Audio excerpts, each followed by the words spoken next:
This is an Etha Echoes Tales production, bringing stories to life one chapter at a time. Sit back, relax, and enjoy the story. If you're enjoying the content, don't forget to like, subscribe, and drop a comment below. Now let's get into it. Reverend Insanity. Chapter 1. The heart of a demon never has regret even in death. Translator, Skypharo Editor, Skypharo. Fang Yuan, quietly hand over the spring-autumn cicada, and I'll give you a quick death. Old bastard Fang, stop attempting to resist anymore. Today all of the major factions of justice have combined together just to destroy your devil lair. This place is already covered in inescapable nets. This time you will definitely be decapitated. Fang Yuan, you damn demon. Just because you wanted to cultivate the spring-autumn cicada, you've gone and killed thousands of people. You've committed too many unforgivable, heinous sins. Demon, 300 years ago you insulted me, took away my body's purity, killed my entire family, and executed my 9 generations. From that moment onwards, I hated you with a burning passion. Today, I want you to die. Ugh. Fang Yuan was in deep green robes that had been torn to shreds. His hair was disheveled, and his entire body was covered in blood. He looked around. The bloody robes waved lightly in the mountain breeze like a war flag. Fresh blood flowed from the numerous wounds on the body. Just by standing there for a short while, Fang Yuan had already accumulated a large pool of blood beneath his feet. Enemies surrounded him all around. There was already no way out. It was a foregone conclusion that he would die here. Fang Yuan understood his situation clearly, but even in the face of death his expression did not change. It was calm. His gaze was quiet, his eyes like deep pools of water in a well, so deep that there seemed to be no end. The major factions of justice that had surrounded him were not just the experienced elders, but also young and talented heroes. Around the heavily surrounded Fang Yuan, some were roaring, some were sneering. There were eyes that were gleaming with light, some holding onto their wounds while looking on fearfully. They did not move. Everyone was wary of Fang Yuan's final attack. For 6 hours, this tense moment went on until the evening came, the sun casting its rays upon the side of the mountain. In that moment, it was as if the place was on fire. Fang Yuan, who had been silent as a sculpture the entire time, slowly turned his body. The group of warriors was suddenly alerted, and they all took a big step backwards. By now, the gray mountain rock beneath Fang Yuan's feet had long been stained a deep red. Due to losing too much blood, his face had become deathly pale. In the afterglow of the sunset, it suddenly had a brilliant luster upon it. Looking at the setting sun, Fang Yuan lightly laughed. The sun sets above the blue mountain, the autumn moon with the wind of spring. The morning is fine like hair and night is like snow. Whether you succeed or fail, when you look back, there's nothing left. As he said this, memories of his previous life on Earth emerged before his eyes. He was originally a Chinese scholar on Earth who chanced upon this world. He endured a hard life for 300 years and went through another 200 years. About over 500 years of his life flew by in the blink of an eye. So many memories that were buried deep inside the heart begun to relive themselves, sprouting into life before his eyes. I failed in the end. Fang Yuan sighed in his heart emotionally, yet there were no regrets. This end result was something he had foreseen. When he made his decision in the beginning, he had prepared himself for this. To be a demon is to be merciless and cruel, a murderer and destroyer. There is no place in heaven or earth for such a thing, turning into an enemy to the world, still having to face the consequences. If the spring-autumn cicada that I have just cultivated is effective, I shall still be a demon in my next life. With this thought, Fang Yuan couldn't help but let out a big laugh. Wicked demon, what are you laughing about? Be careful, everyone. The demon is going to attack before his final moments. Hurry up and surrender the spring-autumn cicada. The group of warlords surged forward. At this moment, with a loud bang, Fang Yuan was engulfed in a blinding surge of energy. Ugh. The spring rain quietly rained down on Qingmao Mountain. It was already late in the night, a slight breeze blowing with the light rain. Yet Qingmao Mountain was not covered in darkness. From the side down to the foot of the mountain, dozens of tiny lights shone like a bright band. These lights shone from tall buildings, even though it could not be said to match up to 10,000 lights, yet it was still a few thousand in number. Situated on the mountain was Gu Yu, one village, giving the vast, lonely mountain a rich touch of human civilization. In the middle of the Gu Yue village was a magnificent pavilion. A grand ceremony was being held at this moment, and the lights were even brighter than ever, radiating with glory. Ancestors, please bless us. We pray that this ceremony will bring many young men of outstanding talent and intelligence, bringing their families new blood and hopes. The head of the Gu Yue clan had a middle-aged appearance. His sideburns were graying, and he was clothed in ceremonial white robes, kneeling on the brownish-yellow floor. His body was straight with his hands held together, eyes tightly shut as he prayed sincerely. He was facing a tall black case. There were 3 layers on the case, all housing memorial tablets of ancestors. On both sides of the tablets was copper incense, the smoke rising. Behind him were over 10 people kneeling in a similar fashion as him. They wore loose white ceremonial garments and were all the clan's elders, important members, and those who had much authority. After finishing prayers, the Gu Yue clan head bent his waist with his 2 hands pressing against the floor and kowtowed. As the forehead knocked against the brownish-yellow floor, light thuds could be heard. Behind him, the elders and important clan members solemnly and quietly followed suit.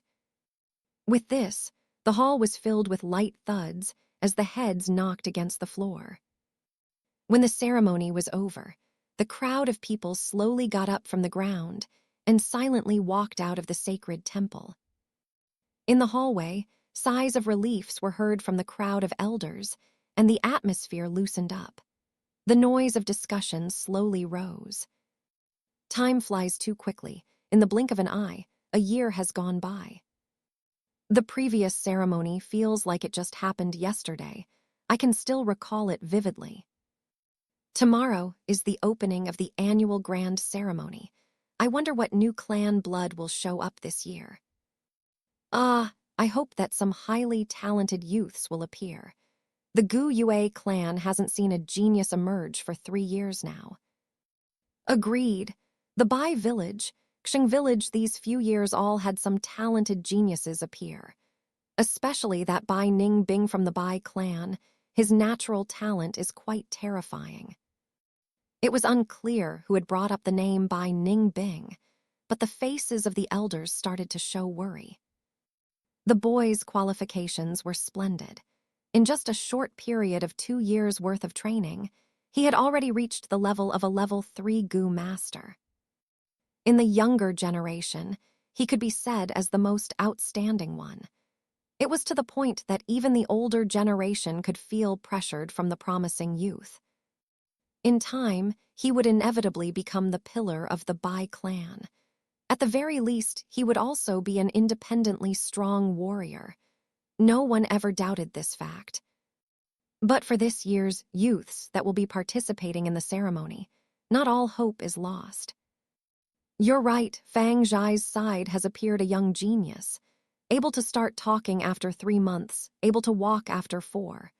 At 5 years of age, he was able to recite poetry, seems exceptionally intelligent, especially talented. What a pity that his parents died early. Now he is being raised by his uncle and aunt. Yes, this one has wisdom at a young age, also harboring big ambitions. In the recent years, I have heard his creations, Jiang Jingjiu. Yang Mei and Jiang Chengzai, what a genius. The Gu Yue clan head was the last to walk out of the ancestral temple. After slowly closing the door, he heard the discussions that were going on in the corridor among the clan elders. He knew at once that the elders were discussing about the youth known as Gu Yue, Fang Yuan, at that moment. As the head of the clan, it is natural to pay attention to the outstanding and prominent young ones. And it so happens that Gu Yue Fang Yuan was the most eye-catching one amongst the juniors. Experience has shown that those who have photographic memory at a young age, or those who possess strength that could rival an adult, or had other great inborn talents, all had outstanding cultivation qualifications. If this child shows a grade potential, with great care he could even compete against Bai Ningbing.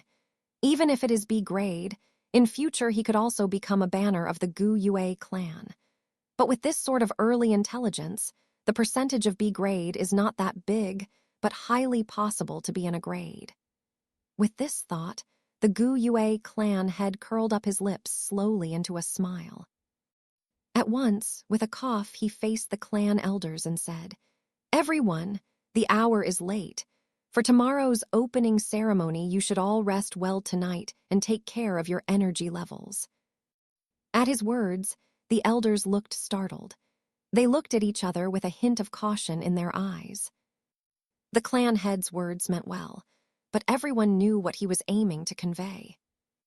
Every year to compete for these young geniuses, the elders would fight among themselves to the point of reddened ears and bleeding heads.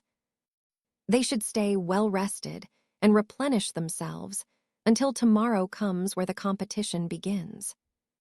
Especially with that Gu Yue Fang Yuan, whose grade potential was extremely huge. Not counting the fact that both his parents were deceased, and also that he was one of the two only descendants of Fang Zhai's bloodline left. If one was able to get their hands on and bring him into their own family line, with great care and training, one could secure himself 100 years of prosperity. However, I'm going to go ahead and say what needs to be said first. When you compete, do it fair and square. No tricks and conspiracies are allowed or damage to the clan's unity. Please keep this in mind, all of you, the clan head strictly instructed. We wouldn't dare. We'll keep it in mind. Then this is good night. Please take care. The clan elders slowly dispersed with deep thoughts. Not long after that, the long corridor became quiet. The wind from the spring rain breezed through the window, and the clan head lightly walked towards the window. Immediately, he breathed in the fresh, moist air of the mountain. How refreshing it felt. This was the 3rd floor of the garret. The clan head looked out of the window.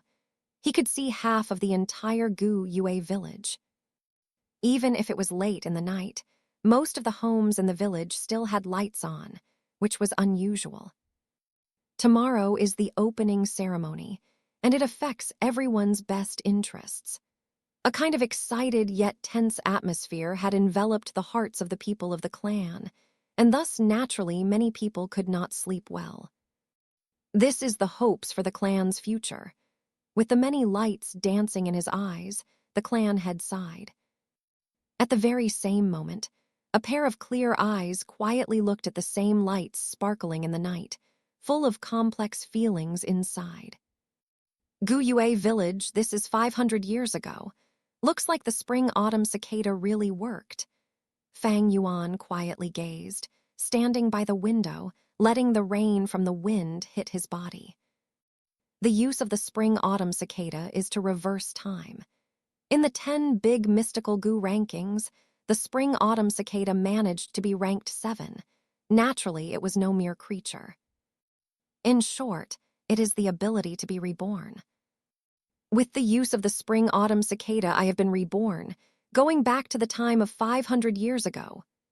Fang Yuan stretched out his hand, his sight fixated on his own young and soft, pale palms, then slowly clenched them, embracing the truth of this reality with all his might.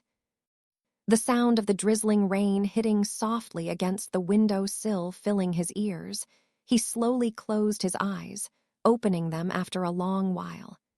He sighed. 500 years of experience, it really feels like a dream. But he knew it clearly. This was definitely not a dream. Chapter 2. Going Back in Time with 500 Years of Knowledge. Translator, Skypharo Editor, Skypharo.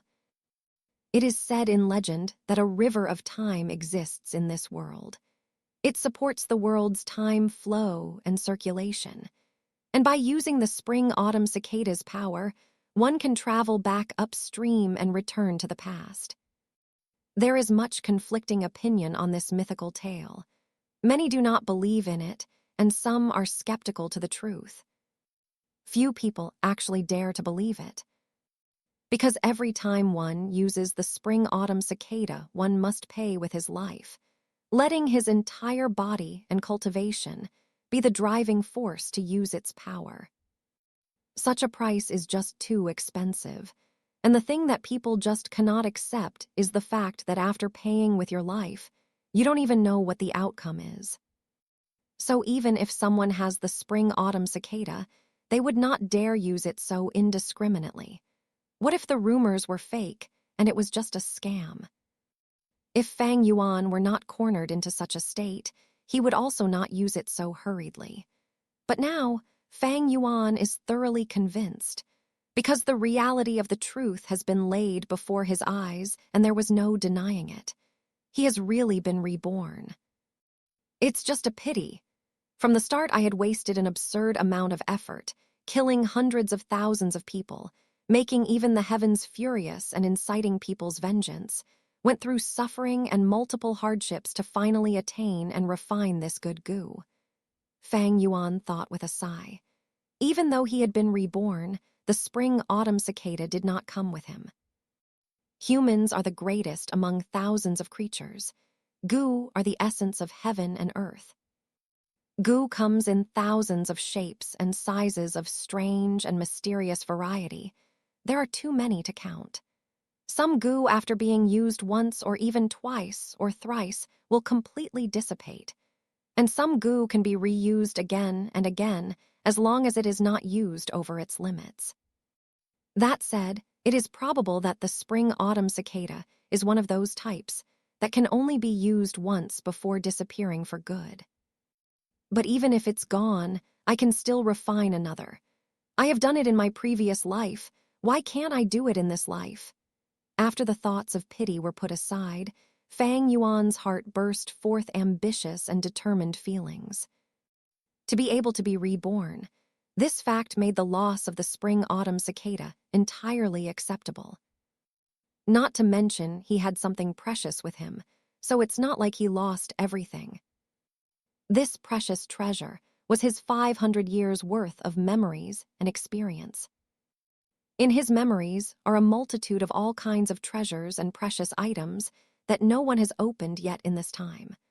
All the big events and incidents he can easily grasp by the veins of history. There are a countless number of figures. Some are predecessors of hidden levels. Some are geniuses.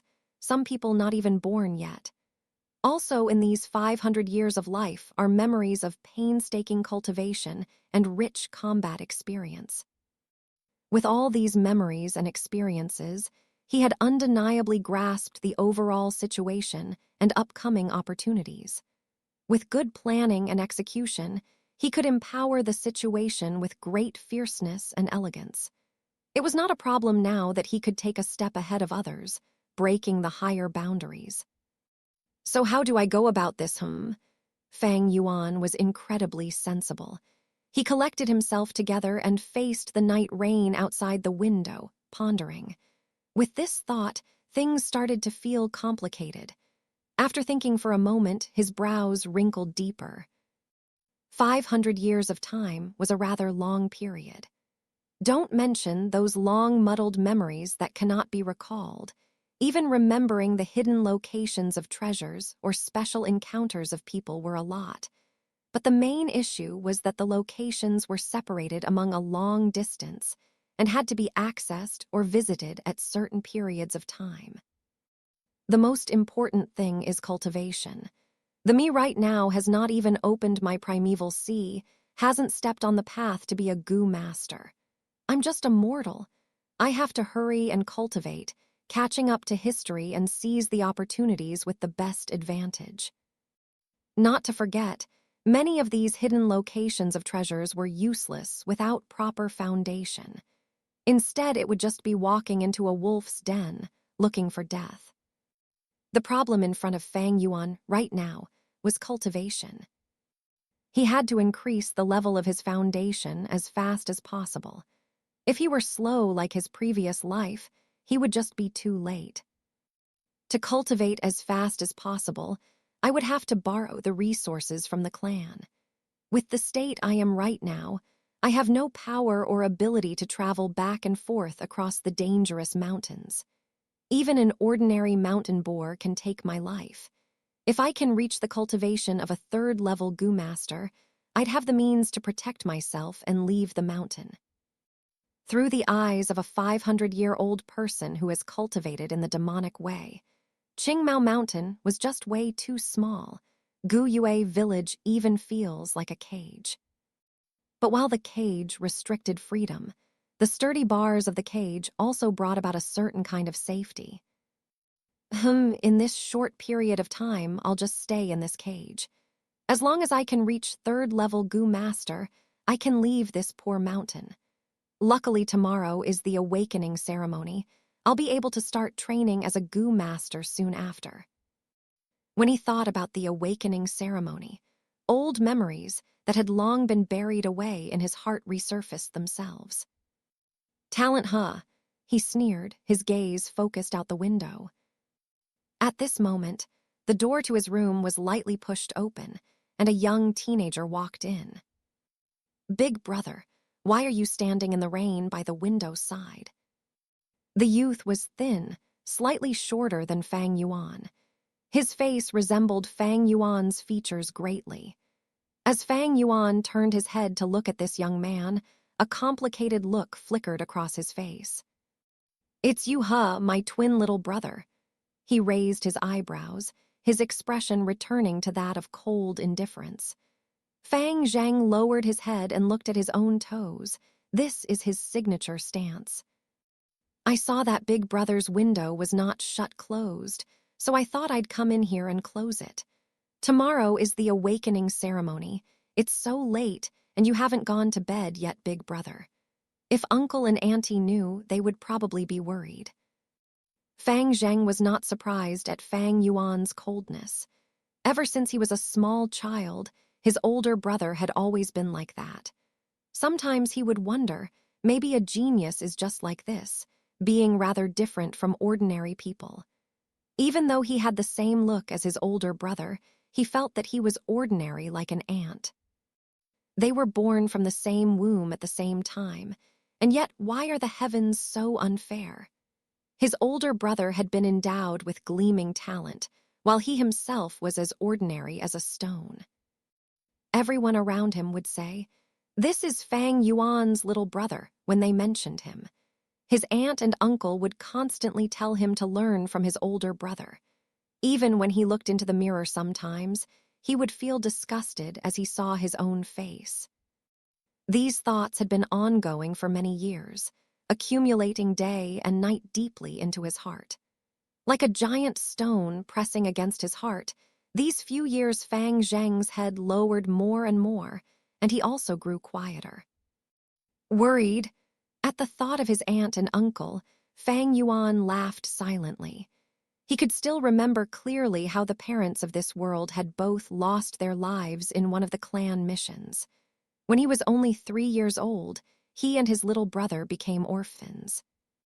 In the name of upbringing, his aunt and uncle grabbed hold of the inheritance left behind by his parents, while inflicting harsh treatment against his younger brother and himself. He originally planned to just be a normal person, even planning to conceal his abilities and bide his time. However, his life was difficult, making Fang Yuan have no choice but to choose to expose some of his talents. The so-called talent is merely but a mature and intellect soul that carried a few of Earth's popular ancient poems. With this, he managed to startle people and capture attention. Because of pressure from the outside world, the young Fang Yuan made a decision to keep a cold, indifferent expression to protect himself, reducing the possibility of revealing any secrets. Over time, the coldness would become a habit that he was accustomed to expressing. Thus, his aunt and uncle were no longer harsh on him and his younger brother. As the years passed and they got older, the future became more optimistic and better treatment increased. This was not lover, but a type of investment. It's hilarious how his little brother never saw this truth. Not only was he deceived by their aunt and uncle, he also started burying resentments inside. Although he looked like a good-natured and honest boy now, in Fang Yuan's memories, when his brother was found out to be an grade talent, the clan spent much effort in raising him with all they had. After that, all the buried resentment and jealous and hate inside was released, and many a time Fang Zheng would target, suppress, and make life difficult for his own older brother. As for his own grade, it was only C-grade talent. Fate loved to play a joke. A pair of twins, the older one only had C-grade talent, but had been known as a genius for a dozen years. The younger one, who was always overlooked, was the one with a grade talent instead. The results of the awakening ceremony had left the clan shocked. The treatment of the two brothers had suddenly reversed after that. The younger brother was like a dragon rising up to the heavens. The older brother was like a phoenix that fell down to the earth. After that came the many hardships and troubles from his own younger brother, the cold eyes of his aunt and uncle, the contempt of the clan's people. Did he hate it? Fang Yuan in his previous life hated it. He hated his own lack of talent, he hated how heartless the clan was, hated how fate was so unfair. But now, with his 500 years of life experiences, using this to rethink this course, his heart was actually calm, not a shred of hatred. What was there to be gained from resentment? Thinking about if from another point of view, he could understand his younger brother, aunt and uncle, even those enemies from 500 years later who attacked him. The strong eat the weak, survival of the fittest. These have always been the rules of this world. Everyone has self-ambitions, always struggling to grasp the opportunities. Among all the war and killing, what is there not to be understood? 500 years of life experience have long allowed him to understand all of this, with the heart that wants to gain immortality. If someone tries to prevent this pursuit of his, no matter who it is, he will kill and live through it. The aspirations in his heart were too big. Stepping onto this road was to be making the world your enemy, and it was destined to be alone, destined to kill. This was the conclusion of 500 years of life. Revenge is not my intention. The demonic path does not compromise. With that, he couldn't help but laugh and gave his younger brother a faint glance. You can leave. Fang Zheng's heart shook as he felt like his brother's eyes were sharp like an ice blade, seemingly penetrating the deepest parts of his heart. Under such a gaze, he felt like he was naked in the snow, unable to hold any secrets. Then I'll see you tomorrow, big brother. Not daring to say any more, Fang Zheng slowly closed the door and left. Chapter 3. Please go aside and scram. Translator, Skypharo editor, Skypharo. Bang, bang, bang. The patrolling night, watchman banged his wooden clappers in a rhythm. The sounds spread into the high pillar houses. Fang Yuan opened his dry eyelids while his heart silently thought, it's already the hour before dawn. He had been lying in bed thinking for a long time last night. He thought up a lot of plans. He probably only slept for a little over 2 hours. This body has not started cultivating. His energy is not so vigorous, and thus his body and mind were still shrouded in exhaustion. However, with 500 years of experience, Fang Yuan had long built up deep steel-like determination. This sort of sleep-deprived exhaustion is nothing to him. Immediately, he shoved away the thin silk blanket and got up neatly. He opened the window and found that the spring rain had stopped. The mix of fragrance of the earth, trees, and wild flowers greeted him. Fang Yuan felt his head clear, the sleepiness washing away cleanly.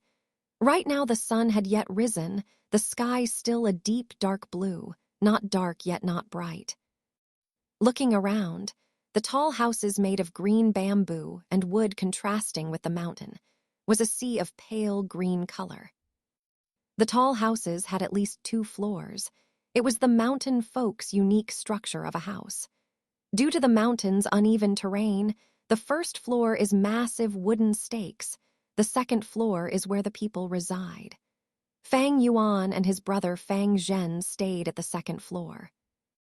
"Young Master Fang Yuan, you're awake. I will go upstairs and wait for you to wash up." At this moment, a maiden's voice floated up from downstairs. Looking down, Fang Yuan saw his own personal servant, Shen Kui. Her looks were only slightly above average, but she dressed up well. Shen Kui wore a green robe with long sleeves and trousers, had embroidered shoes on her feet, and her black hair had a pearl hairpin. Her body from head to toe radiated youthful vitality. She looked happily at Fang Yuan while carrying a basin of water and walked upstairs. The water was at the right warm temperature and was used to wash the face. After rinsing his mouth, he used a willow twig with snow salt to clean his teeth. Shen Kui waited gently, her face wearing a smile and her eyes lively as spring. After he was done, she helped Fang Yuan dress, her plump breasts rubbing against his elbow or his back a few times during the process. Fang Yuan's face showed no expression. His heart was calm as water. This servant girl was nothing but his aunt and uncle's watch, and was a vain, heartless girl. In his previous life, she enraptured him, but after the awakening ceremony when his status plummeted, she quickly turned away her head and gave him countless disdainful looks. When Fang Zheng came over, he was in time to see Shen Kui smoothing the creases on the clothing of Fang Yuan's chest. His eyes had a flicker of jealousy. These years living together with his older brother, under the care of Fang Yuan, he also had a servant waiting on him. However, his servant was not a youthful girl like Shen Kui, but a fat and wide old woman. "I wonder which day can Shen Kui wait on me like this, wonder what it feels like." Fang Zheng thought inside his heart, yet he did not dare to. His aunt and uncle's biased love to Fang Yuan was no secret to everyone. Originally, he did not even have a servant to wait on him. It was Fang Yuan who decided to take the initiative and ask for one for Fang Zheng. Although there was the status difference of master and servant, but usually Fang Zheng did not dare underestimate Shen Kui. That was because her mother was the Mother Shen, one who stood beside his aunt and uncle. Mother Shen was the caretaker of the entire household. Having full trust of his aunt and uncle, her authority was not small. "All right, no need to tidy up." Fang Yuan impatiently brushed away Shen Kui's soft, small hands. His clothing had long been tidy. She was just trying to seduce him. To Shen Kui and the brightness of her future, Fang Yuan's possibility of having an upgrade talent was huge. If she could be his concubine, she would be able to elevate from servant status into master. It was quite a big step. In his previous life, Fang Yuan was deceived by her and had feelings for Shen Kui. After his rebirth, he was clear as a blazing fire, his heart as cold as ice. "You can leave." Fang Yuan did not even look at Shen Kui as he tidied up his own sleeve cuffs. Shen Kui pouted slightly, feeling that today Fang Yuan's puzzling behavior was rather odd and upsetting. She wanted to reply in a spoiled way, but being scared by his cold and confusing nature, her mouth opened and closed a few times before she ended up saying, "Yes," and retreating obediently. "Are you ready?" Fang Yuan asked Fang Zhang. His younger brother stood at the doorway, his head bowed down to look at his toes. He muttered a light yes. Fang Zhang had actually been awake since the fourth watch, too nervous to fall back asleep. He quietly got out of bed and got ready a long time ago, his eyes having black circles. Fang Yuan nodded. In his previous life, he was not clear about his younger brother's thoughts, but in this life, how could he not understand? But right now it was meaningless to him, and he lightly said, "Then let's go." So the two brothers left the house. On the way, they bumped into many youths of similar age, all in groups of twos and threes, quite clearly heading to the same destination. "Look, guys, those are the Fang brothers." Their ears could pick up the small, cautious talk. "The one walking in front is Fang Yuan. He's the Fang Yuan who created the poems," some of them emphasized. "So that's him. His face is expressionless as if he had no regard for others, just like the rumors say." Someone said in a sour tone, filled with jealousy and envy. "HMPH, if you were like him, then you can also act like that." Someone coldly replied against the person, hiding a sort of dissatisfaction. Fang Zhang listened expressionlessly. He had long been accustomed to this kind of discussion. His head low, he followed quietly behind his older brother. By now, the light of dawn had peeked over the horizon, casting Fang Yuan's shadow over his face. The sun rose gradually, but Fang Yuan suddenly felt like he was walking into darkness. This darkness was coming from his older brother. Maybe in this life, he would never be able to escape from the imprisoning, huge shadow of his brother. He felt a burst of pressure on his chest, making his breathing difficult. This damned feeling was even making him think of the word, suffocate. HMPH, this talk is a good example of the saying. Those who have outstanding talent easily bring about jealous from others. Fang Yuan thought with a sneer as he listened to the gossip around. No wonder when it was announced that he had C-grade talent. He would be surrounded by enemies and suffer harsh, disdainful coldness for a long time. Behind him, Fang Zhang's breathing got dreary and tried to stop listening.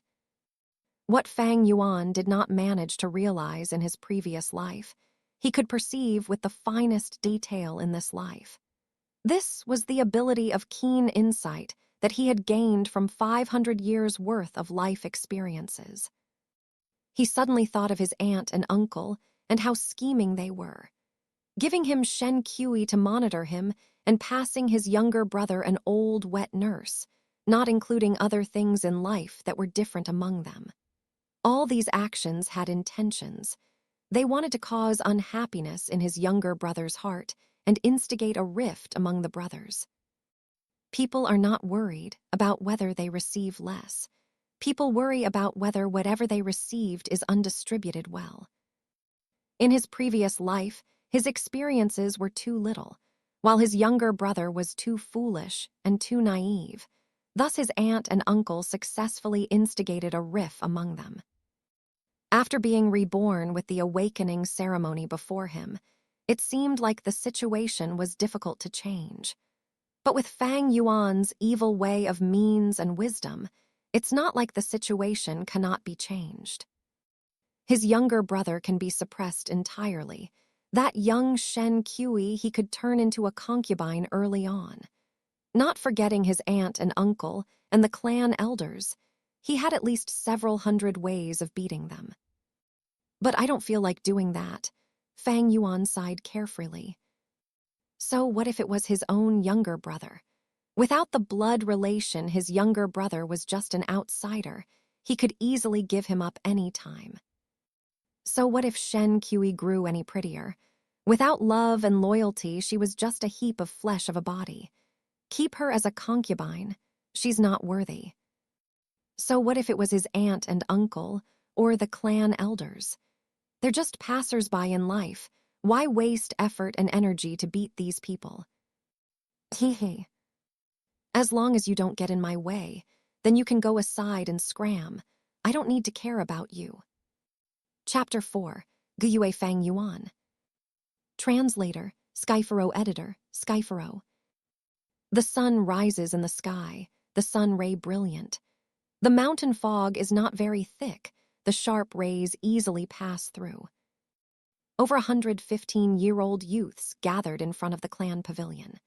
The clan pavilion was in the middle of the village, reaching 5 stories and having sharp tilted roofs. It was heavily guarded. Before the pavilion was the square, and in the pavilion was the shrine of the Gu Yue ancestor memorial tablets. Every generation of clan head had lived in the pavilion.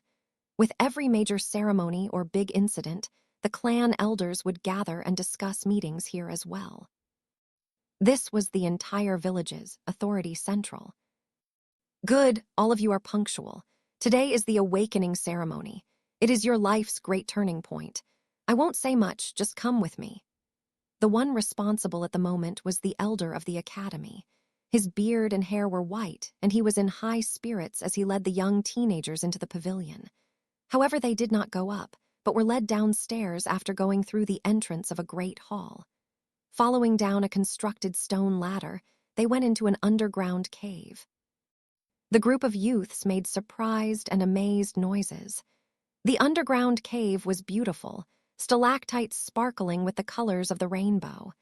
This light shone on the youths' faces, the neon hues gorgeous. Fang Yuan was mixed into the crowd, quietly observing everything that was happening. In his heart, he thought, hundreds of years ago, the Gu Yue clan came to Qingmao Mountain and settled down after migrating from the central lands to the south border. It was when they found a spirit spring in this underground cave. This spirit spring produces a large number of primeval stones. It could be said that this was the foundation of the Gu Yue village. They walked several hundred steps. It got darker and the sounds of water were faintly heard. After turning around a corner, a 3-zhang wide underground river greeted them. By now, the colorful lights of the stalactites had disappeared completely, yet in the darkness the river emitted faint blue light. It was like a star river of the night sky. The river flowed from the dark depths of the cave. Inside the crystal-clear waters, one could see fish, aquatic plants, and even the sand beneath the river. Opposite the river was a sea of flowers. This was the Gu Yue clan's closely cultivated moon orchids. The beautiful blue and pink-colored petals were shaped like a crescent moon. The flower stems were like jade, the center of the flower shining like the sort of warm brilliance that radiates from pearls under the light. At first glance, in the dark background, the flower sea looks like a huge piece of land covered in bluish-green carpet dotted with countless pearls. The moon orchid is food for a lot of Gu. This flower sea could be said as the clan's biggest cultivation medium. Fang Yuan thought knowingly to himself. Wow, so pretty. It really is beautiful. The new sight opened the young teenagers' eyes. Each one of them had a light radiating from their gaze, with excited and anxious feelings. All right, listen as I call your names. Those who are called must walk through this river to the opposite bank. Walk as far as you can. Of course, the further you go, the better it is. Are you all clear? The elder said. All clear, the youths replied. Actually, before they came here, they had all heard their family members or seniors talk about it. It is known that the further you can walk, the better your talent is. Your future will also become brighter. Gu Yue Chenbo. The elder held the name list and called out the first person. The river was wide but not deep. It covered up to a youth's kneecaps. Chenbo's face was full of seriousness as he stepped into the flower sea ashore. As he did so, he could feel an invisible pressure as if there was a wall in front of him that he could not see, blocking him from walking forward. During this moment, the flowers at his feet suddenly gave off a weak white light. The light gathered around Chenbo and entered his body. For a moment, Chenbo felt the pressure drop. The invisible wall blocking him suddenly felt softer. With this, Chenbo gritted his teeth and mustered his strength, walking forward. He tried to force his way in stiffly, Yet after 3 steps the wall in front of him hardened again back to the state before. Thus he could not walk any further. As he watched this, the elder sighed. While recording what happened, he said, "Gu Yue Chenbo, 3 steps, no talent to become a Gu master. Next, Gu Yue Zhao Zai." Chenbo was deathly pale as he walked past the river back to the youths, clenching his teeth. Without the endowed talent, he could live as a normal human, holding the lowest position in the clan. His stature was shaky. It was a huge blow to him, as if reality had killed all his hopes. Many people threw him pitiful gazes, while even more had fixated stares at the second person crossing the river. It was a pity that this youth could only walk 4 steps forward. He did not have talent either. Not everyone has the natural talent to be a Gu master. Generally speaking, it is not bad if 5 out of 10 people have talent. In the Gu clan, this ratio is higher, reaching 6 people.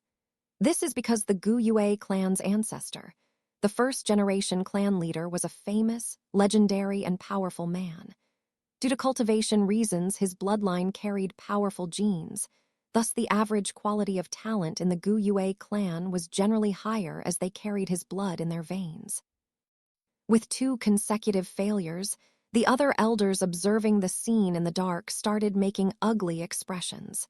Even the clan head was frowning slightly. The next moment, the academy elder called out the 3rd name, Gu Yue Mo Bei. "Here," a horse-faced youth dressed in linen robes lightly called as he came forth. He was tall in build, looking much sturdier than his peers. There was a brave aura about him. He crossed the river in a few steps and reached the opposite bank. 10 steps, 20 steps, 30 steps, one after another small lights entered his body.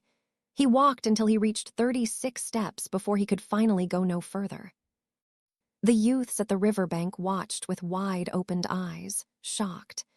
The academy elder happily exclaimed, "Good, Gu Yue Mo Bei, B-grade talent.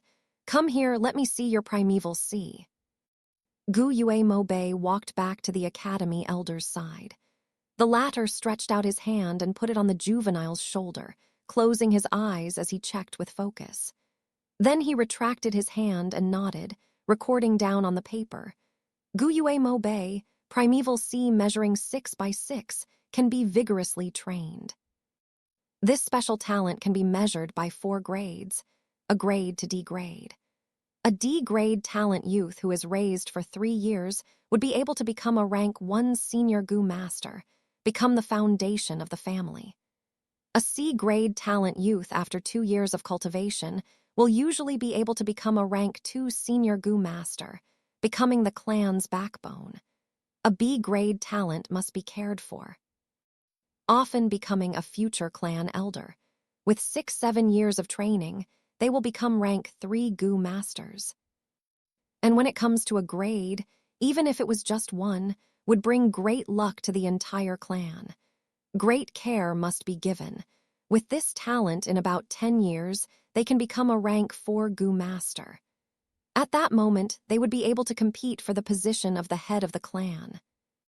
In other words, as long as this Gu Yue Mo Bei grows up, eventually he will become one of the elders of the Gu Yue clan. That is why the academy elder laughed happily. The elders watching in the darkness also sighed in relief. Then they all turned to look at one of the elders amongst them with jealousy. This elder was also horse-faced, known as Gu Yue Mo Bei's grandfather, Gu Yue Mo Chen. His face was already smiling. He provokingly looked at his old nemesis and said, "What do you think? My grandson isn't bad, huh, Gu Yue Kai Lion?" Gu Yue Kai Lion had a head full of red hair. He made an annoyed HMPH, not replying to other. It was apparent that his face expression was really dark. 1 hour later, half of the youths had already walked through the flower sea. There were quite a number of C and D grade talents among them, while half of those youths had no talent at all. Sigh, the bloodline is getting thinner. These few years the clan hasn't had any rank 4 masters to strengthen the bloodline. The 4th generation clan head was the only rank 5 master, But in the end, he perished together with the flower wine monk and did not leave behind any descendants. The Gu Yue clan's later generation talents are getting weaker and weaker, the clan head said with a deep sigh. At this moment, the academy elder shouted, "Gu Yue Kai Chen." On hearing this name, all the elders looked at Gu Yue Kai Lion. This was Gu Yue Kai Lion's grandson. Gu Yue Kai Lion had a small and short build with a face full of pockmarks. He was clenching his fist, his entire face sweating. It was evident that he was incredibly nervous. As he walked onto the opposite bank, the little lights entered his body. After walking straight for 36 steps, he stopped. "Another B grade," the academy elder yelled. The youth started a commotion, sending Gu Yue Kai Chen envious stares.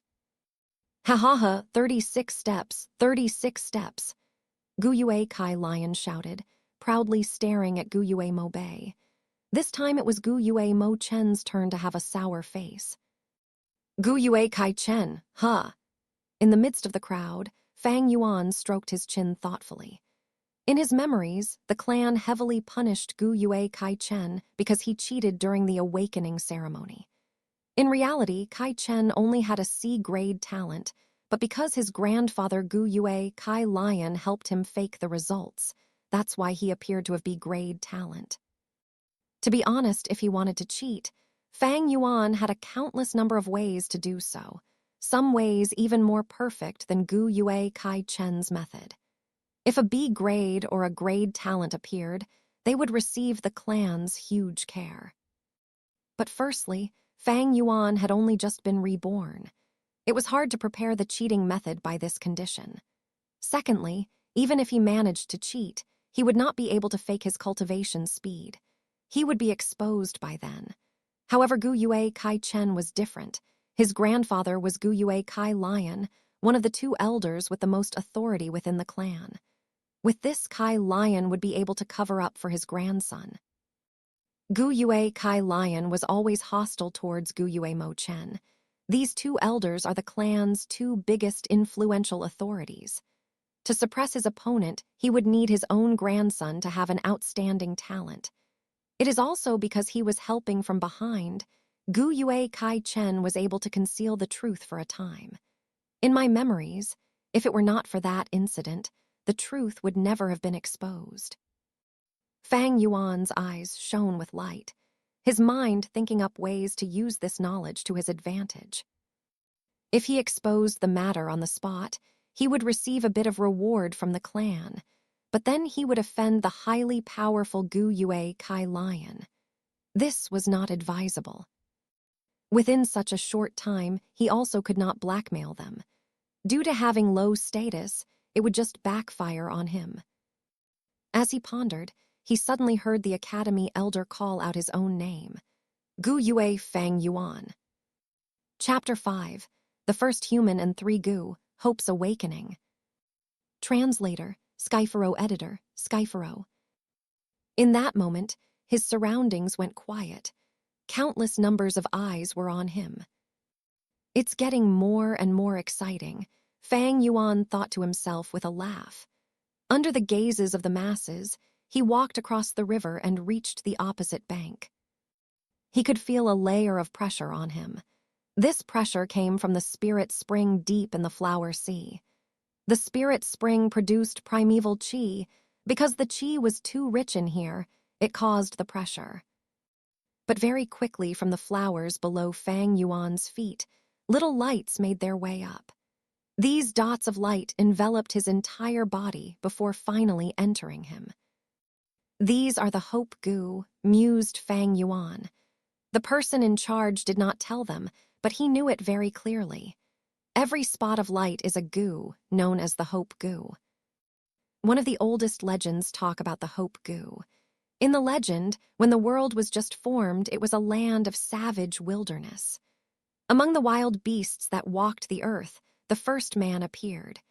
He was known as Renzu 1, eating raw meat and drinking blood, living a difficult life. In particular was a group of wild beasts called Predicament. These wild beasts loved the taste of Renzu and longed to eat him. Renzu did not have a body as strong as mountain rock, nor did he have the sharp teeth and claws of a wild beast. How could he fight with the predicaments? His source of food was unstable, and he had to hide all day. He was at the bottom of nature's food chain and could barely survive. At this moment, there were 3 Gu that came up to him and said, "As long as you use your life to provide us, we will help you through this difficulty." Renzu had nowhere to go, so he could only agree to these 3 Gu. He first gave his youth away to the biggest Gu among the 3. That Gu then granted him strength. With strength, Renzu's life began to change. He started to have a stable source of food and was able to protect himself. He fought bravely and ruthlessly, defeating many predicaments. But soon he suffered and finally realized that strength was not everything. It needed to heal and be cultivated, not spent freely at his will. Not to mention, when facing the entire group of predicaments, his strength alone was too small. Renzu reflected over this lesson bitterly and decided to give his prime middle years to the most beautiful Gu among the 3. And thus, the second Gu gave him wisdom. With wisdom, Renzu was able to learn how to think and reflect. He began to accumulate experience and found out that many times when he used wisdom, it was more effective than using strength. By relying on wisdom and strength, was he able to conquer all the goals that he formerly could not, and killed many predicaments. He ate the meat of predicaments and drank the blood of predicaments, surviving with tenacity. But good things do not last, and Renzu was old, and would only grow older and older. This is because he gave away his youth and middle years to keep the strength and wisdom Gu. When a man is old, his muscles deteriorate and his brain slows down. "Human, what else can you give us? You don't have anything else left to provide to us," the strength and wisdom Gu said as they realized this. They left him. Without wisdom and strength, Renzu was once surrounded by predicaments. He was old and could not run. His teeth had fallen out and could not even chew wild fruits and plants. As he fell weakly onto the ground surrounded by predicaments, his heart was filled with desperation. It was at this time the 3rd Gu said to him, "Human, take me up. I will help you escape predicament." Renzu tearfully replied, "Gu, I don't have anything else left. See, the strength and wisdom Gu have abandoned me. I only have my old age left. While it is not as worth my youth and middle age, but if I give you my old age, my life would immediately end. Even though I am surrounded by predicaments right now, but I will not die immediately. I wish to live a little longer, even if just a second more. So you should leave. I have nothing else to provide to you." But the Gu said, "Among the 3, I have the smallest needs. Human, if you just give me your heart, it will be enough." "Then I will give you my heart," Renzu said. "But Gu, what can you give me in return? In this situation, even if the strength and wisdom Gu returned to my side, it would change nothing." When compared to the strength Gu, this Gu looked frail and was just a tiny ball of light. When compared to the wisdom Gu, this one was only able to give out a dim white light, not beautiful in any way. But when Renzu gave it his heart, this Gu suddenly gave out endless light. In this light, the predicaments screamed in horror. "This is the hope Gu, withdraw. We predicaments are most afraid of hope." The predicaments retreated suddenly. Renzu was speechless, and from that day onwards, whenever he faced predicament, he would give his heart to hope. At this moment, the hope Gu converged into a stream of light and had already entered Fang Yuan's body.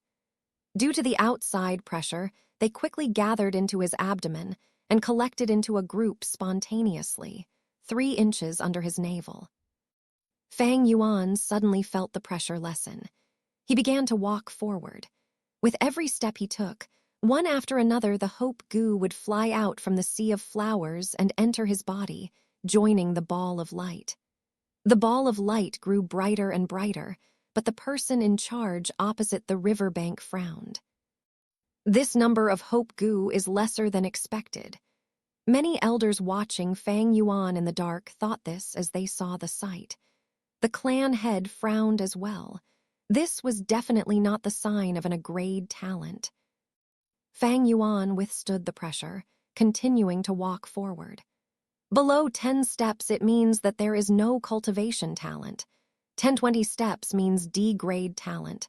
20-30 steps would be C-grade talent, 30-40 steps is a B-grade talent, and 40-50 steps would mean a grade talent.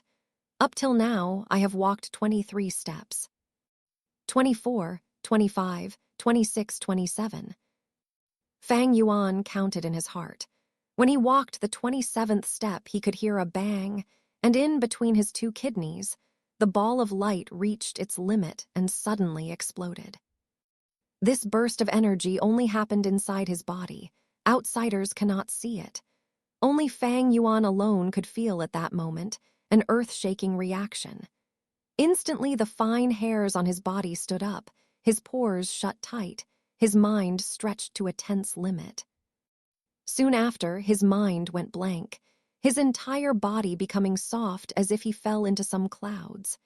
His heart relaxed, his fine hairs flattening and his pores reopened again. In a short, while his entire body was perspiring. This entire process felt long, but it actually happened in a short time. The feeling went away as fast as it came. Fang Yuan was blanked out for a short moment before he returned to his senses. He secretly focused his attention into his body and found that below his navel and in between his two kidneys, an aperture had formed out of thin air. The awakening ceremony was a success. This was the hope to immortality. 1 Ren Zhu, Chinese letter, Chinese letter. Ren is human, Zhu is ancestor. He is the first human, like the atom from Adam and Eve. Chapter 6. The road to the future will be interesting. Translator, Skypharo editor, Skypharo. The aperture was mysterious and unusual. Although it was located inside Fang Yuan's body, it was at the same time not sharing the same space with his internal organs. You could say that it was endlessly huge, yet at the same time infinitely small. Some call it the Purple Prefecture, some call it the Chinese Pool. However, many know it as the primeval sea aperture. The entire body is spherical, and the surface of it is covered in flowing white light, like a thin layer of light coating. It was the layer of light from the hope goo that previously exploded. This thin membrane of light supported the aperture so it would not collapse, and inside the aperture was naturally the primeval sea. The seawaters were smooth like a mirror, showing a greenish-blue color, yet the water was dense and brought about a copper luster. Only rank 1 goo masters can form this green-coppery primeval essence, known as the green copper sea. The height of the sea surface was not up to half of the aperture. It was only up to 44%. This was also the limitation of a C-grade talent. Every drop of seawater was pure primeval essence, representing the condensation of Fang Yuan's essence, vitality, and soul. It was also the accumulation of his life potential over the past 15 years. This primeval essence is used by goo masters to raise goo. This also means that from now onwards, Fang Yuan has formally entered the root of a rank 1 goo master. Since the aperture had opened, no more hope goo entered Fang Yuan's body. Fang Yuan gathered himself and felt that the pressure before him was as thick as a wall. He could no longer walk another step forward. Just like my previous life, he smiled indifferently at this result. You can't go any further, the academy elder shouted across the river, holding onto a small thread of hope. Fang Yuan turned around and walked back, answering with his actions. At this moment, even the young teenagers started reacting. The crowd suddenly buzzed with chatter. What? Fang Yuan walked 27 steps. So he was just a C-grade talent. Unbelievable. Only a C-grade for such a genius like him. A great disturbance erupted from the crowd. "Big brother!" Among them, Gu Yue Fang Zheng looked up, watching with shock as Fang Yuan returned across the river. He could not dare to believe it. His own brother was only a C grade. He had always thought that his older brother would be an A-grade talent. No, not just him. Even his aunt and uncle, and so many people among the clan thought the same too. But now, the result was unexpectedly the opposite. Damn, he was only a C grade. The Gu Yue clan head clenched both his fists, drawing a deep breath, disappointment in his voice. The elders watching from the darkness had mixed reactions. Some were frowning, some lowering their head in discussion, some looking up with a sigh. Could the results be wrong?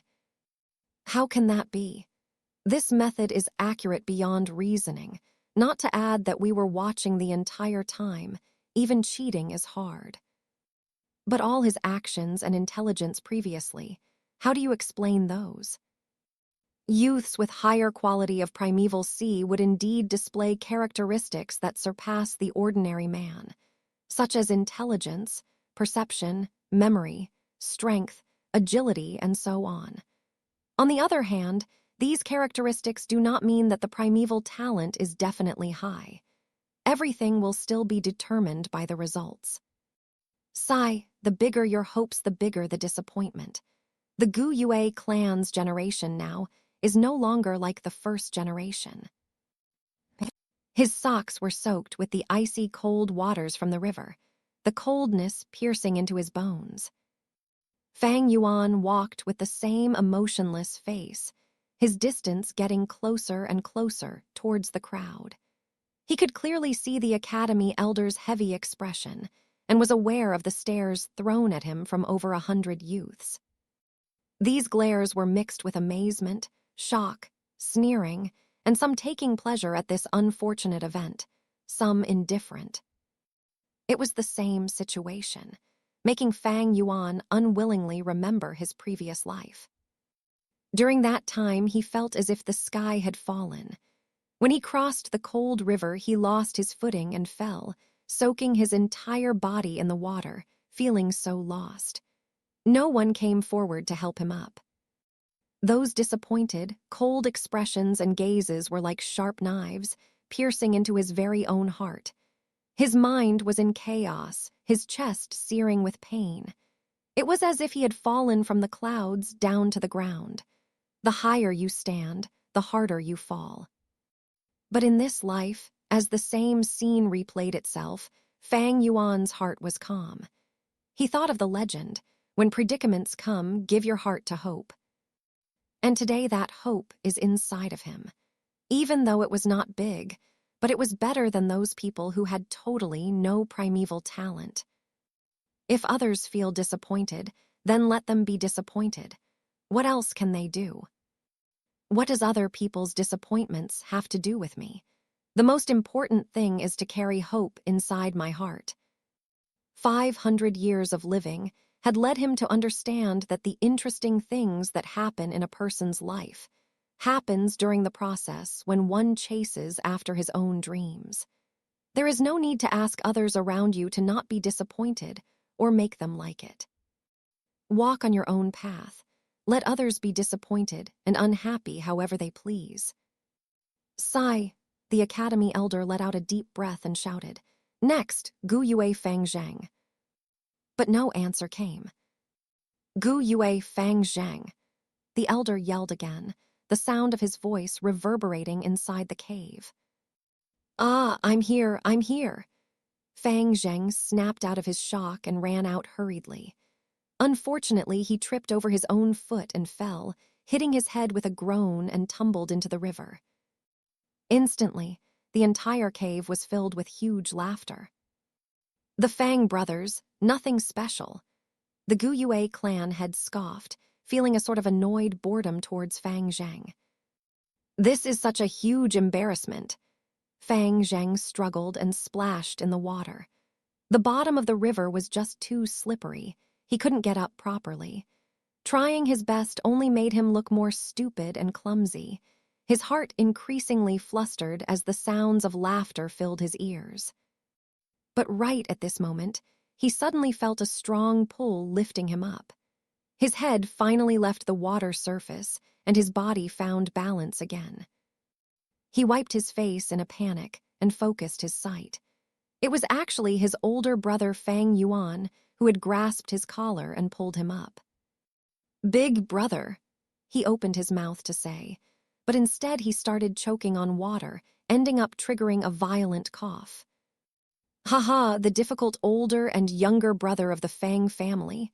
Someone laughed at the riverbank. The laugher grew louder, yet the academy elder did not come out and stop it. He was deeply frowning, disappointment filling his heart. Fang Zhang was completely at a loss on what to do, and then he heard his brother say to him, "Go on. The road to the future will be interesting." Fang Zhang could not help but open his mouth in surprise. Fang Yuan's back was facing the crowd so they could not see properly, but Fang Zhang could clearly feel the calmness radiating from Fang Yuan. As his older brother spoke, the corners of his mouth were slightly raised, revealing a deep and thoughtful smile. It was obviously only a C-grade talent, yet how can Big Brother be so calm? Fang Zhen could not help but wonder, his heart full of doubt. Yet Fang Yuan did not say any more. He patted Fang Zheng on the back and turned and walked away. Fang Zheng wore a stupefied expression as he walked towards the flower sea. "I never thought Big Brother would actually be so calm. If it was me, I'd." He lowered his head, walking forward absent-mindedly. Yet he did not know that he was playing out a miraculous scene. When he finally snapped out of his reverie, he was already deep in the sea of flowers, standing in a distance that no one else had reached before him. 43 steps. "Oh my God, a grade talent," the academy elder screamed, seeming to have lost his mind. "A grade, really a grade?" It's been 3 years, and a grade-talented genius has finally appeared in the Gu Yue clan. The clan elders that were watching in the darkness were also screaming out at the same time, losing their composures. "Well, the Fang bloodline originated from us Kai bloodline, so we Kai family will adopt in this Gue Fang Zhang," Gue Kai Lion immediately announced. "How is that possible? You old bag Kai Lion, your morals and abilities are out of order, but you're definitely good at misleading young boys. It's better to pass this kid to Gu Yue Mo Chen to raise." Gu Yue Mo Chen roared back instantly. "Stop arguing. No one is more qualified to raise this child than the current clan leader. Whoever has any objections is to go against me, Gu Yue Bo." The Gu Yue clan head had gone crazy and swept his fiery, red gaze over the disappointed and discouraged looks. Chapter 7. A Gu Master has 9 ranks. Flower wine leaves behind treasure. Translator, Skypharo editor, Skypharo. Soon a week passed. Humans are above all creatures. Gu are the essence of heaven and earth. In this world there are thousands of species, countless number of Gu. They live everywhere around us, in the soil, in the bushes, even on the bodies of wild beasts. As humans continue to propagate and grow, the scholars of the past gradually uncovered the mysteries of the Gu. Those who have opened the aperture, using their own primeval essence to feed, refine, and manipulate these Gu. People who have achieved these various purposes are what we call Gu Masters. And all of you have successfully opened your aperture in the awakening ceremony 7 days ago. With the coagulation of the primeval sea, right now you are all rank 1 Gu Masters. In the village academy, the academy elder talked with confidence and composure. In front of him were 57 students, seated and listening attentively. The mystery and strength of a Gu Master had been deeply rooted in the hearts of the youths a long time ago. Thus everything that the elder taught and said, the students were very interested in. At this moment, a young teen raised his hand. With the elder's permission, he stood up and asked, "Elder sir, I've known this since I was small. There are rank 1 Gu masters, rank 2, and so on. Can you explain in more detail to us?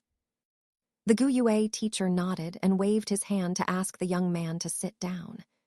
Gu masters have 9 ranks from bottom to the top, rank 1, rank 2, rank 3 all the way up to rank 9. Every rank is considered a big realm, and it is divided into 4 small realms: initial stage, middle stage, upper stage, and peak stage. You have all just become Gu masters, so all of you are rank 1 initial stage. If you all work hard in your cultivation base will naturally advance to rank 2, even rank 3. Of course, the higher your talent, the bigger your chance of promoting.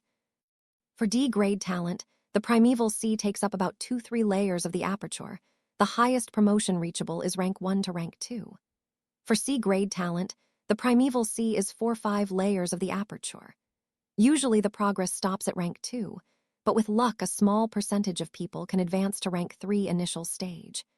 B-grade talents have a primeval sea that takes up 6-7 layers of the aperture. They are able to cultivate to rank 3, even as far as rank 4. As for a grade talent, the primeval sea is plenty. It takes up 8-9 layers of the aperture. This kind of talent in a person is naturally the most gifted and the most suitable for a Gu master's cultivation, being able to reach rank 5. As for Gu masters who are rank 6 and above, they are all legends. I am not clear about the specifics either. In the Gu Yue clan, there has never been the appearance of a rank 6 Gu master, but rank 4 and rank 5 Gu masters we have had before. The teenagers' ears all pricked up, their eyes shining brightly as they listened. Many of them couldn't help but look at Gu Yue Fang Zheng, who was sitting rigidly at the first row. He was a grade talent, after all. Their eyes were filled with feelings of envy and jealousy. At the same time, there were some who stared at the corner at the last row of the classroom. Leaning against the window at the corner was Gu Yue Fang Yuan, who was bent over the desk, sleeping soundly. "Look, he's still sleeping," someone whispered. "He's been sleeping continuously for a week, yet he's still not awake," someone cut in. "There's more. I heard that he was up all night, wandering about at the edge of the village. There's been people who have seen it more than once. Apparently he holds a wine jar at night, dead drunk outside. Luckily, these few years the village surroundings have been cleared clean, so it's safer." The fellow schoolmates whisper here and there, letting all kinds of small gossip spreading around quickly. Ah, well, the blow was just too big. Someone hailed as a genius for so many years, unexpectedly ending up to be a C-grade talent in the end, hee. If only it was just the case. Of all the people, his own little brother was pronounced in a grade, right now being the center of attention, enjoying the best treatment. The younger brother soars up to the sky, while the older brother falls to the ground, tut-tut. As the discussion amongst the students got louder and louder, the academy elder's brow deepened into a frown. In the whole classroom, all the teenagers were sitting respectfully, showing liveliness. This made Fang Yuan, who was sleeping on his table, stand out so much that it hurt the eyes. It's already been a week, yet he's still so dispirited. HMPH, initially I must have been mistaken by him. How could someone like this be a genius? The elder thought disgruntledly. He had spoken many times to Fang Yuan regarding this matter, but to no effect. Fang Yuan still did whatever he liked. He would sleep through every class, making the elder in charge of teaching have a very frustrated headache. Forget it, he's just a C grade. If he can't even withstand this sort of blow, fostering him with that kind of temperament will just end up wasting the clan's resources. Nothing good will come out of it. The elder's heart was filled with disappointment towards Fang Yuan. Fang Yuan was just a C grade, compared to his younger brother Fang Zheng, who was a grade talent. Now this was someone worth the clan spending an amount of effort on raising. While the academy elder thought about all this, he was also replying to the latest question. In the clan history, there has been many strong masters, For rank 5 masters, there were two. One of them is the first-generation clan head, our ancestor. He was the one who established Guyue village. Another one was the 4th clan head. He had remarkable talent and managed to cultivate all the way to the realm of a rank 5 Gu master. If it wasn't for that despicable, shameless demon Flower Wine monk's sneak attack, he might have been able to achieve rank 6, but who knows? As he said this, he heaved a deep sigh. Below the platform, the youth starting shouting in a rage. It's all because of that Flower Wine monk. He was too sinister and cunning. What a pity that our 4th clan leader was soft-hearted and benevolent, and died at a young age. If only I was born a few hundred years earlier. If I saw that demon, I would have torn off his ugly face. The 4th clan head and the Flower Wine monk story is something that the entire Guyue clan knows. The Flower Wine monk was also a rank 5 Gu master, famous among the demon faction in his time for his many years as a big flower thief. A few hundred years ago, he traveled to Qingmao Mountain. He attempted to commit crimes in Guyue village, but was found out by the 4th-generation clan leader in the end. After a earth-shakingly huge battle, the Flower Wine monk was beaten to the point he had to beg for mercy on his knees. The 4th clan head was merciful and kind, intending to spare his life. Yet the Flower Wink monk suddenly launched a sneak attack, successfully inflicting heavy wounds on the 4th clan head. The clan head flew into a rage, killing the Flower Wine monk on the spot. However, his heavy injuries were not curable, and thus he died. Therefore, in the hearts of the Guyue clansmen, the 4th-generation clan head was a great hero who sacrificed his life for the village. Flower Wine monk Awoken by the classroom's noisy chatter, Fang Yuan opened his sleepy eyes. He stretched his body and thought with resentment in his heart, this Flower Wine monk, where did he die? Why is it that I still can't find his legacy after searching around the entire village? In his memories, there was a Gu master from the clan who was broken-hearted and started drinking a lot. About 2 months later from now, the man was heavily drunk as he lay down outside the village. His heavy wine aroma unknowingly attracted a liquor worm. The Gu master was ecstatic, fully intent on catching it. The liquor worm hurriedly fled, and as the Gu master was in hot pursuit after it, he followed the liquor worm's trail and discovered an underground hole entrance and went in. The liquor worm was a very precious and expensive type of Gu.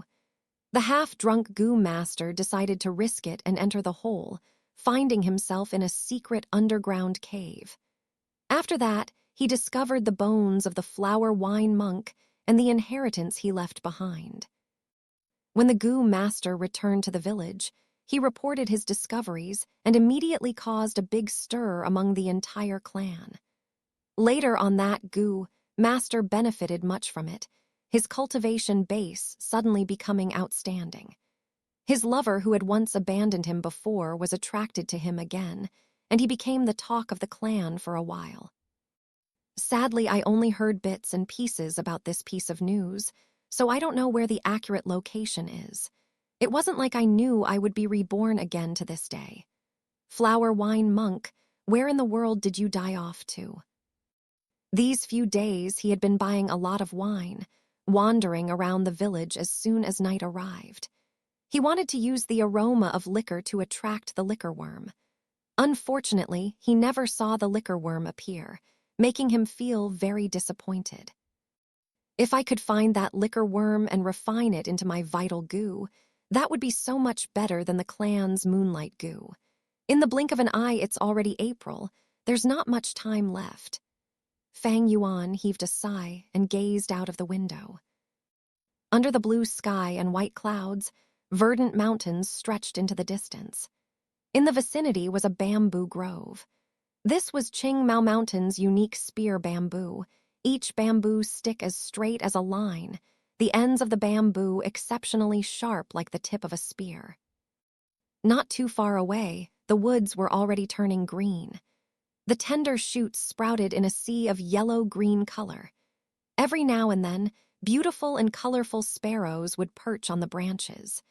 The wind of spring blew, wrapping up the freshness of the mountains and rivers and dispersing it into the world.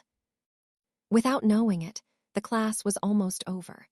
The academy elder finally informed, "This week I have taught you all how to contemplate and check your own aperture's primeval sea, and how to meditate and shift around the primeval essence inside your body. Now is the time for you all to refine your vital goo. After this class ends, you will all go to the academy's goo room and pick a goo worm. After choosing your goo, please go home and focus on refining it. When you have finally refined your goo, then you can come back to the academy and continue attending class. At the same time, this is your first assessment. Whoever can finish this assessment first will be rewarded a generous sum of 20 primeval stones." Chapter 8. Things will always be things, but humans will chain. Translator, Skypharo Editor, Skypharo. Beside the academy was a goo room. The goo room was not big. It was only 60 meters in size. In a goo, master's road to cultivation. A goo is the key to strength.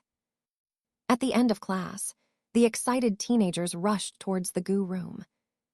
"Form a line, enter one by one," some voices suddenly yelled. It was natural that there were guards outside the goo room. The youths went in one at a time and came out. Finally, it was Fang Yuan's turn to enter the goo room. This room was a mysterious room. The four walls all had holes.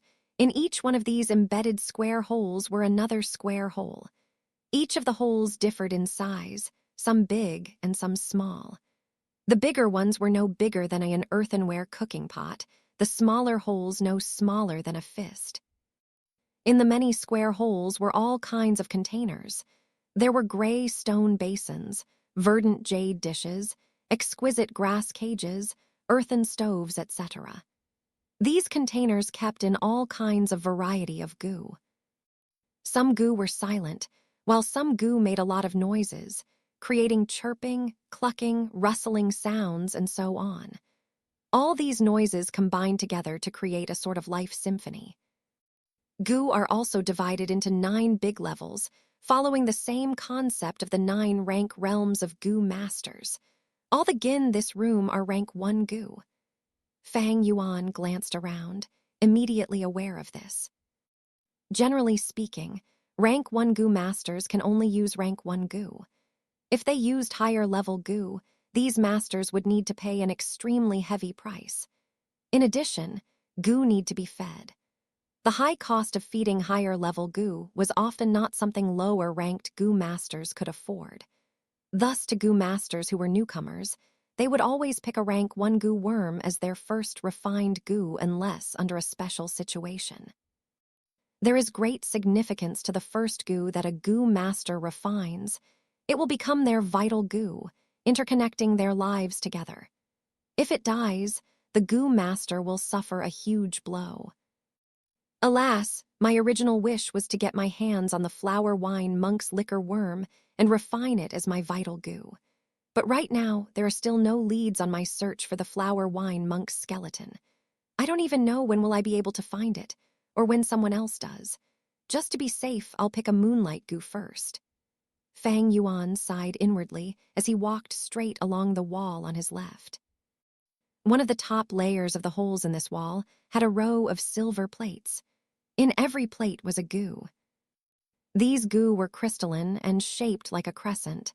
It was like a piece of blue quartz.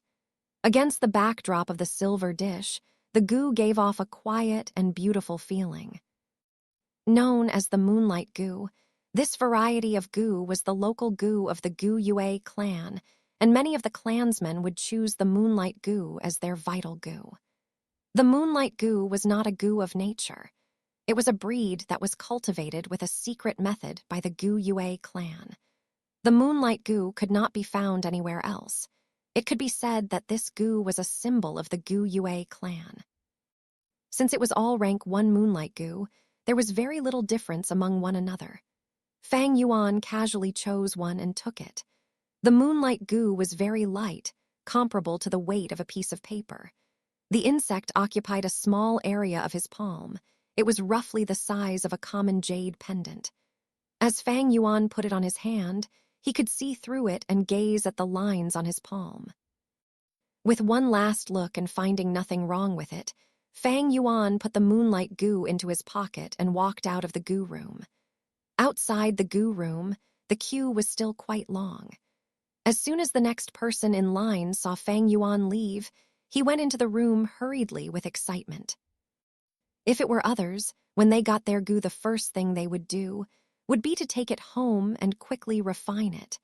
But Fang Yuan was not in a hurry to do so, for his mind was still thinking about the liquor worm. The liquor worm was more precious compared to the moonlight goo. Although the moonlight goo was a specialty of the Gu Yue village, it did not help a goo master as much as a liquor worm. After he left the goo room, Fang Yuan headed straight for the tavern. "Shopkeeper, 2 jars of aged wine." Fang Yuan fished around his pockets and drew out the remaining primeval stone pieces, putting them onto the counter. These few days he would come here and buy wine, then go around the village border and scout, intending to attract the liquor worm so it would appear. The shopkeeper was a short and fat middle-aged man, his face oily. After these few days, he had already remembered Fang Yuan. "Sir, you've come." While he greeted Fang Yuan, he stretched out a thick and short chubby hand and skillfully swiped away the primeval stone pieces. As he put them onto his palm, he shifted his hand up and down and felt that the weight was correct. With this, the shopkeeper's smile deepened. Primeval stones were the currency used in this world, used to measure the value of all commodities. At the same time, it was also a condensed matter of the world's essence, usable on oneself, and is important in helping a goo master in his cultivation. As it has monetary attributes as well as usable properties, it was similar to the gold on Earth. Earth has a gold currency standard system, and in this world it was replaced with primeval stones.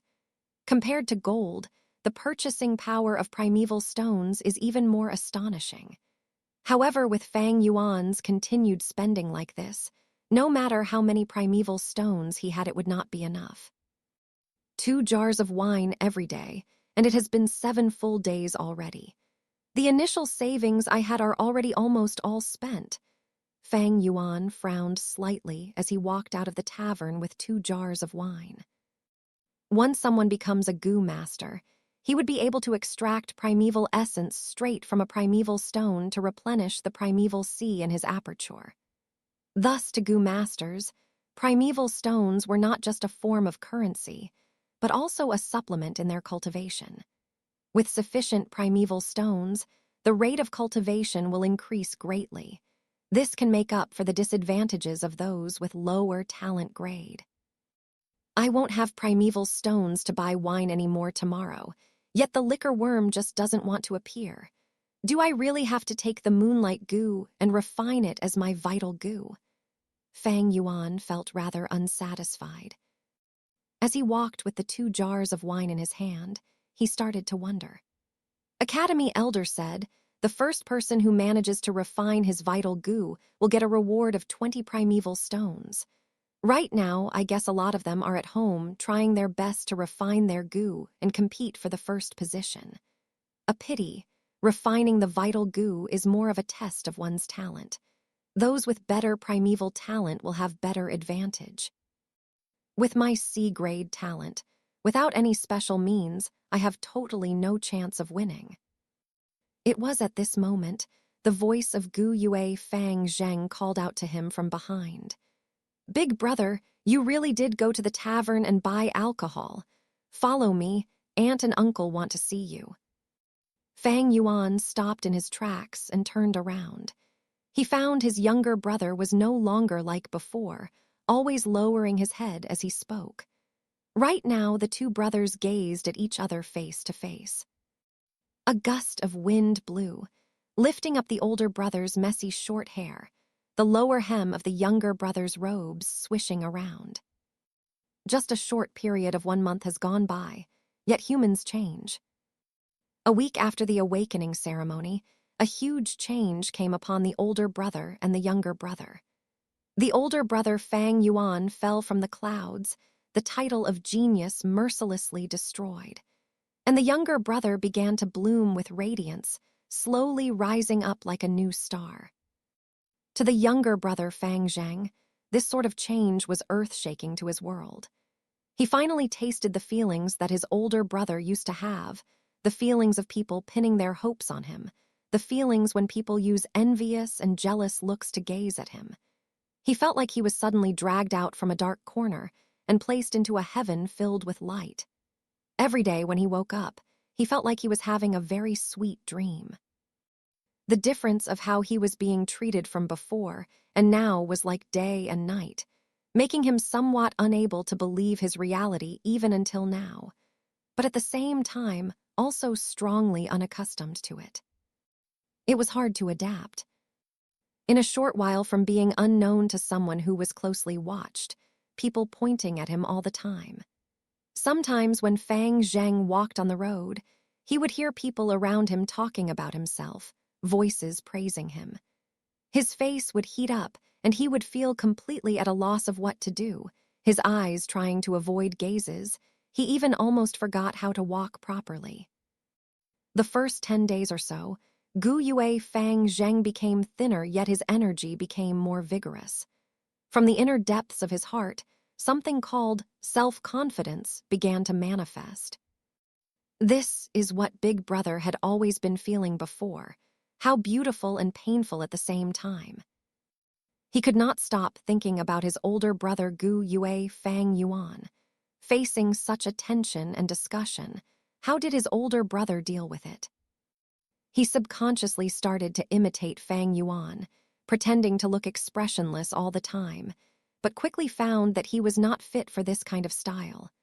Sometimes during class, a girl's shout could easily send him red-faced.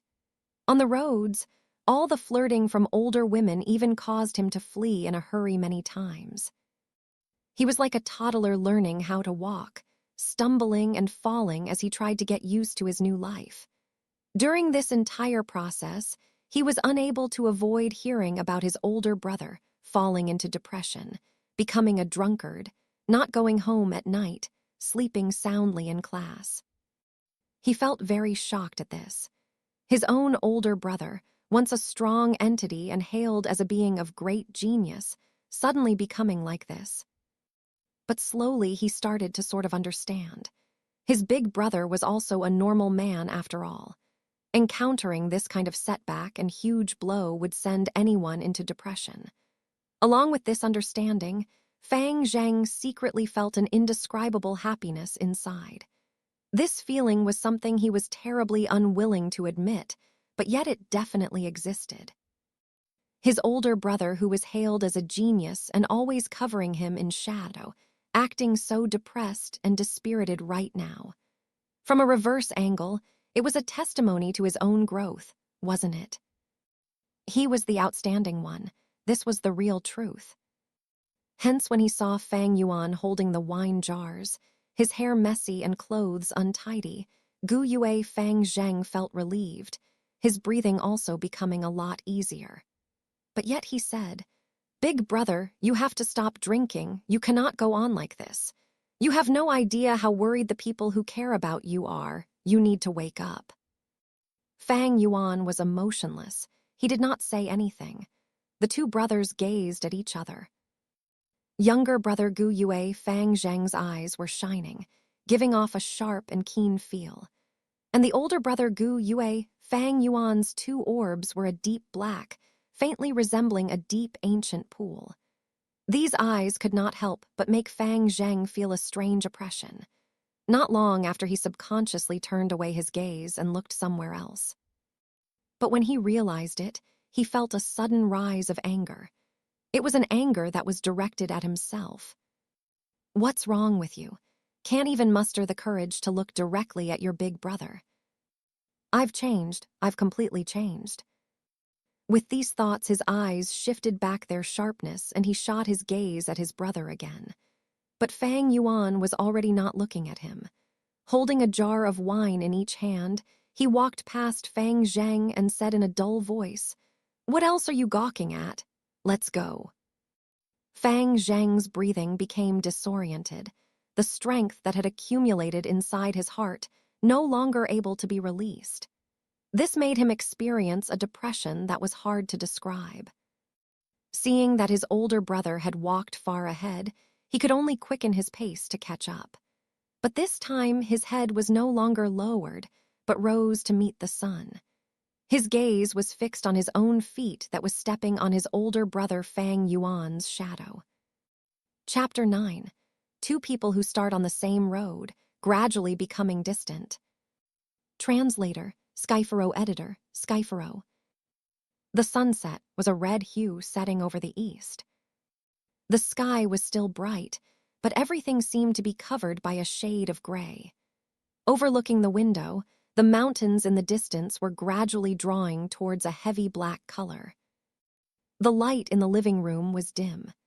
Aunt and uncle sat high in their chairs, their faces enveloped in shadow, their expressions hard to discern.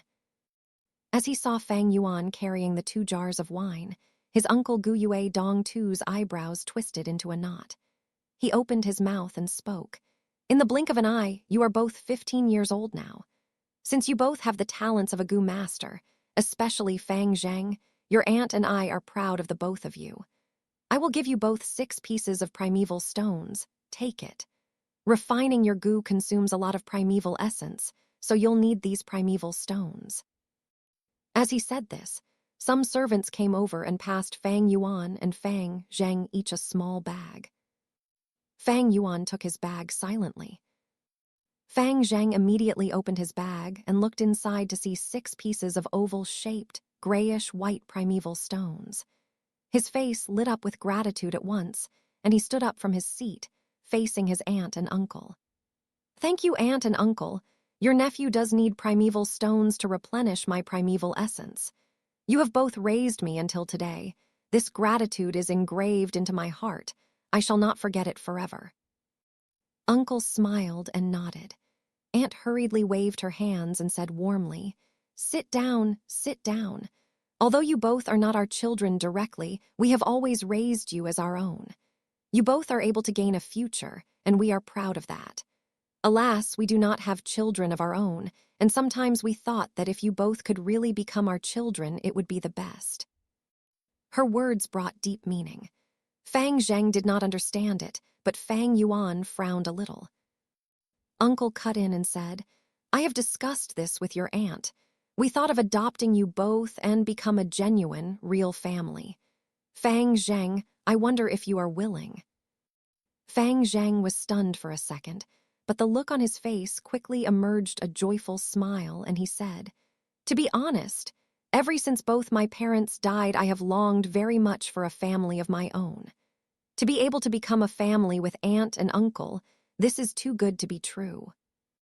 Aunt's expression loosened, and she laughed. "Then you are our good son. Shouldn't you stop calling us aunt and uncle?" "Father, mother." Fang Zhang, in a state of realization, changed his statement. Aunt and uncle laughed heartily. "What a good son. Not a waste of us husband and wife to raise you since you were 5 years old. And we have raised you for 10 whole years." Aunt wiped her tears. Uncle looked at the silent Fang Yuan and said gently, "Fang Yuan, how about you?" Fang Yuan shook his head without saying a word. "Big brother." Gu Yue Fang Zhang was about to advise him, but Uncle, whose tone was unchanged, stopped him. "If that's the case, Fang Yuan, my nephew, we won't force you. Since you are already 15 years old, you need to start being independent. This way you will also easily carry on your Fang bloodline. Uncle here has prepared 200 primeval stones for you as financial support." 200 primeval stones. Fang Zhang's eyes opened wide. He had never seen so many primeval stones in his life. He couldn't help but reveal a jealous expression. But Fang Yuan still shook his head.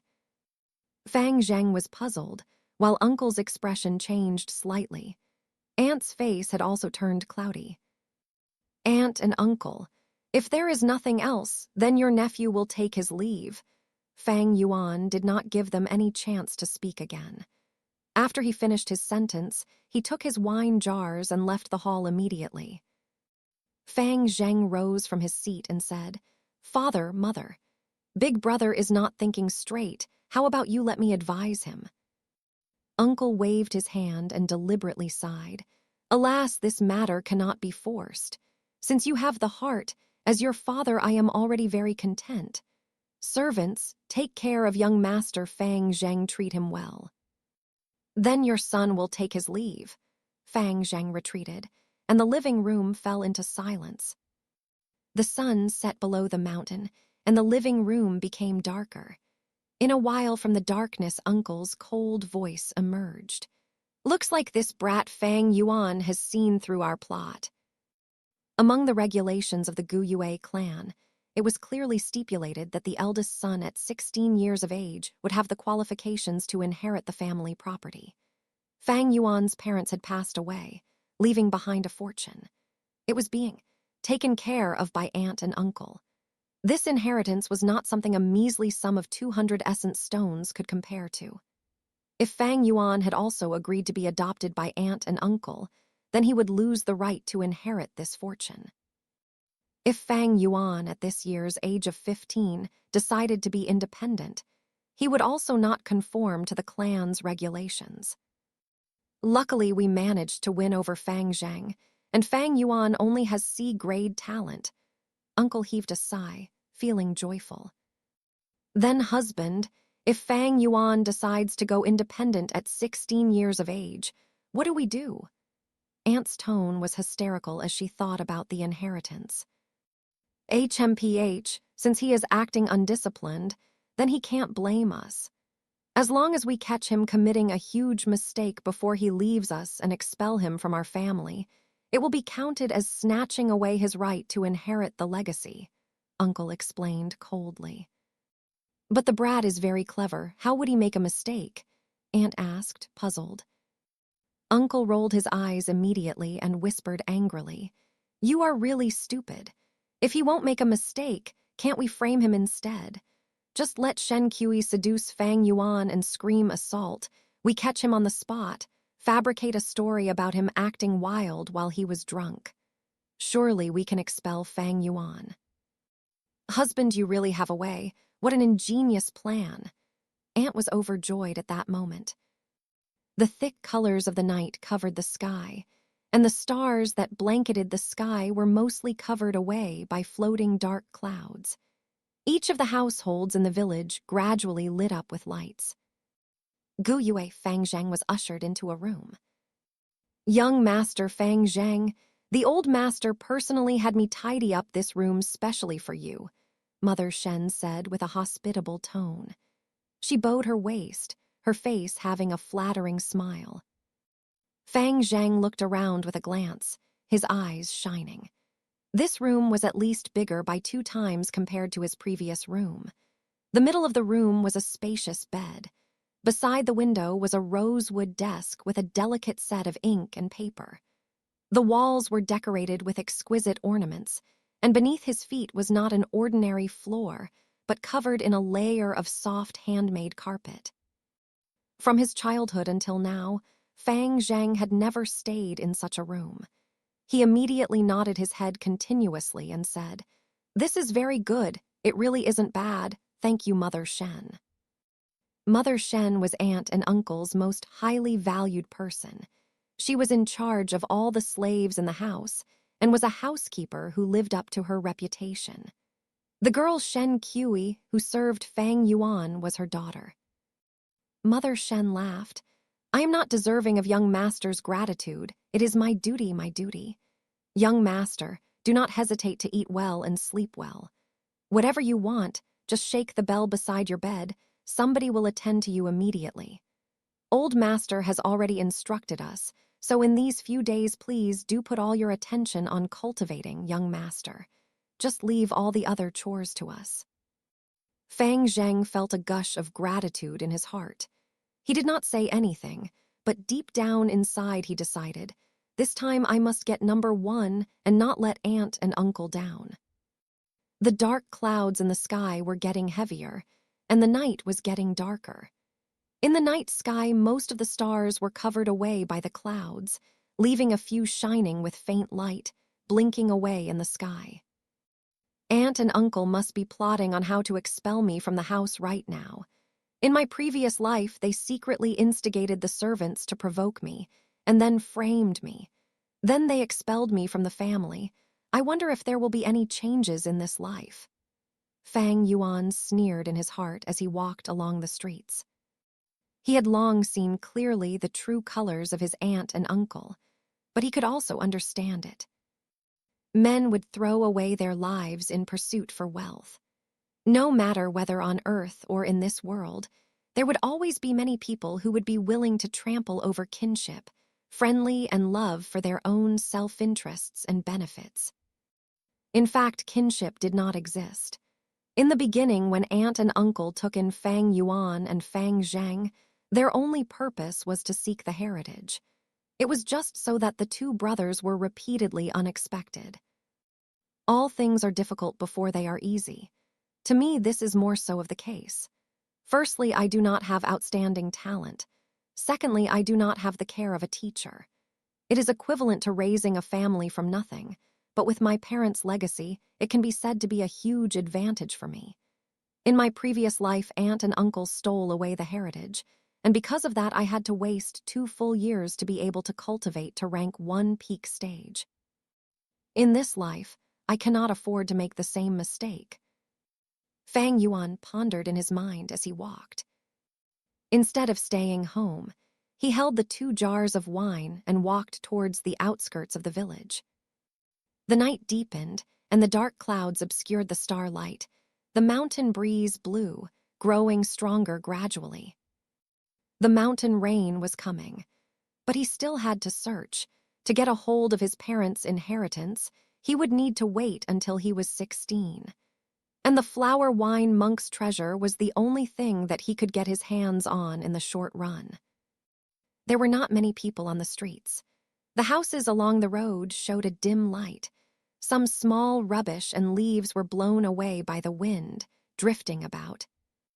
Fang Yuan's thin clothing could not stop the mountain wind, and he could not help but feel a cold chill. He simply opened the wine jar, drinking a small mouthful of wine. Although it was turbid wine, but after swallowing it, he felt a warm feeling rising up. This was the first time that he actually drank wine in these few days. The further he walked out of the village, the lesser the houses beside the road, and the dimmer the lights became. In front of him, it was even darker. The wind blew heavily against the mountain forest, the branches swaying in the night, making a whistling noise that sounded like a herd of beasts roaring. Fang Yuan's pace did not slow down. He walked out of the huge entrance of the village and out into the darkness, going further as he walked. And behind him were the bright and brilliant lights of tens of thousands of houses. In these lights, there was a warm corner. The younger brother Fang Zhang was seated at his desk, reviewing the notes that he had taken down during class. The lights in the house were shining brightly. The solid wall blocked away the cold winds. Beside his hand was a cup of warm ginseng tea, the steam rising up from the cup. Young Master Fang Zhang, the hot bathing water has been prepared for you. Outside the door, Shen Qi's voice softly floated through. Fang Zhang's heart jolted. Then bring it in, please. Shen Qi walked into the room with her waist bowed, her expression pleased.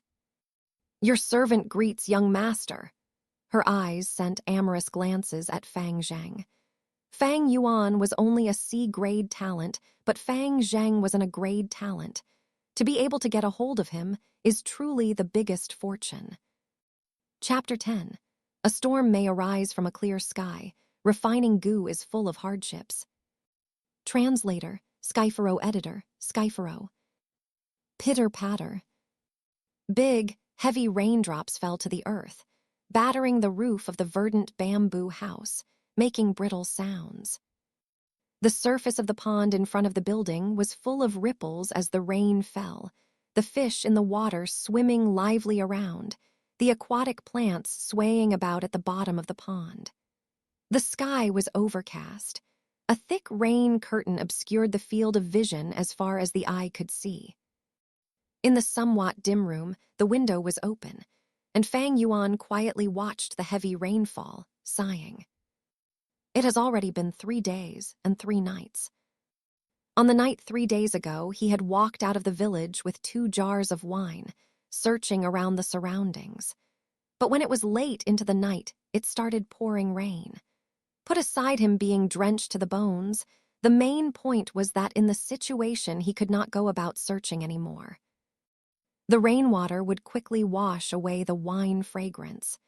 At the same time, if he forced himself to search under such conditions, it might arouse suspicions.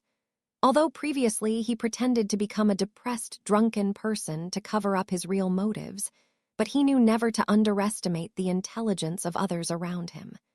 Only a fool would think others were stupid.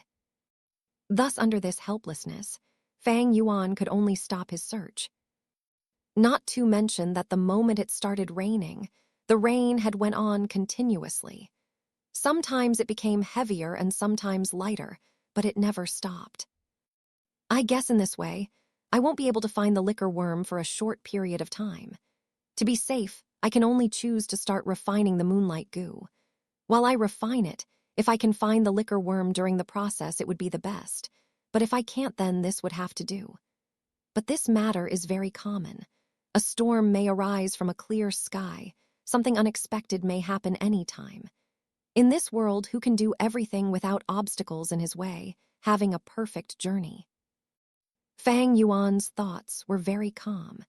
His 500 years of experience had long washed away the impulsiveness that he rarely had in the first place. He closed the door and window and sat cross-legged on his bed. He closed his eyes slowly, and after breathing a few times, he calmed his state of mind. In the next moment, the vision of his primeval aperture appeared in his mind. The aperture may be positioned inside his body, but it was mysteriously unusual, limitlessly big, and yet infinitely small. The outer layer of the aperture was a layer of light. The white light gave a thin impression, but it still supported the aperture well. In the aperture was a sea of primeval essence. The seawater was a green copper color, the surface of the sea clear and calm as a mirror. The water level was about half the height of the aperture. The entire volume of the sea occupied 44% of the aperture. This was the green copper primeval sea of a rank 1 Gu master, and every drop of seawater was primeval essence. It was Fang Yuan's life elementary force and the condensation of his essence, vitality, and soul. Every drop of primeval essence was precious, because it was the root of a Gu master and was the source of power. Gu masters need to rely on primeval essence to refine and use Gu. As he retreated his mind from the primeval sea, Fang Yuan opened his eyes, retrieved the moonlight goo. The moonlight goo quietly sat in the middle of his palm, resembling a curved blue moon, small and crystalline. With a simple thought, the primeval sea in his aperture tumbled, and a jet of primeval essence broke from the sea surface and transferred out of the body, finally rushing into the moonlight goo. The moonlight goo suddenly radiated fiercely in blue light, slightly trembling in Fang Yuan's palm, resisting the influx of primeval essence. Goo are the essence of heaven and earth, carrying the secrets of the world, the bearers of the law of nature. They are living creatures that live freely under the sky, each born with a will of its own. Right now, with Fang Yuan trying to refine it, it would mean wiping out its will. Feeling the danger looming, the moonlight goo naturally resisted. The process of refining is a very difficult one. The moonlight goo was like a curved crescent moon. As the green copper primeval essence poured into the crescent, the two pointed ends of the crescent turned green. Slowly, this green copper essence began to spread to the middle of the crescent moon. In less than 3 minutes, Fang Yuan's face had become pale. A huge volume of primeval essence continuously poured into the moonlight goo, making him feel a weakness that rapidly attacked his heart. 1%, 2%, 3%, 8%, 9%, 10%. 10 minutes later, Fang Yuan's primeval sea had used away 10% of primeval essence. Yet on the blue crystalline moonlight goo's surface, the points of green copper essence on the two tips of the crescent only expanded a tiny little area towards the center. The resistance of the moonlight goo was immensely strong. Fortunately, Fang Yuan had anticipated this earlier and did not feel surprised. He persisted and poured in more essence into the moonlight goo. 1%, 2%, 3%. After another 20 minutes, the primeval sea in Fang Yuan's body was only left with 14%. The green copper essence on the moonlight goo had expanded slightly, the two tips of green essence adding up together, covering the surface of the moonlight goo by about 1/12. The rest of the moonlight goo's surface was still the original color of light blue. Refining a goo is so hard, Fang Yuan sighed as he looked at it. He broke the influx of primeval essence, stopping the refining process. Up until now, he had been refining for half an hour. The primeval sea in his aperture consumed over more than half, with only 14% of primeval essence left. And the moonlight goo was only refined by 1/12 of it. To make matters worse, the moonlight goo was still emitting its faint blue halo. Even though Fang Yuan had stopped refining, the moonlight goo did not stop resisting. It was still driving out Fang Yuan's green coppery primeval essence. Fang Yuan could clearly feel that the primeval essence that he poured into the moonlight goo was being pushed out, bit by the moonlight goo out of its body. On its surface, the green copper essence at the two tips of the moon crescent was slowly shrinking. Based on this speed of reduction, in about 6 hours later, the moonlight goo would be able to completely expel all of Fang Yuan's primeval essence. At that time, when he needed to refine this goo, it would make no difference from starting over again. Every time when refining goo, it is just like a fight between two armies, a battle of positional warfare or war of attrition. Even though I refined 1/12 of the goo, I wasted 3/4 of my primeval essence. When refining goo, a goo master has to replenish his primeval sea while continuously engaging the refinement process, consolidating his victory. The refinement of a gooey is a test of one's skill in shifting his primeval essence and the patience of an enduring battle. Fang Yuan took out a piece of primeval stone from his money bag as he pondered. A goo master had two ways to replenish the consumed primeval essence. The first way was natural recovery. After a period of time, the primeval sea would naturally replenish the primeval essence. In the case of a C-grade talent like Fang Yuan, it would take about 1 hour to replenish 4% of primeval essence. In 6 hours, it could recover 24% points of the total quantity primeval essence. The second way was to absorb the natural essence directly from a primeval stone. The primeval stone is a treasure from nature itself. As condensed natural primeval essence, while absorbing it, the water level of the primeval sea was rising with a continuous speed that could be seen with the naked eye. After about half an hour, the primeval sea had been replenished back to its original volume of 44%. At this level, the rising water level of the sea stopped abruptly. Even though there was still space inside the aperture, Fang Yuan could not store any more primeval essence. This was the limit of his C-grade talent. Thus, from here, one can see the significance of the grade of one's cultivation talent. The higher the talent, the more primeval essence the aperture can hold, and the faster the natural recovery of the primeval essence will be. In Fang Yuan's case, to refine a goo and solidify his results, he would have to absorb primeval stones because his primeval essence natural recovery rate cannot defeat the rate of the moonlight goo expelling it out. However, in the case of the grade talent Fang Zhang, he could replenish 8% of primeval essence every hour. In 6 hours, he would recover 48% of primeval essence, and in the same time frame, the moonlight goo could only expel away 3% points of primeval essence. Fang Zheng did not require the external help of a primeval stone. He could go on refining with a few rests in the process and successfully refine the moonlight goo in a few days. That was why Fang Yuan knew from the beginning that in this test, to refine the moonlight goo, he never had the chance to obtain the first position. It had nothing to do with a person's actual strength, as the first factor was the grade of talent. The second factor would be primeval stones. If there was an abundance of primeval stones, without hesitation to consume, a B-grade talent could also surpass an A-grade talent and obtain the first position. In my hands are 6 pieces of primeval stones. I cannot compare to Guyue Mobei or Guyue Kai Chen, these kinds of people who have their elder family members supporting them from behind. My talent is on C grade, and cannot be compared to Fang Zheng, who has an A-grade talent. I never had a chance of winning in this test.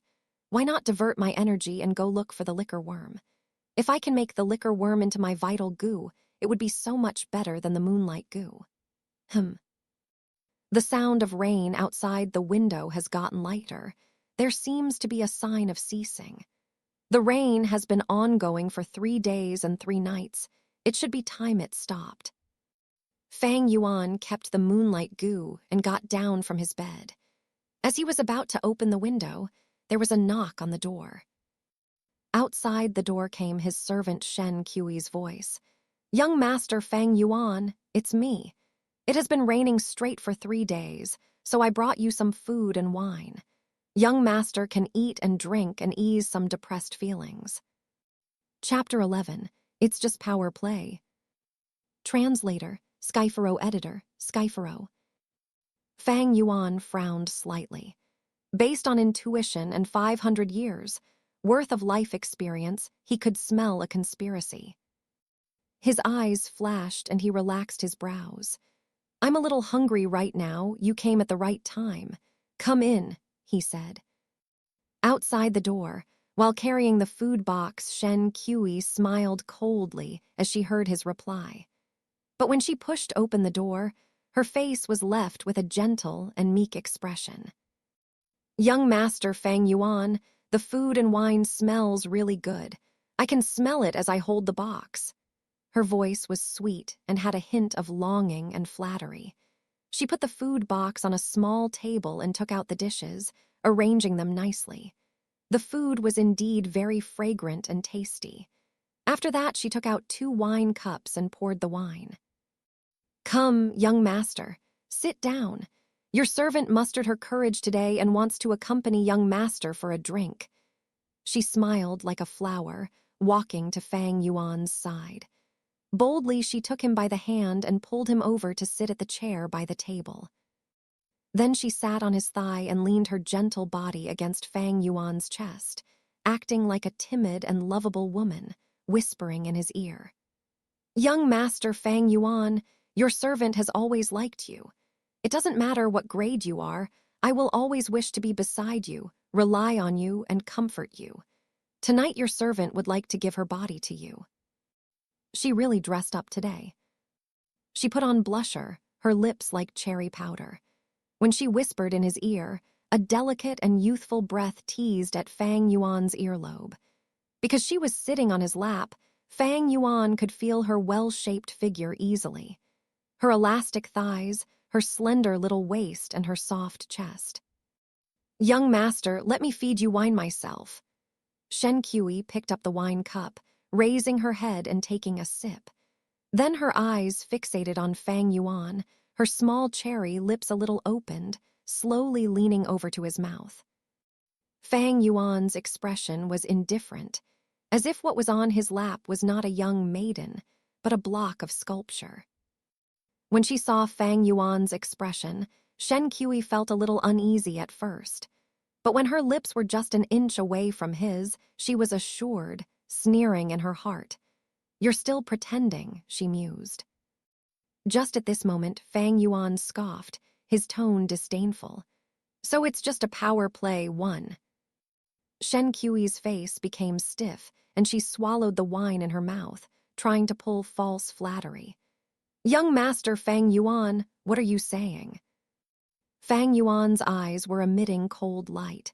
He stared into Shen Qi's eyes, placing his right hand on her snowy white neck at the same time, slowly pressing it with force.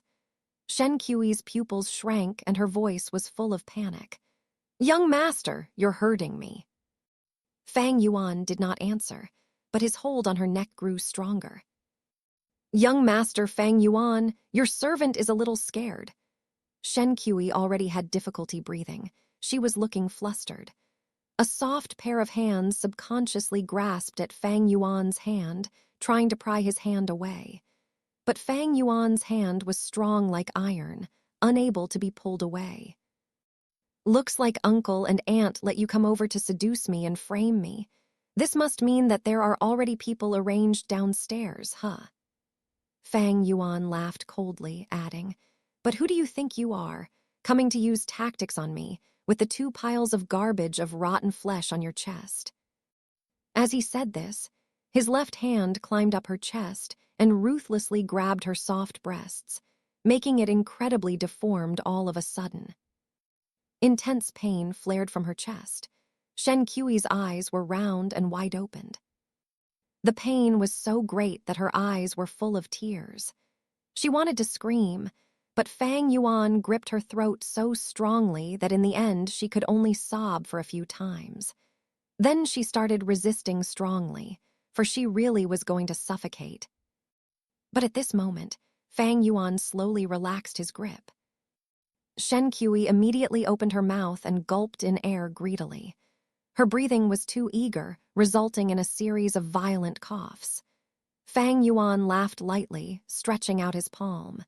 He gently stroked her cheek, his tone carefree as he spoke. Shen Qi, do you think I can kill you or not? If Fang Yuan roared at her with an evil and loud voice, Shen Qi might actually fiercely retaliate. But when Fang Yuan smiled and spoke in a shallow manner, his soft voice asking if he could kill her or not, Shen Qi felt a deep fear from the bottom of her heart. She was scared. She looked at Fang Yuan with terror on her face, seeing this young man smiling all over his face as he gazed at her. At this instance, Shen Qi vowed to herself that she would never forget his eyes for the rest of her life. This pair of eyes were not mixed with the slightest emotion, dark and profound, resembling a deep, ancient pool that was hiding a horrifying beast. Under the gaze of these eyes, Shen Qi felt like she was naked in the midst of ice and snow. The person before me definitely dares to kill me, is able to kill me. Oh heavens, why did I come and provoke this kind of devil? Shen Qi's heart was full of remorse. At this moment, she longed to turn and flee. But right now, she was still on his lap. She did not dare to run away, not even able to pluck the courage to do any action. The muscles on her entire body were tense, her gentle stature trembling. Her face was as pale as white paper, and she could not utter a single word. Since you, as a personal servant girl, have been serving me for so many years, I won't kill you this time. Since you want to escape from slavery, go and find my little brother. He's stupid and naive. Fang Yuan retracted his smile and patted her cheek, his tone plain like water. With a sigh, he finally said, You can leave. Shen Qi was as dumb as a piece of wood as she walked out obediently. She was afraid out of her wits and did not know how she managed to leave the side of the devil called Fang Yuan. The men hidden in the shadows looked confused when they saw Shen Qi come out looking so shaken. They actually arranged such a beautiful trap. It's even more innovative than my previous life. Hee, aunt and uncle, this kindness of yours I will remember deeply. Not long after Shen Qi left, Fang Yuan stood up and left as well. No matter what, he could not stay at this residence anymore. A wise man sees and mitigates foreseen risks, What more to say for a devil? When there is insufficient strength, only a fool would put himself in danger. Innkeeper, do you have any rooms available? Fang Yuan came to the only inn in the village and asked for the price. Yes, yes. There is room on the second floor and third floor. Not only is it cheap, the rooms are also tidy and clean. The first floor is the cafeteria. Guests of the inn can come here and eat. There is also service for asking the inn workers to bring up food to your room. The innkeeper was full of hospitality as he entertained Fang Yuan. This inn was the only one in the village, but the business was not very good. In fact, it was somewhat deserted. Only when the annual merchant caravan came by to trade on Qingmao Mountain, the inn would be full of people. Fang Yuan was a little hungry, so he passed 2 full round pieces of primeval stones to the innkeeper. Give me a good room for me to stay in, and prepare 2 jars of wine, 3-4 different dishes. Return me any excess balance. Done. The innkeeper took the 2 pieces of primeval stone and asked, would you like to eat in your room or dine in the hall? Fang Yuan looked at the sky. The rain had stopped and it was nearing evening. He could simply eat in the lobby and set out straight for the outskirts of the village when he was done, continuing his search for the treasure of the flower wine monk. Thus he replied, I'll eat in the hall. The inn had a dining hall. There were a dozen square tables. 4 long benches surrounded each table. In between the tables were huge and thick pillars that were supporting the inn. The floor was covered with big tiles of marble, but it was wet. It was hard to conceal the moisture of the mountain. There were 3 tables seated with people. Seated by the window, an old man was drinking wine, gazing outside at the sunset, being all alone. In the middle of the cafeteria was a table seated with 5-6 hunters.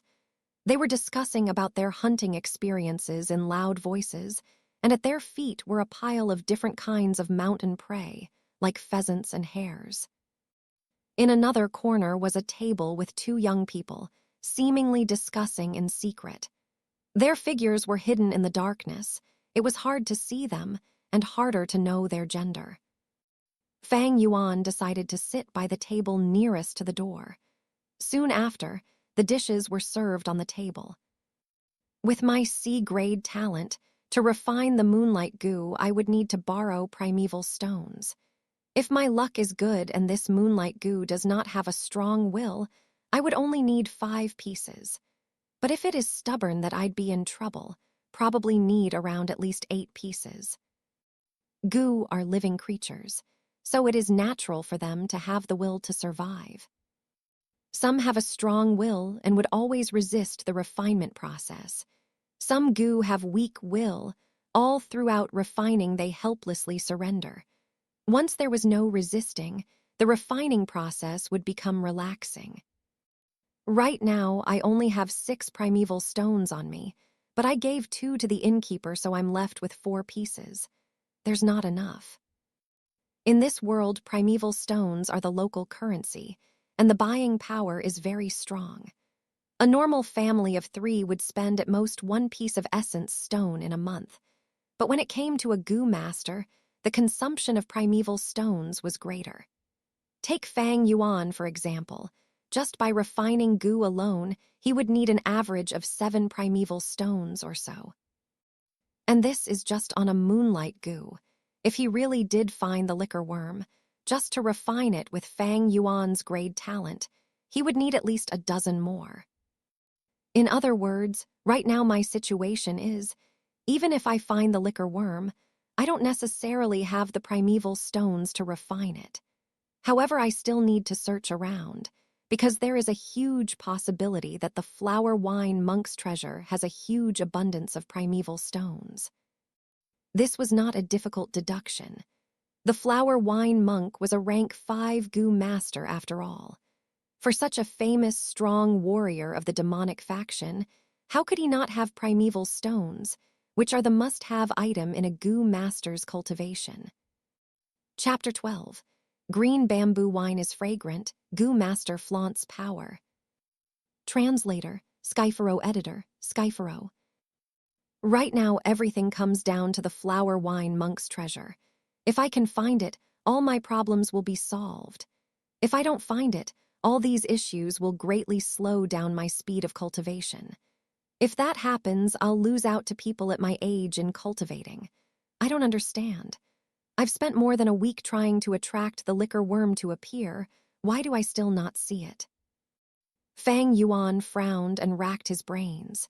It was like putting food into his mouth, but still not knowing how it tasted. Suddenly, there was a loud noise, interrupting his thoughts.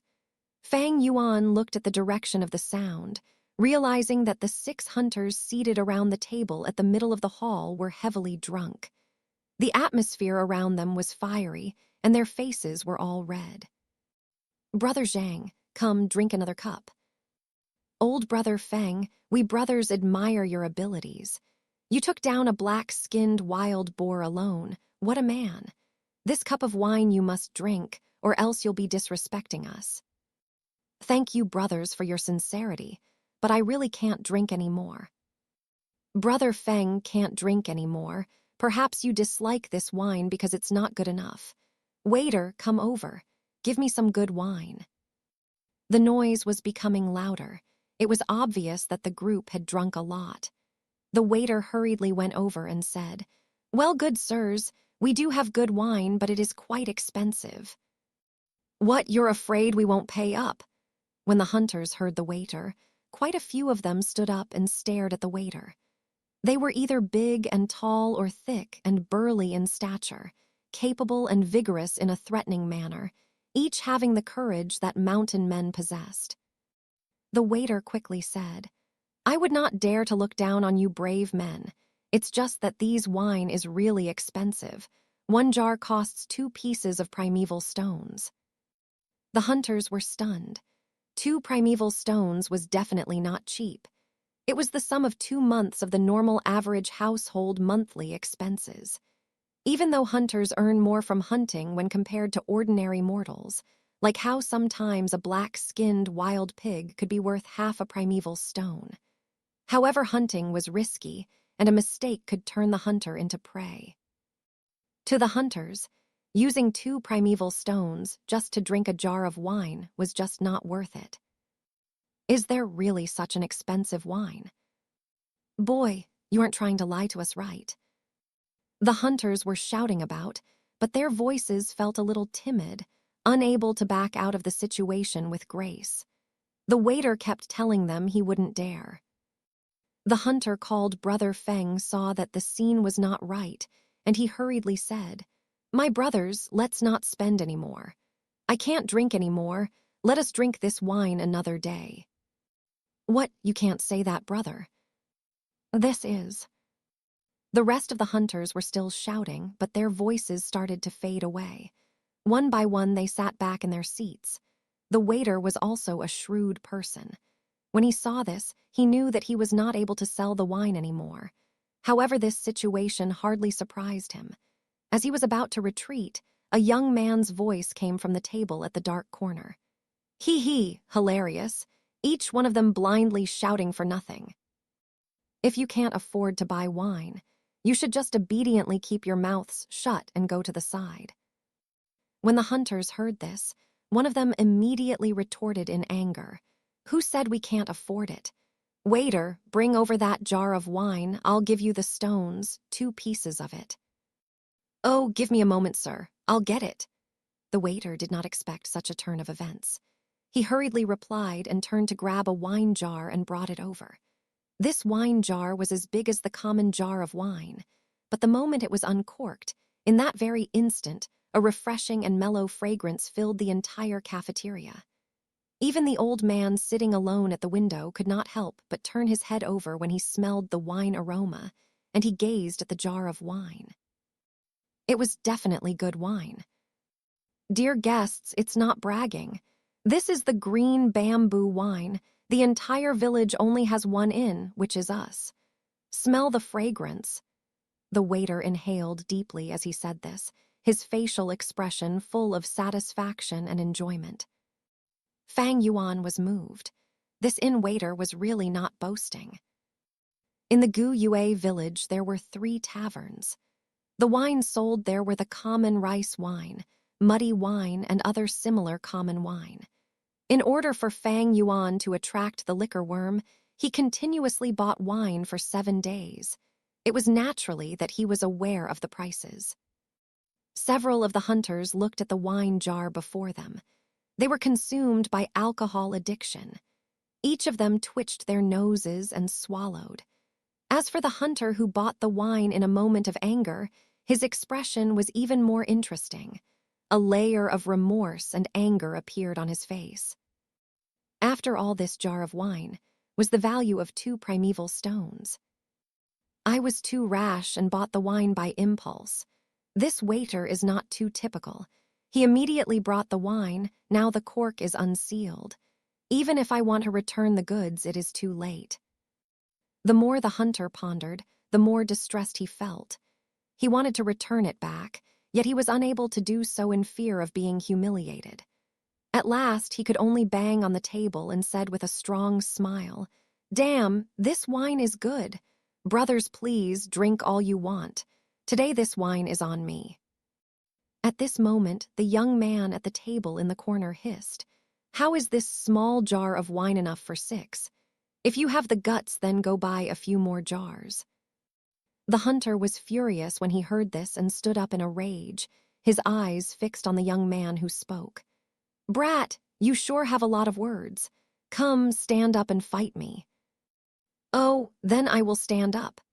The young man got up from his seat as he heard the hunter's remark, grinning as he walked out from the shadows.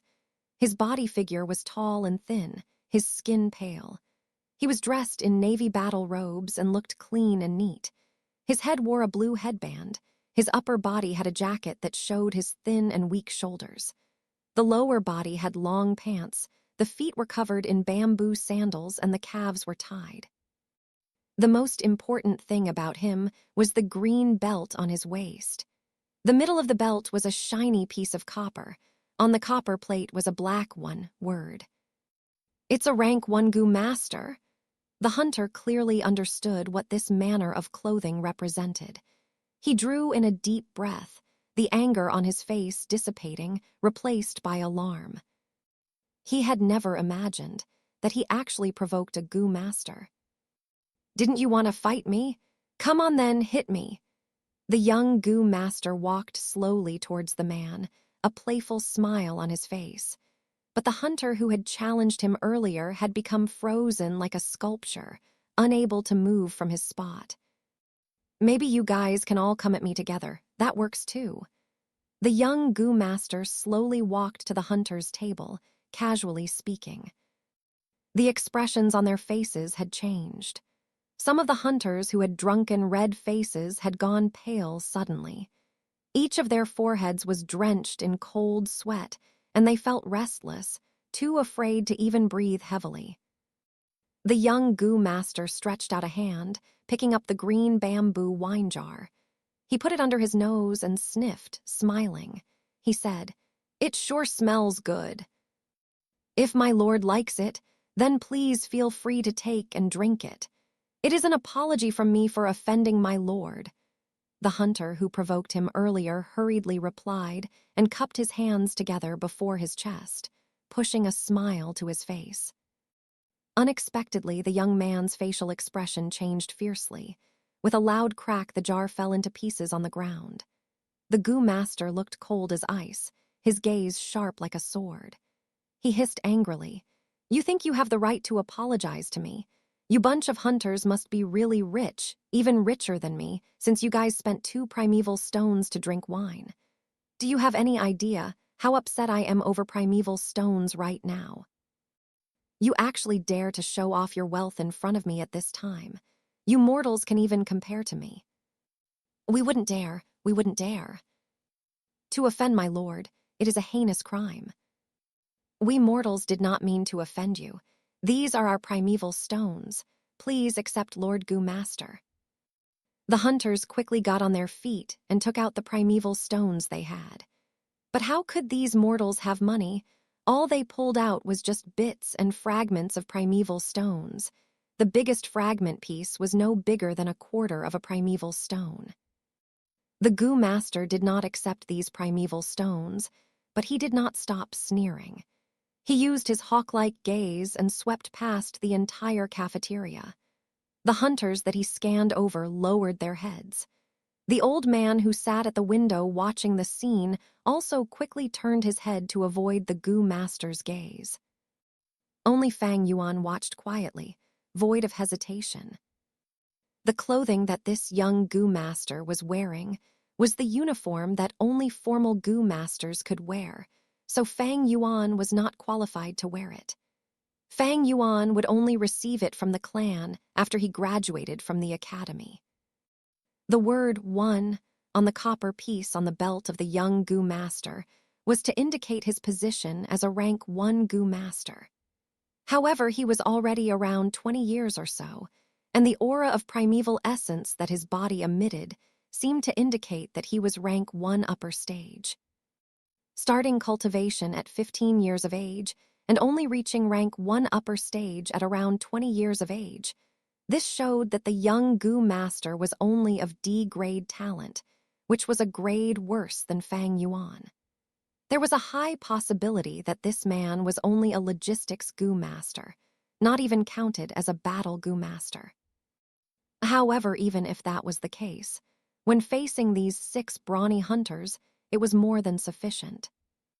This was the gap of power between a goo master and a mortal human. With power, one can be at the top. This is the nature of this world. No, actually, any world is also the same. The big fish eats the small fish, and the small fish eats the shrimp.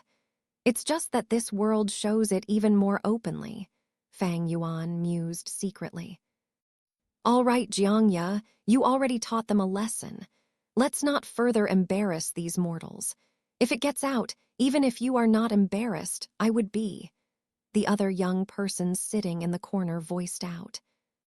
When everyone heard the voice speak, they realized that this young person was a woman. The young goo master called Jiang Ya stopped sneering as his female companion chided him.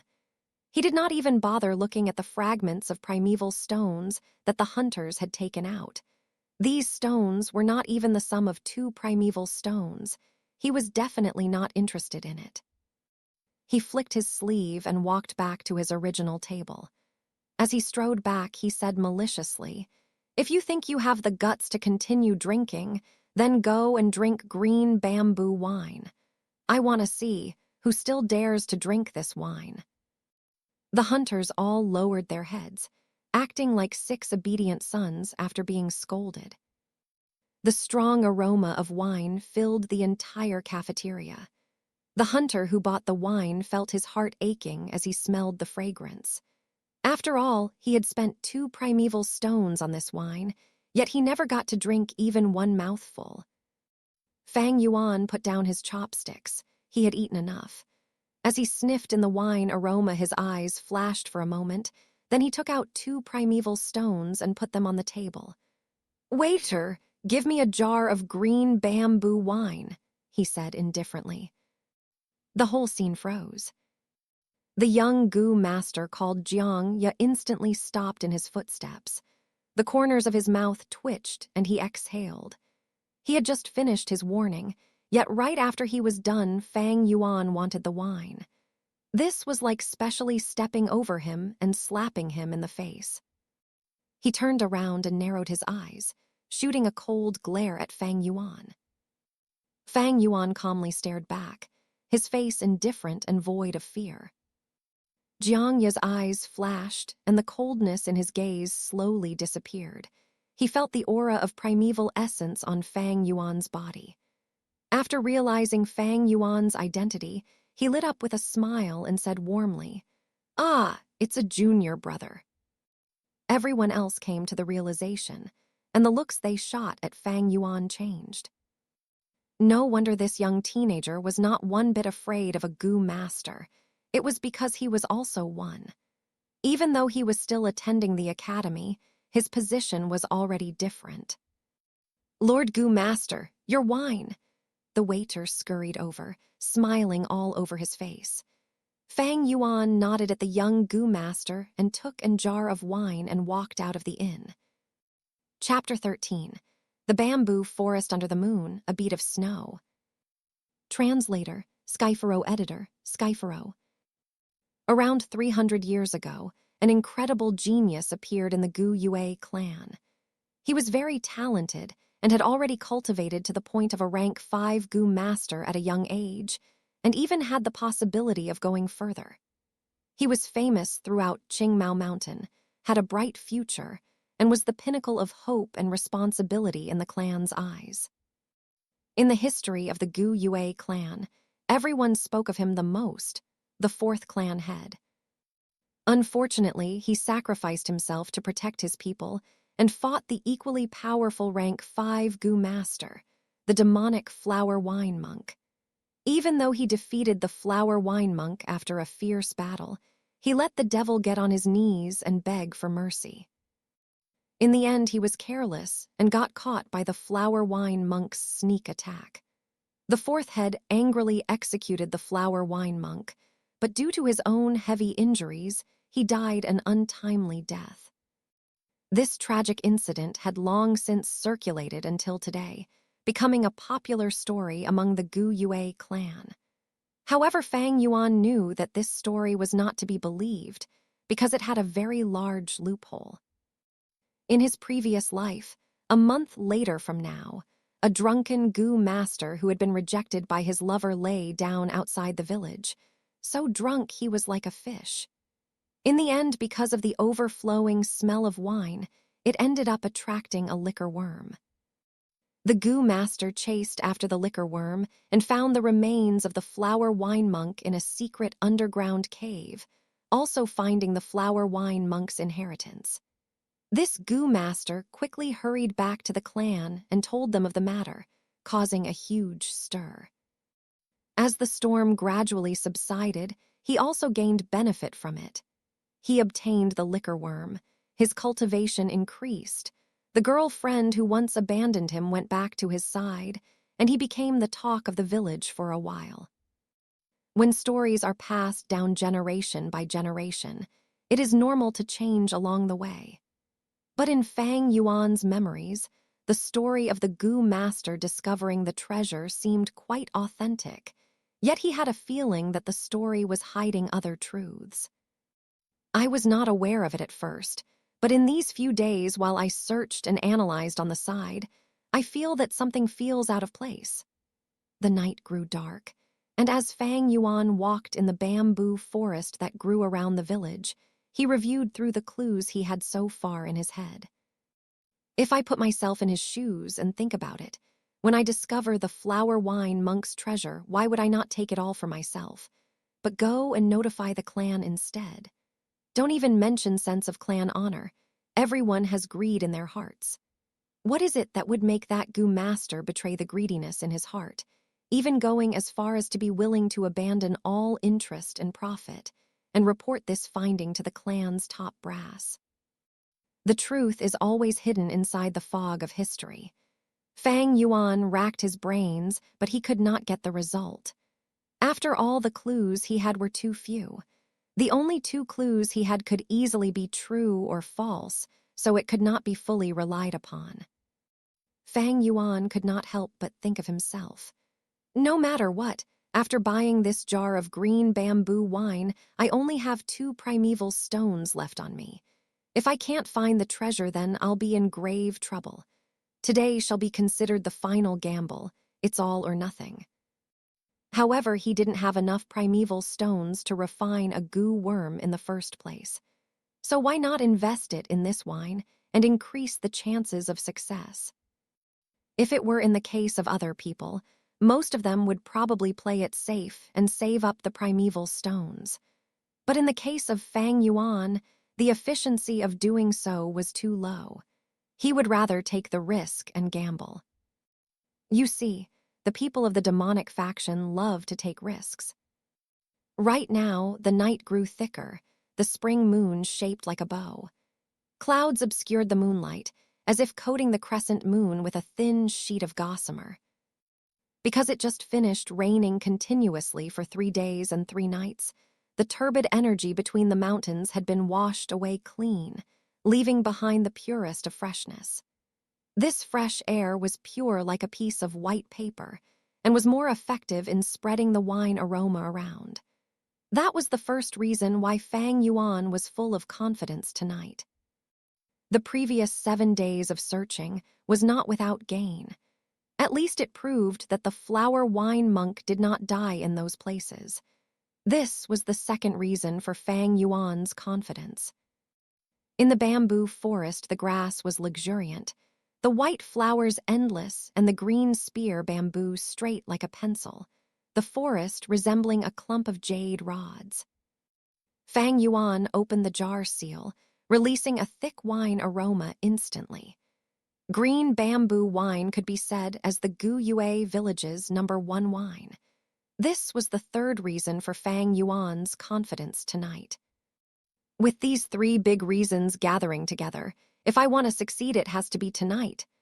Fang Yuan cheered in his heart as he slowly tilted the wine jar, pouring a small stream of wine, dripping it onto a stone. If those bunch of hunters saw this sight, they would have probably become insanely distressed. This wine is worth 2 whole primeval stones after all. But Fang Yuan was indifferent. The fragrant aroma quickly spread out into the night. The breeze was gentle, the faint aroma floating about and contaminating the bamboo forest. Fang Yuan stood at his spot, smelling the aroma. He waited for a while, yet he did not see any movement. All he heard was a nightingale crying in the near distance, its sound like a string of bells. His gaze was silent. He did not feel surprised, and he moved away, walking to a spot a few hundred meters away. In this place, he did the same, pouring out a few drips of wine and waiting at the spot. He did the same thing over and over again, moving away to a few other different locations, dripping wine a few times. After all that, the green bamboo wine in the jar was only left with a bit. "This is the last time," Fang Yuan sighed. He tipped the wine jar over, the bottom facing the sky. All the remaining wine left in the jar flowed out. The wine sprinkled over the grass, letting the green grass sway about. The wild flowers were stained with wine, slightly lowering their heads. Fang Yuan stood with the last shred of hope in his bosom and gazed around. Right now, the night was already very deep. A thick cloud had obscured the moonlight. The dark shadows were like a curtain, covering the bamboo grove. It was deadly silent all around, each strand of green spear bamboo standing alone, leaving a trail of lines that were straight up and down in Fang Yuan's pupils. He quietly stood at the spot, listening to his own clear breathing. Then he felt the small hope that he carried in his chest, slowly dissipating away, becoming nothing. It failed after all, his heart muttered. Today I had 3 great advantages gathered together, yet I still failed, not even seeing the shadow of the liquor worm. This means that in future the rate of success will be lower. Right now I only have 2 primeval stones left, and I still need to refine the moonlight goo. I can't risk it anymore.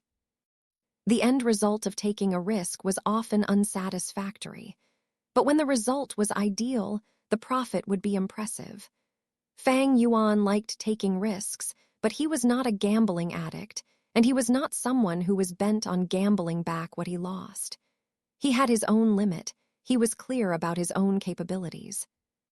Right now, the 500 years of life experience was telling him it was time to stop. Sometimes life was like this. Often it was that there was that one goal that seemed so perfect, filled with temptation. It seemed so near, yet with so many twists and turns, the goal was constantly unfulfilled. It made people restless, thinking about it night and day. This is the helplessness of life, but it's also the charm of living. Fang Yuan laughed bitterly, turning to walk away. It was at this moment. A gust of wind blew, like a gentle arm, lightly brushing away the clouds in the night sky. The clouds floated away to reveal the hidden moon. The crescent-shaped moon hanging in the sky was like a white jade lamp, pouring moonlight that was clear as water down onto the earth. The moonlight spilled over the bamboo forest, spilled onto the mountain rock, bathing onto the rivers and streams in the mountain, shedding onto Fang Yuan's body. Fang Yuan was dressed in plain clothing. Under the gentle touch of the moonlight, his young face became fairer. The darkness seemed to fade away in a flash, and taking its place was a field of snowy frost flowers. As if it was infected by the moonlight, the nightingale began to sing once more, but this time it was not just one, but many. Scattered among the bamboo grove, they all tweeted in response. At the same time, a type of insect that inhabited huge mountains, the dragonpill crickets that were active under moonlight, started singing a rustling song of life. They were critters that only came out in the night. Their bodies emitted faint red light. At this moment, they jumped out in droves, each of their bodies flashing with the brilliance of a red agate. At first glance, Fang Yuan thought that these dragonpill crickets were like jets of crimson water bouncing about, landing on the green grass and wild flowers, prancing under the moonlight in the bamboo grove. The bamboo forest was like a conscious pond. Under the moonlight, the green jade colors of the spear bamboo flashed in the brilliance of light and smooth jade.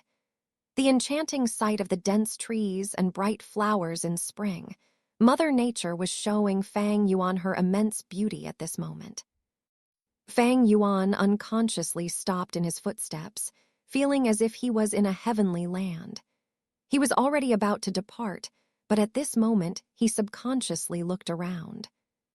The clump of wild flowers and grass that he had poured the last dredges of wine over trembled gently in the wind, remaining empty. Fang Yuan laughed at himself and took back his line of sight. However, unexpectedly in the process of turning away, he saw a dot of white snow. This bead of snow was glued to a spear bamboo pole not far away. Under the moonlight, it was like a suspended round pearl. Fang Yuan's two pupils expanded fiercely, his body trembling slightly. His heart dropped and started pumping faster each second. It was the liquor worm. Chapter 14. In the mountain crevice hides a profound theory.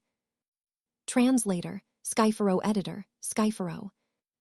The liquor worm was shaped like a silkworm, its entire body giving out pearl white light. It was a little chubby and had a cute appearance. The liquor worm fed on wine and could fly. When it flew around, it would curl up into a ball, and its speed was very fast. Even though it was only a rank 1 goo, but it was worth even more than a few rank 2 goo. To make it into one's vital goo was way more beneficial than the moonlight goo. Right now, the liquor worm was glued to a bamboo pole merely 50-60 steps away from Fang Yuan. He held his breath, not closing in rashly, but slowly walking backwards. He knew his distance was very near, but to really catch a liquor worm directly, it was an incredibly difficult task for a goo master who just opened the primeval aperture like him. You could say there was totally no hope of success. Fang Yuan's was unable to see the liquor worm clearly, but in the darkness, he could feel the liquor worm directing its vigilance at him. He slowly backed away gently, trying his best not to disturb the liquor worm. He knew that if the liquor worm was to fly away, he could never catch up with his own speed. He needed to wait until the liquor worm drank until it was drunk, and then with its flying speed slowed down, he would have a chance to catch it. Seeing Fang Yuan retreated further away, the liquor worm crawling on the bamboo pole stirred. The strong aroma of wine before it was so tempting, so attracting, making the worm lost in a reverie. If it had saliva, it would have long been drooling a pool of saliva around it.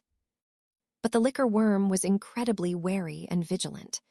Only after Fang Yuan retreated 200 steps back did it shrink a little and bounced into the air. When it fluttered high in the air, its body curled up into a ball, looking like a small and white rice dumpling.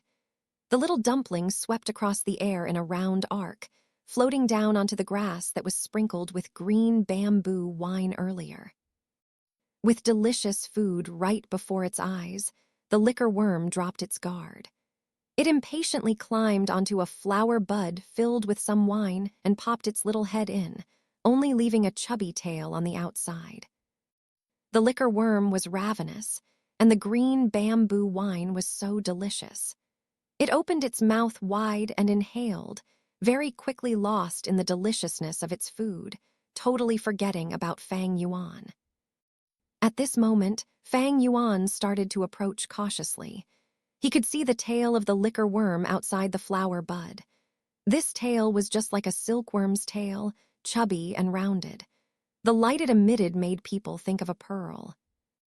At first, the liquor worm's tail was hanging outside, unmoving. Then after a while, this tail started to curl upwards, showing that it was drinking really happily. At the end, when Fang Yuan was only 10 steps away, its tail started wagging and swinging with a cheerful rhythm. It was totally drunk. Seeing this made Fang Yuan nearly laugh out. He did not continue walking forward, but patiently waited. If he rushed over right now, he would definitely have a huge chance on catching the liquor worm. But Fang Yuan's intention was to have this liquor worm guide him to the flower wine monk's remains. In a moment, the liquor worm withdrew from the flower bud. Its body was fatter and its head swayed about, resembling a drunken man. Unexpectedly, it did not realize Fang Yuan's presence. It climbed up onto another bright yellow flower and perched on the stamen, feeding heartily on the wine droplets there. This time, after it had finished drinking, it finally felt full. Its body slowly shrank into a round ball and slowly flew up. When it was 1.5 meters above the ground, it leisurely flew in the direction of the deeper part of the bamboo forest. Fang Yuan quickly followed after its trail. The liquor worm was already heavily drunk, making it fly slower by half of its usual speed. Even though this was the case, Fang Yuan still had to run with all his might to follow after its shadow. The night was washing past his vision as the young teenager ran in the bamboo forest, chasing after a small bead of snow not far ahead. The moonlight was gentle, the breeze slow and steady. In the bamboo forest that was like a clear pond, the stalks of green spear bamboo flashed past before his eyes, quickly falling behind him. The ground was a green carpet of grass, riddled with blossoming wild flowers. There were small stones with moss growing and the yellow shoots of bamboo. Fang Yuan's faint shadow was also speeding ahead on the ground, passing through the shadows that each stalk of bamboo cast on the earth like a black line. He tightly kept his sight on the bead of snow, gulping in huge amounts of fresh mountain air, ordering his legs to catch up in the midst of faint wine aroma in the air. Because of his speed, the moonlight looked like water to his eyes. Light and shadow moved frequently, like he was galloping in water filled with seaweed. The liquor worm flew out of the bamboo forest, and so did Fang Yuan. A sea of white flowers with a yellow spot in the middle borrowed the wind from his feet, scattering their petals. A group of dragonpill crickets resembling a flowing poem just so happened to move to the front. As Fang Yuan dashed through, there was a swoosh, and a red cloud bloomed before him, dispersing about a sea of red star fireflies that emerged from the cloud. A quiet mountain stream paved with pebbles, the gurgling water surface reflecting the spring moon in the night sky. With a few splashes, Fang Yuan waded across, creating thousands of silver-colored ripples. It was a pity that this stream, after so many ages, had its beautiful and precious stones trampled upon and broken. Fang Yuan was in hot pursuit, firmly following behind the liquor worm. Going upward the mountain stream, he could already hear the sound of a waterfall. After he turned around a sparse forest, he saw the liquor worm fly into a crevice in the middle of a boulder. Fang Yuan's eyes lit up and he stopped in his tracks. "So it's here." He panted heavily, his heart beating against his chest like mad. With this one stop, He could feel his entire body covered in sweat, hot air surging throughout his body, accompanying his accelerating blood flow. Looking around, he found that this place was a shallow benchland, one. Pebbles of various sizes covered the ground, the river surface barely covering over the small stones. There were also blocks of gray boulders scattered freely in the area. Behind Qingmao Mountain was a huge waterfall. The flow of the waterfall varied with the weather. It plummeted down to the earth, pounding out a deep pool. Beside the deep pool was the Bai clan village, a clan with powerful influence that was comparable to the Gu Yue village. The waterfall branched out to many smaller branches, and it was apparent that Fang Yuan was facing one of the many branches of a branch. On normal occasions, this benchland was dry, but due to the recent heavy rainfall that went on for 3 days and 3 nights, a shallow stream formed here. The source of the flowing stream was from the huge boulder that the liquor worm had entered into earlier. The boulder leaned against a vertical mountain wall. Small waterfalls that branched away from the main waterfall were like silver pythons that flowed down the mountain wall, hitting onto the boulder. After a considerably long time, the middle of this huge boulder had eroded away and formed a crevice. At this time, as the waterfall washed down, the water current gently roared. It was like a white curtain, completely obstructing the gap in the boulder. After observing his surroundings, Fang Yuan's breathing was no longer anxious. His eyes flashed with a hint of resolve. He walked to the boulder and took in a deep breath, and then he rushed in head first. The boulder gap was rather large, and 2 adult humans could walk side by side in it with no problems. What more to say with Fang Yuan, who was merely a 15-year-old teenage boy? Once he rushed in, the rapid currents pressured down on Fang Yuan's body. At the same time, the cold water quickly drenched him from head to toe.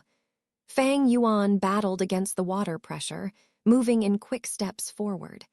As he walked a few dozen steps, the water pressure started to lessen. But the space in the fissure also began to shrink, and Fang Yuan could only walk sideways.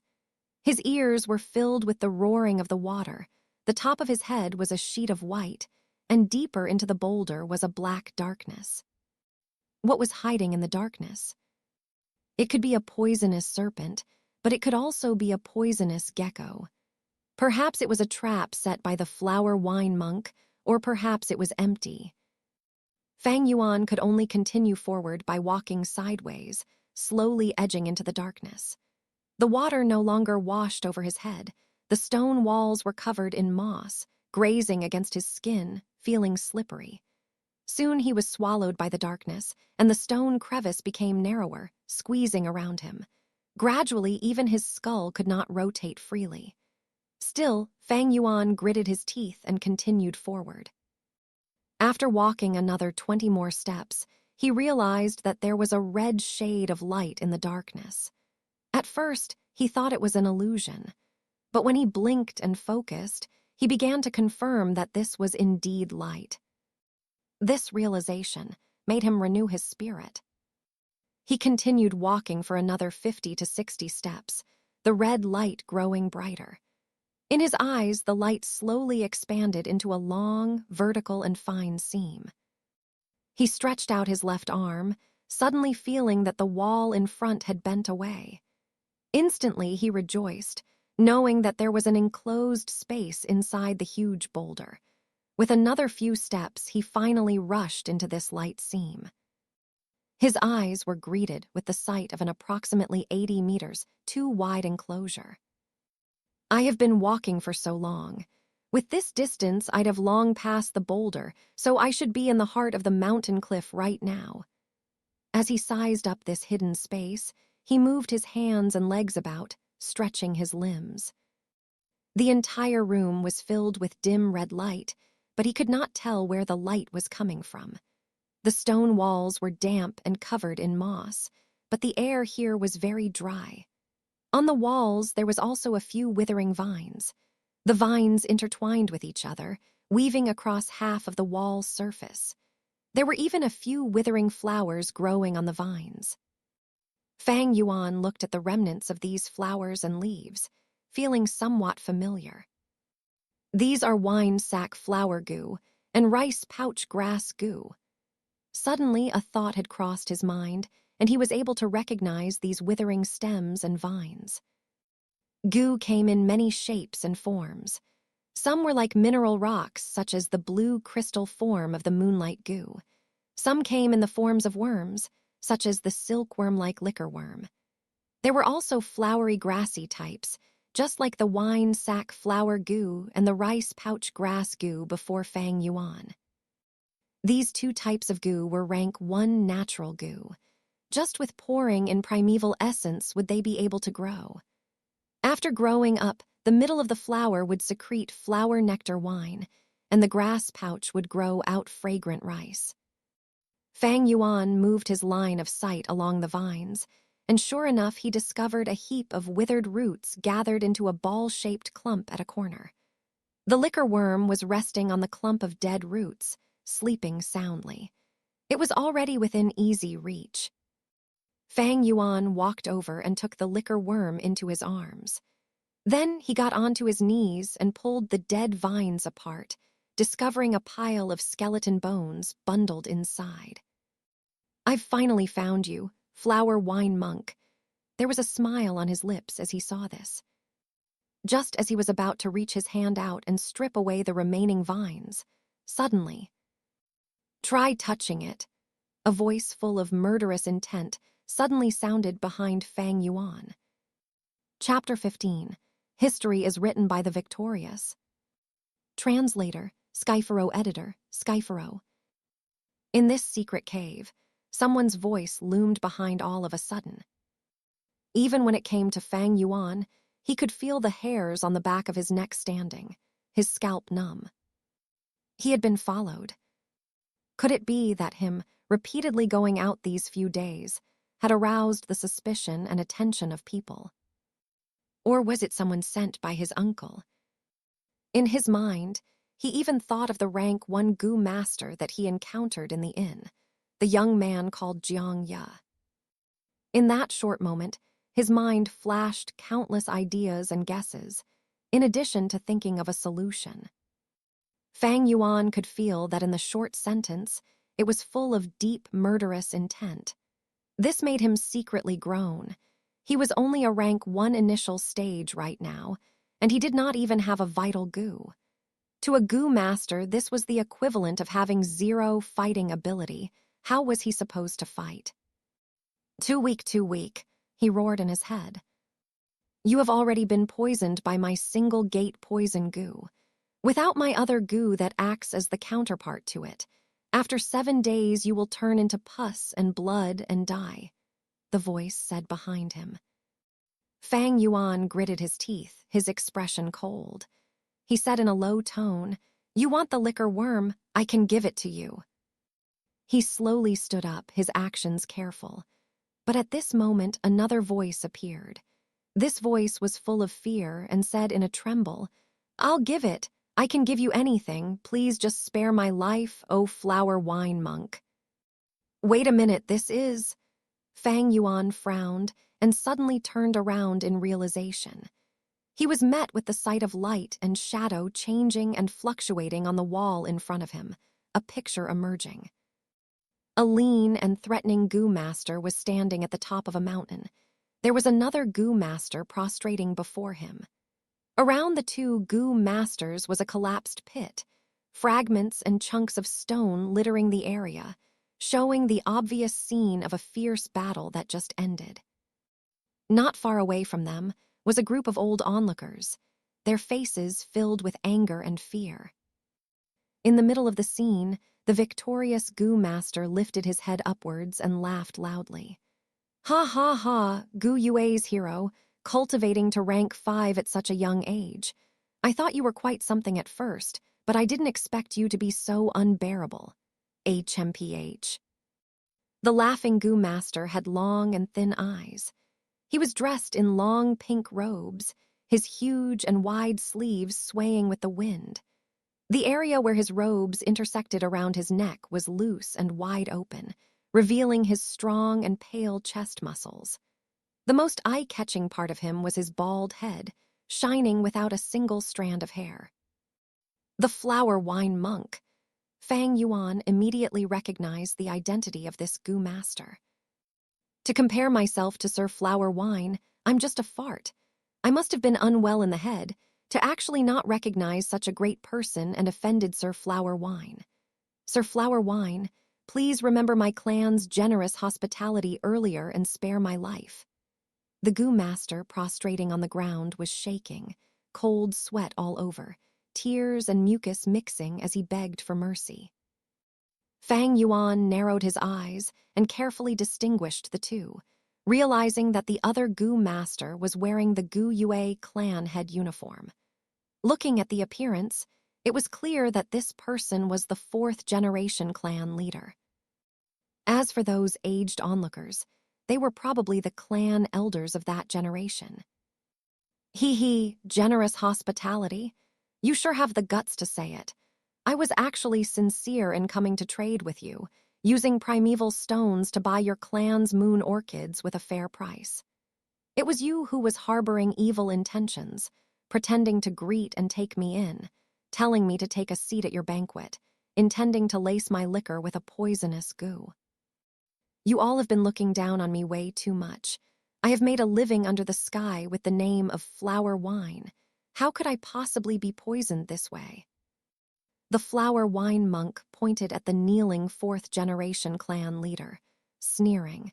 If you cooperated fairly, none of this would have happened. In the end, you just wanted to use my head to raise your reputation and fame.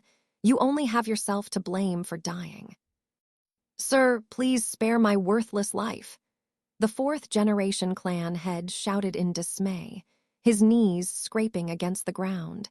He quickly crawled over to the flower wine monk's feet and hugged against his thigh. Sir, my clan has a spirit spring which produces primeval stones. We also planted huge numbers of moon orchids in an underground cave. I am willing to take in your enslavement goo and become your servant. My life and death are at a whim. I am willing to devote a lifelong servitude to you, sir.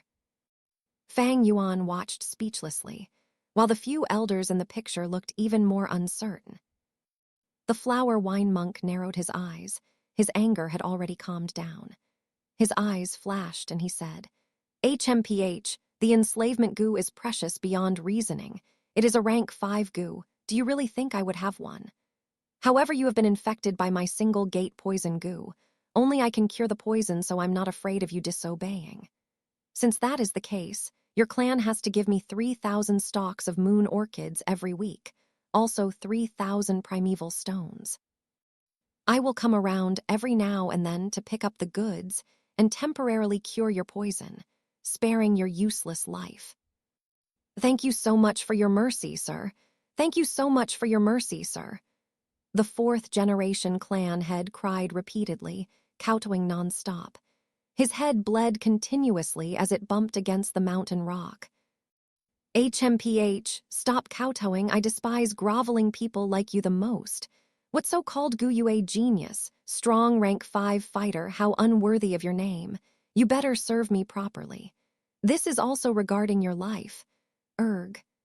The flower wine monk suddenly cried out, his face making a horrified expression.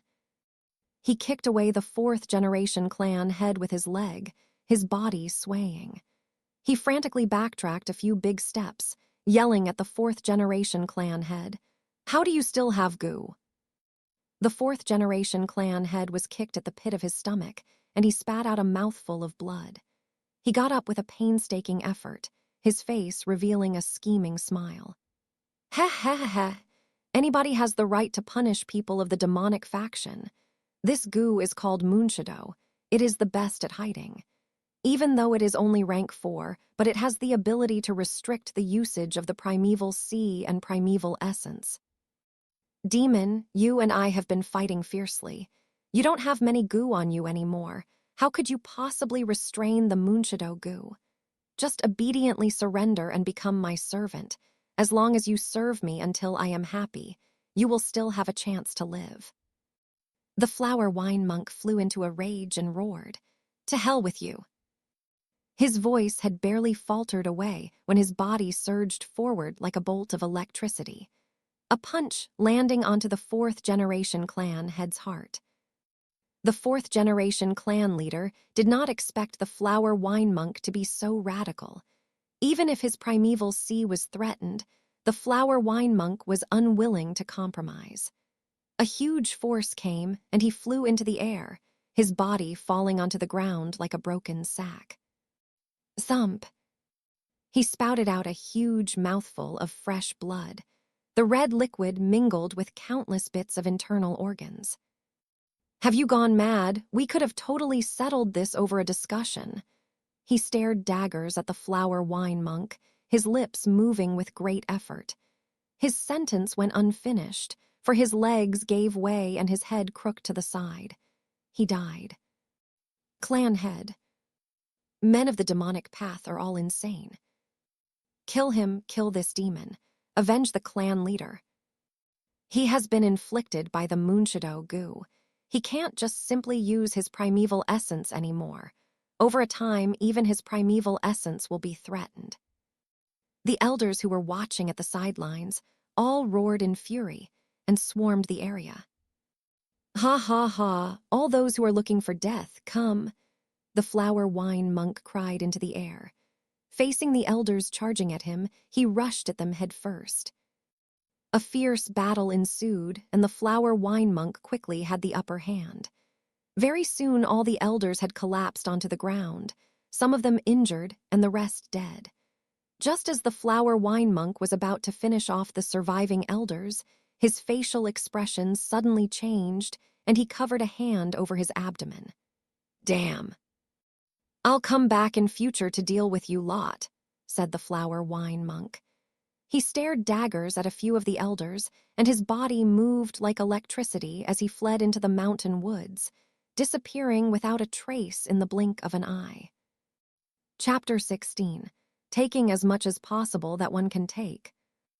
Translator, Skypharo editor, Skypharo. Try touching it. You have already been poisoned by my single gate poison goo. Without my other goo that acts as the counterpart to it, after 7 days you will turn into pus and blood and die. To compare myself to Sir Flower Wine, I'm just a fart. I must have been unwell in the head to actually not recognize such a great person and offended Sir Flower Wine. Sir Flower Wine, please remember my clan's generous hospitality earlier and spare my life. The scene replayed itself over for the second time on the wall. Fang Yuan remained silent. When the motion picture started to repeat itself for the third time, he finally sighed faintly and said, "I see." This method of leaving a moving picture with sound on the wall was probably the flower wine monks doing with the help of a photo audio goo. This goo was able to record down imagery and project it out later. The photo audio goo fed on light and sound to survive. For some unknown reason, this secret cave emitted red light, while at the same time the stone crevice was connected to the outside world, so it would not completely isolate the sounds outside. Right now, Fang Yuan could still hear the roaring of the smaller waterfalls.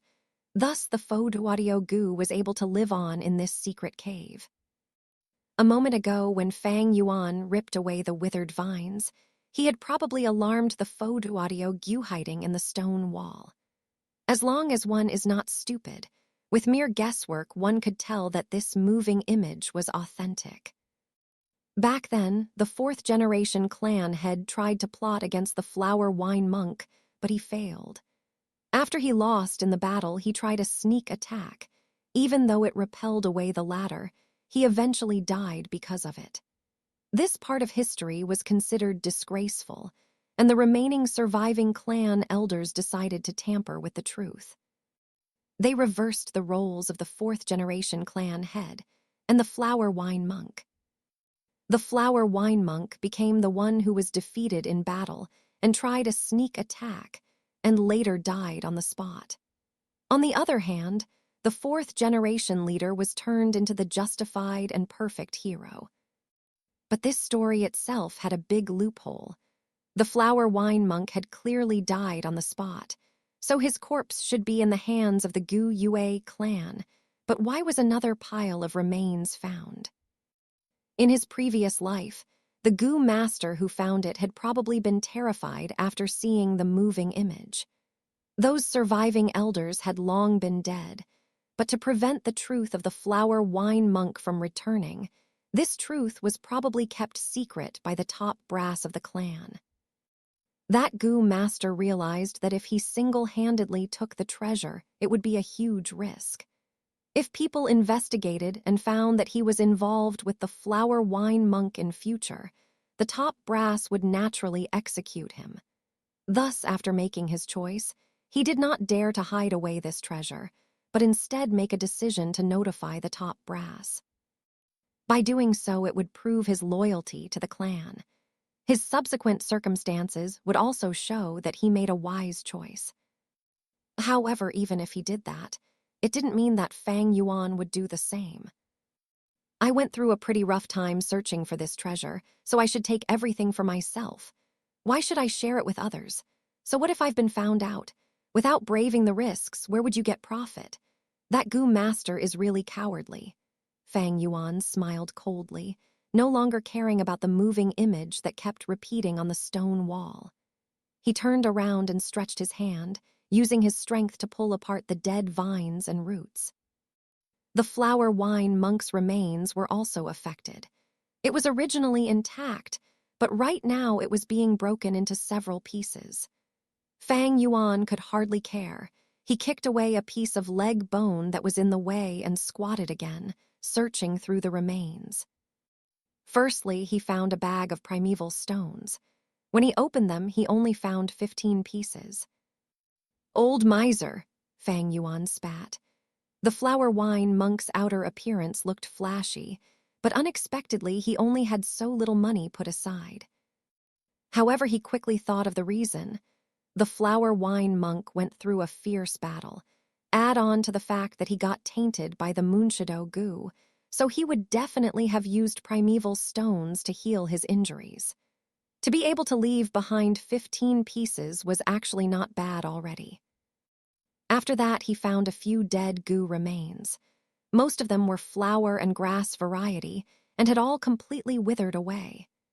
Gu are also living creatures, so they also need food to survive, and most of them are picky. Though the grass Gu and flower Gu need less food, but in this secret cave, there was not even a single ray of sunshine. And after that, there was nothing. The flower wine monk was on the same level as the fourth-generation clan leader. After fighting a fierce battle, he fought with around 10 elders right after. His own Gu were mostly consumed, and up to this stage, as he wanted to heal his injuries, he grew the wine sack flower Gu and the rice pouch grass Gu here. Yet in the end, because of the Munshido Gu, he was dragged to death. After 300 years, the Gu in his possession also died away. The only ones left were the Foduadio Guan the Wall and the liquor worm. This liquor worm was probably reliant on the wine sack flower Gu and barely lived through until today. But as the wine sack flower Gu withered away one by one, it also lost its food supply. This prompted the liquor worm to go outside and look for wild wine sack flowers. Then, in this night, it was attracted by the aroma of the green bamboo wine and came before Fang Yuan. The Foduadio Gu can only record once, since it's a one-time use Gu. Looks like the liquor worm is my greatest gain here. No wonder that Gu master decided to report to the clan. Looks like it was because the profit was too small and not worth such a huge risk. A sort of understanding rose into Fang Yuan's heart. In his memories, that Gu master was already rank 3, while the liquor worm was just a rank 1 Gu. To Fang Yuan, it was more precious, but to that Gu master, it was pretty much nothing. However, it was clear that due to his report, the clan gave him a big reward. Should I also tell the clan? Fang Yuan thought for a moment, then he pushed away this idea. The flower wine monk's treasure seemed to be just the liquor worm and the primeval stones, but that was not the case. The most valuable thing was actually the wall that hid the photoaudio goo. In other words, it was the moving image that did not stop repeating on the wall.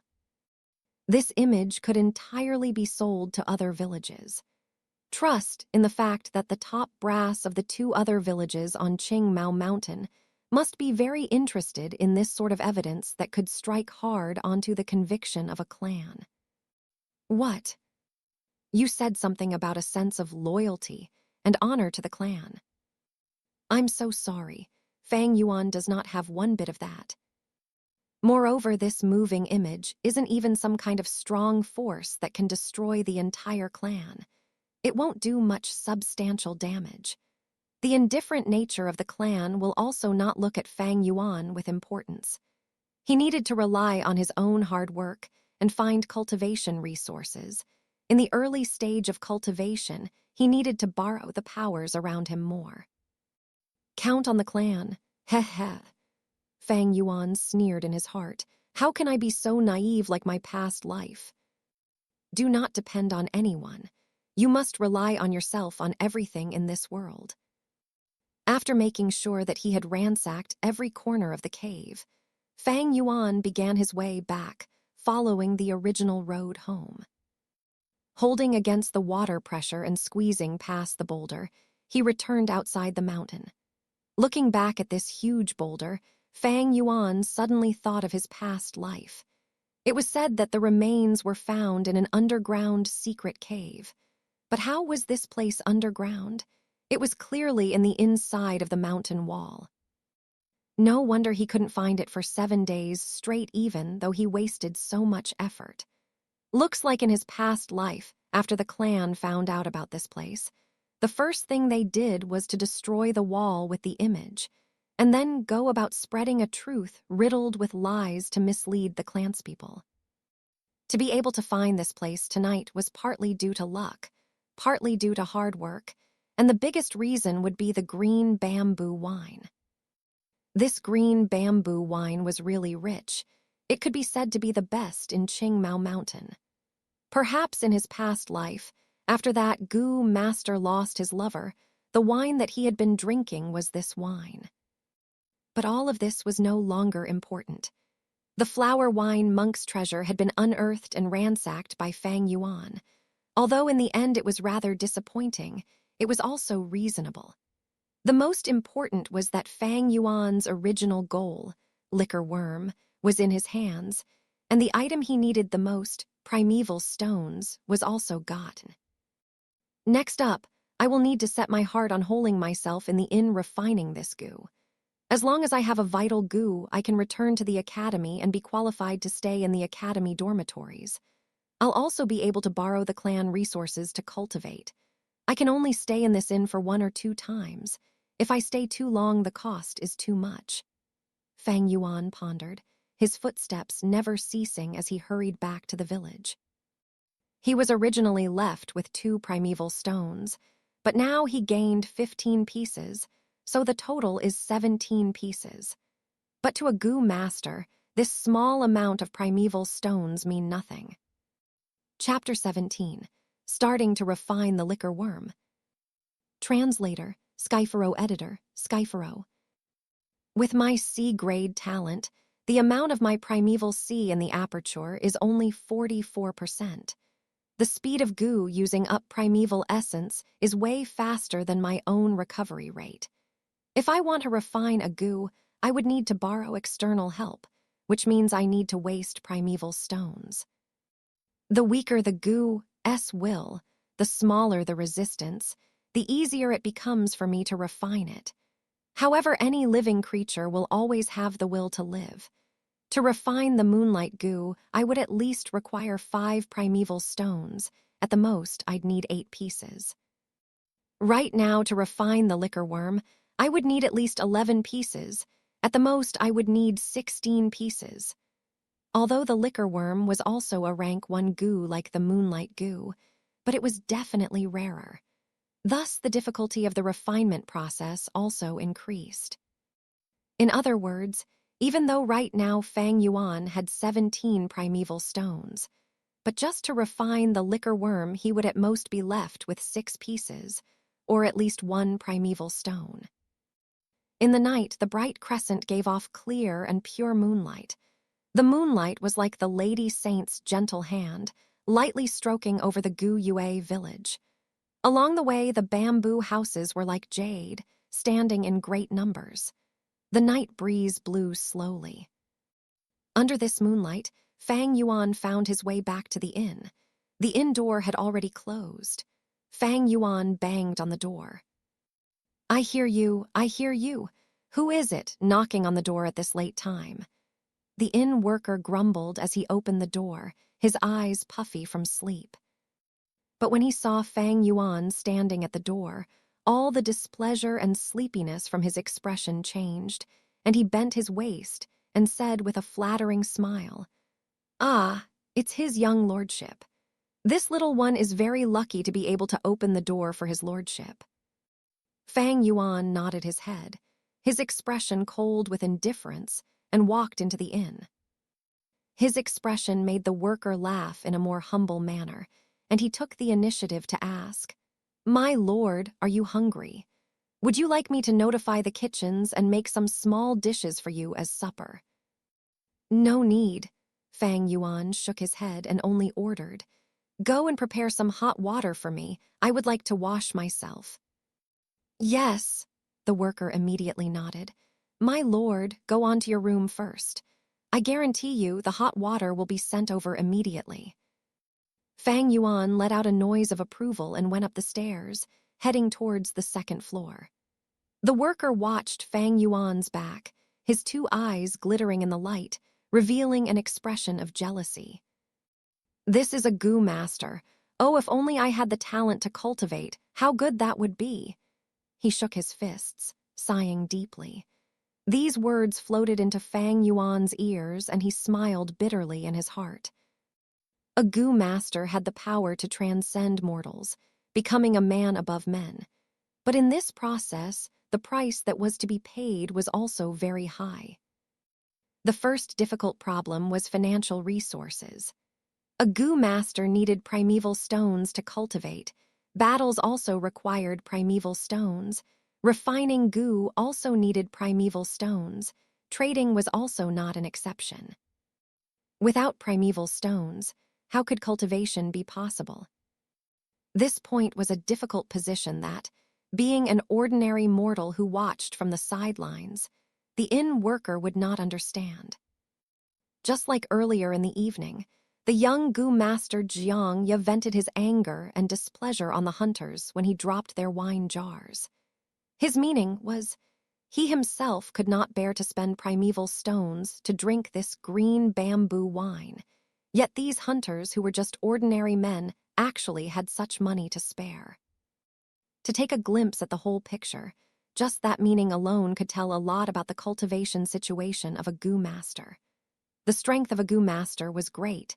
They achieved more than a common mortal, but the price was also great.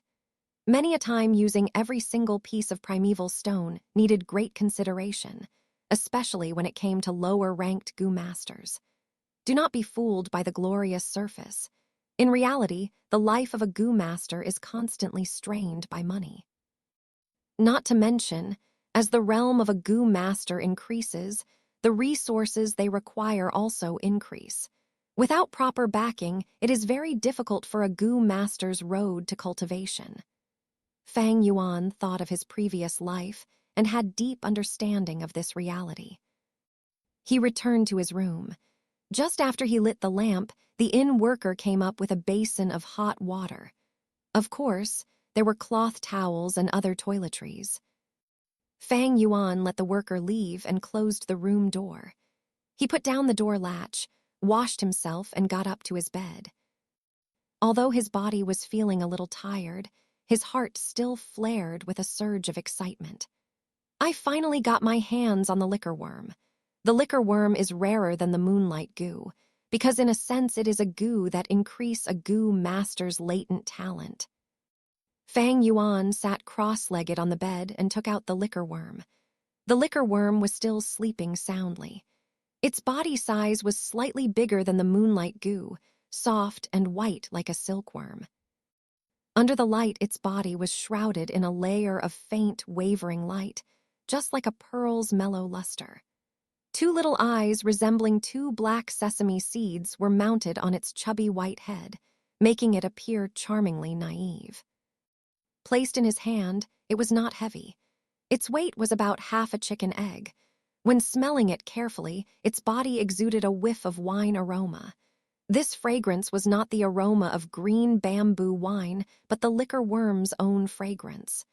The smell was faint and misty, as if it was not there. Fang Yuan's nose twitched as he inhaled the fragrance of the liquor worm. The wine fragrance moved straight downwards into the aperture, entering into the green-copper primeval sea. The primeval sea surged and rippled for a moment, quickly absorbing in the wine. A gleam of pure and refined primeval essence was produced. The other primeval essence had an emerald green color, shining with a metallic copper luster. However, this primeval essence was a pale green, and it was more condensed than the original primeval essence. This was the primeval essence that a rank 1 middle stage goo master could produce. Aware of this gleam of pale green primeval essence in his green copper sea, Fang Yuan revealed a satisfied smile. Right now, my cultivation base is just that of a rank 1 initial stage. But with the liquor worms condensing, after the primeval essence is refined, I will be able to have rank 1 middle realm primeval essence. The beauty of this benefit is something that cannot be said in 1 or 2 sentences. But very soon, he took back his smile. However, right now I have yet to fully master the liquor worm. It is only when I refine the liquor worm and turn it into my vital goo, then I will be able to freely use it and later on, with maximum efficiency, refine my primeval essence. Thinking up to this point, he no longer hesitated and began to draw out a jet of green copper primeval essence from his primeval sea. The primeval essence tightly wrapped around the liquor worm, bringing it into the air before Fang Yuan, and started to invade its body. The liquor worm felt its life at danger and woke up immediately. It began to struggle violently, using its own power to drive out Fang Yuan's primeval essence. This liquor worm has a really strong resistance. Fang Yuan's complexion turned grave as he felt the consumption rate of his primeval essence go beyond more than double of what the moonlight goo had consumed. No matter what, I have to refine the liquor worm. His 2 eyes flashed with a firm light as he continued pouring primeval essence into the liquor worm. In the room, the candles on the table quietly burned, shining a bright light in the middle of the room while the far corners of the walls were dark. The candlelight radiated on Fang Yuan's face, but he had already closed his eyes, gathering all his focus onto the liquor worm. A continuous jet of green copper-colored primeval essence that resembled a jet of mist emitted out from Fang Yuan's whole body. Then it gathered together and firmly wrapped around the liquor worm.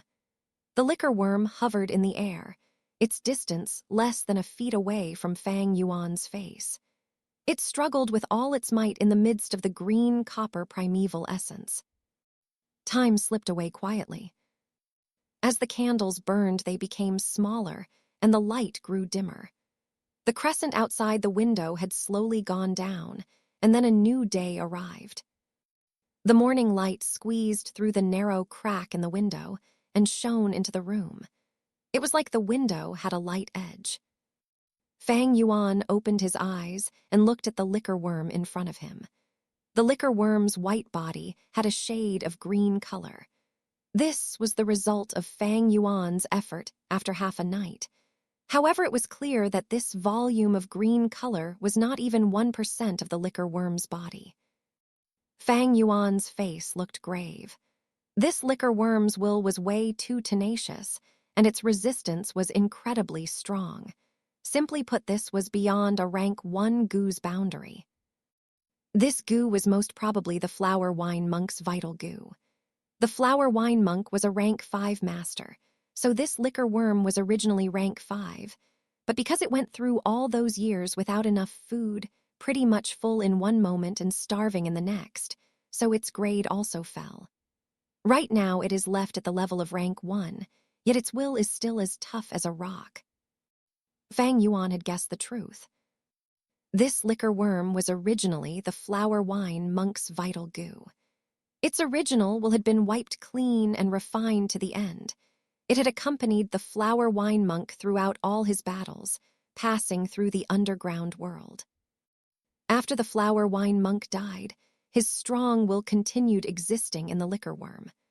Right now, with Fang Yuan trying to refine the liquor worm, it actually meant fighting against the flower wine monk's will.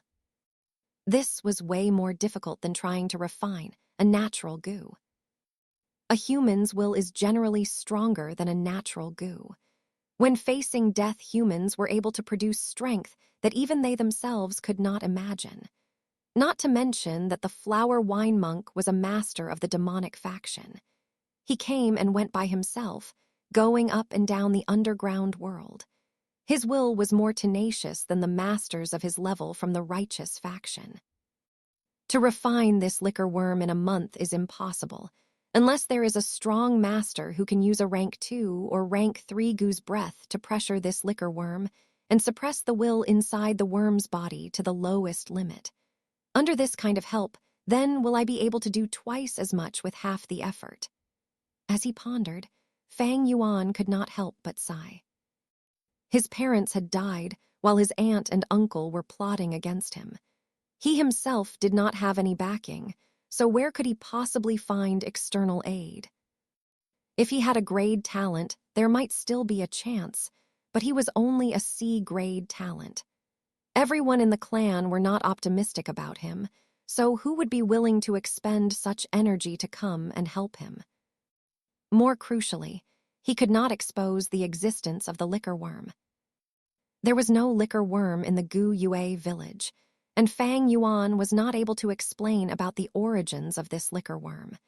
If it was exposed, there was a huge possibility that the top brass would find out and link it to the case of the flower wine monk. It was too easy to think of a relationship between the two. Based on this fact, 17 primeval stones will not be enough. I'd need at least 30 primeval stones. How troublesome, but no matter how hard it is, I will still want to refine this liquor worm. Fang Yuan's own will was like metal, and he was already determined to refine the liquor worm. The importance of the vital goo was huge. It would greatly influence the future of a goo master's cultivation direction. Although the liquor worm was not the world's best choice for a vital goo, it was still much better than the moonlight goo. It was also the best option in Fang Yuan's present situation. A growl. At this moment, Fang Yuan's stomach came up with a cry of protest. After a whole night without sleep and putting full effort into refining the liquor worm, Fang Yuan was naturally hungry. I guess I'll go and fill my stomach first and think of a way to accumulate primeval stones. Fang Yuan rubbed his belly and went downstairs. He went to the cafeteria and picked a seat at the corner, ordering a few kinds of breakfast dishes. Just as he was beginning to eat, his younger brother Gu Yue Fang Zhang appeared. "Big brother, why are you staying at the inn? Why didn't you go back home and sleep last night?" His brother was very straightforward, his tone carrying the implication that it was demanding for an explanation. Chapter 18. Let the past disperse away like smoke. Translator, Skypharo editor, Skypharo. Faced with his brother's question, Fang Yuan did not speak. He continued eating his breakfast. He knew his younger brother's character. Fang Zhang was not someone who could keep in his composure. Sure enough, Fang Zhang saw that his older brother did not even bat an eye at him, as if Fang Yuan pretended he was heir. In the next moment, he called out in a tone full of unhappiness, "Big brother, what did you do to Shen Qi? Ever since she came out from your room yesterday, she cried all over the place. When I comforted her, she cried even more. Fang Yuan looked up at his younger brother, his face expressionless. Fang Zheng frowned, staring firmly at his older brother, waiting for his reply. The atmosphere was growing tense. But Fang Yuan just looked at him for a second before he lowered his head and continued eating. The younger brother Fang Zheng was immediately flustered. Fang Yuan's attitude was clearly an undisguised contempt towards him. Under shame and frustration, he banged his hand on the table, roaring loudly. "Gu Yue Fang Yuan, how can you act like this? Shen Kui as a servant girl has served you for so many years. I have seen her gentleness and care towards you. Yes, I know you feel lost, and I can understand your dejected feelings. Yeah, you're just a C-grade talent, but it doesn't mean you can vent your anger on others just because of your own misfortune. This isn't fair to her." He had barely finished when Fang Yuan stood up, raising his hand in a flash. Slap. With a loud snap, he gave Fang Zheng a solid smack. Fang Zheng covered his right cheek, stumbling 2 steps backwards, his face full of shock. "Useless bastard! What kind of tone are you using to talk to your own older brother? That Shen Kui is just a servant girl. Just because of a lowly girl like her, you would forget that I am your older brother," Fang Yuan reprimanded in a low voice. Fang Zheng finally reacted, his stinging pain on his face surging through his nervous system in waves. He stared wide-eyed, his breathing rough as he said in disbelief, "Big brother, you hit me. From the time I was still young until I grew up, you have never hit me before. Yes, I was found out to be a grade talent, you were just C-grade. But you also cannot blame me for it. This is all the arrangement of heaven." Slap. Fang Zheng had not finished speaking, yet Fang Yuan used the back of his hand and smacked him again. Fang Zheng covered both his cheeks with his 2 hands. He was stunned. "Naive fool, do you still remember? From young till now, how did I take care of you? When our parents died, our life was hard. During New Year, Aunt and Uncle only gave us both 1 new robe. Did I wear it? Who did I give it to wear? When you were small, you loved to eat sweet porridge. I would tell the kitchens to make another bowl for you every day. When you were bullied by others, who brought you back? Not to mention a ton of other things I don't feel like it is worth talking about. Well, right now, because of a maid, you would talk to me like this, coming to question me." Fang Zheng's face was red. His lips trembled, ashamed and annoyed, as well as surprised and angry. Yet he was unable to say a single word of rebuttal. Because everything Fang Yuan said was the truth. "Whatever," Fang Yuan sneered. "Since you even gave up your own biological parents and admitted someone else, what am I worth to you as merely your big brother?" "Big brother, how can you say that? You also know that I have always longed for the warmth of a family since I was young. Fang Zheng immediately explained. Fang Yuan waved his hand, stopping his brother from continuing. "From today onwards, you are not my little brother, and I am no longer your older brother." "Big brother," Fang Zheng was surprised, opening his mouth to say more. At this moment, Fang Yuan spoke. "Don't you like Shen Kui? Don't worry, I didn't do anything to her. She's still a virgin, untouched and pure. Pass me 6 primeval stones and I'll pass her to you. From today onwards, she can be your personal maid." "Big brother, why are you?"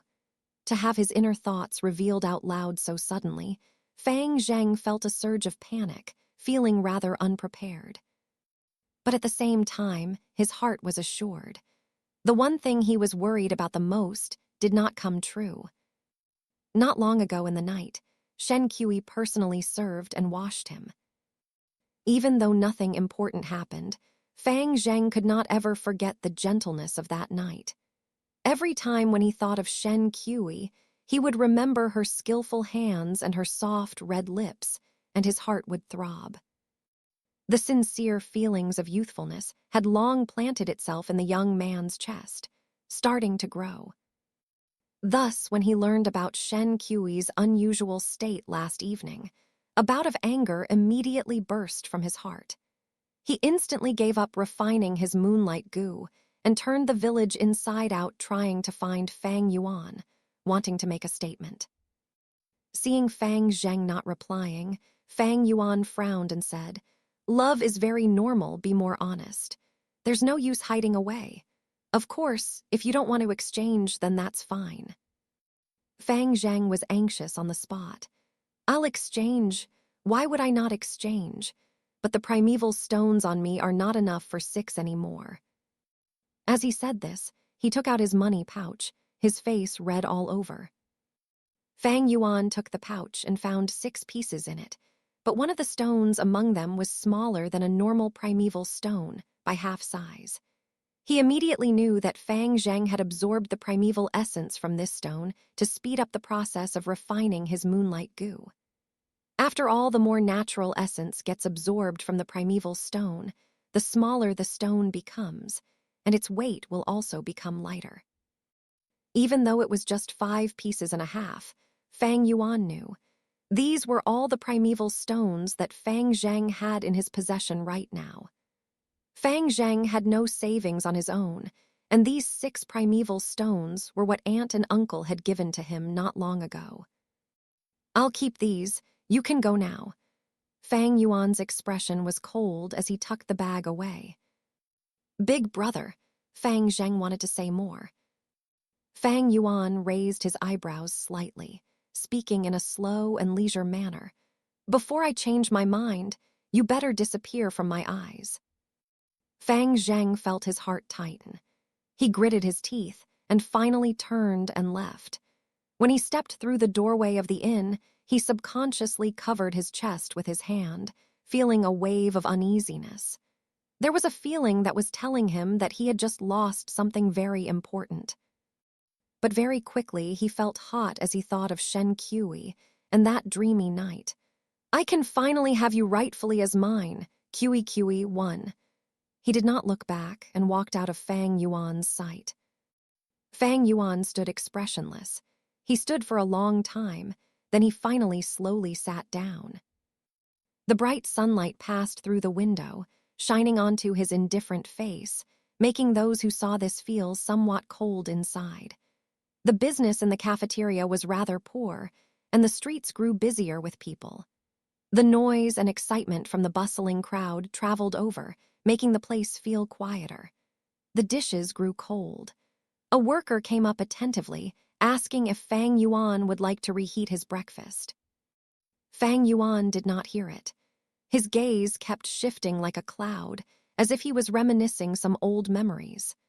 The worker waited for a while, but as he saw Fang Yuan in a trance, never saying a single word, he could only rub his nose and walk away bitterly. After a long time, Fang Yuan's eyes became focused again. The past memories in his heart were like smoke. They had already dispersed away. He returned to reality once more. The sunlight that flowed and shone over half the table. The hot air that wafted out of the dishes had already disappeared, and the bustling noise of the crowd on the streets traveled into his ears. He reached into his robes and patted the 5.5 primeval stones at his bosom, his mouth curling into a bitter and mocking smile. But the smile was quickly cast away. "Waiter, go and reheat these dishes for me." Fang Yuan took a look at his dishes and faintly opened his mouth, shouting away. At this moment, his eyes looked so chilly. "What, your older brother really said that?" In the hall, Uncle frowned, his voice cold. Aunt sat aside, looking speechlessly at the fresh red handprint on Fang Zheng's cheeks. "Yes, when I met Big Brother, he was at the inn eating breakfast. The entire thing went like this," Fang Zheng replied politely. Uncle's frown deepened, all condensed into 3 black lines, too. After a few breaths, he sighed and said in a solemn tone, "Fang Zheng, my child, you must remember this. The maidservant Shen Kui is not Fang Yuan's personal property. We assigned her to him. How can he use her as a trading item? If you wished for it, you should have told us earlier on. We would just assign her to you." "Ah," Fang Zheng was stunned as he listened to this. Uncle waved his hand. You can take your leave. You gave all your primeval stones to Fang Yuan, so I'll just give you another 6. Remember, use them properly on refining your goo and seize number 1. We will be very proud of you when you do. Father, your child is ashamed. Fang Zheng was suddenly moved to tears. Uncle sighed and replied, Just go, hurry back to your room and refine your goo. You don't have much time left. When Fang Zheng took his leave, Uncle's face revealed a ferocious and angry expression. Bang! He hit the table with his palm using great force, hissing, HMPH, this damn bastard. He actually took our workers to do an exchange. He's really cunning. Anne advised, Husband, calm your anger. It's just 6 primeval stones. What do you understand, woman? This Fang Yuan is only a C-grade talent. If he wants to refine the moonlight goo, he would need primeval stones. With his weak experience of a first-timer, 6 primeval stones won't be enough to refine it. But now that he has 12 pieces, it will be more than sufficient. Uncle was so furious he gritted his teeth. He added, A goo master's cultivation will very swift as long as there are enough resources and no obstacles. In 2 or 3 years, the clan will be able to produce a rank 2 goo master. The lower Fang Yuan's cultivation rank, the smaller his hopes of trying to seize the family inheritance 1 year later. Right now, he is still young, just starting to cultivate. We shall hinder him and let his starting process fall behind those at his age. The academy resources are always awarded to excellent students. With his latent talent, once he falls back, he won't be able to get any resources.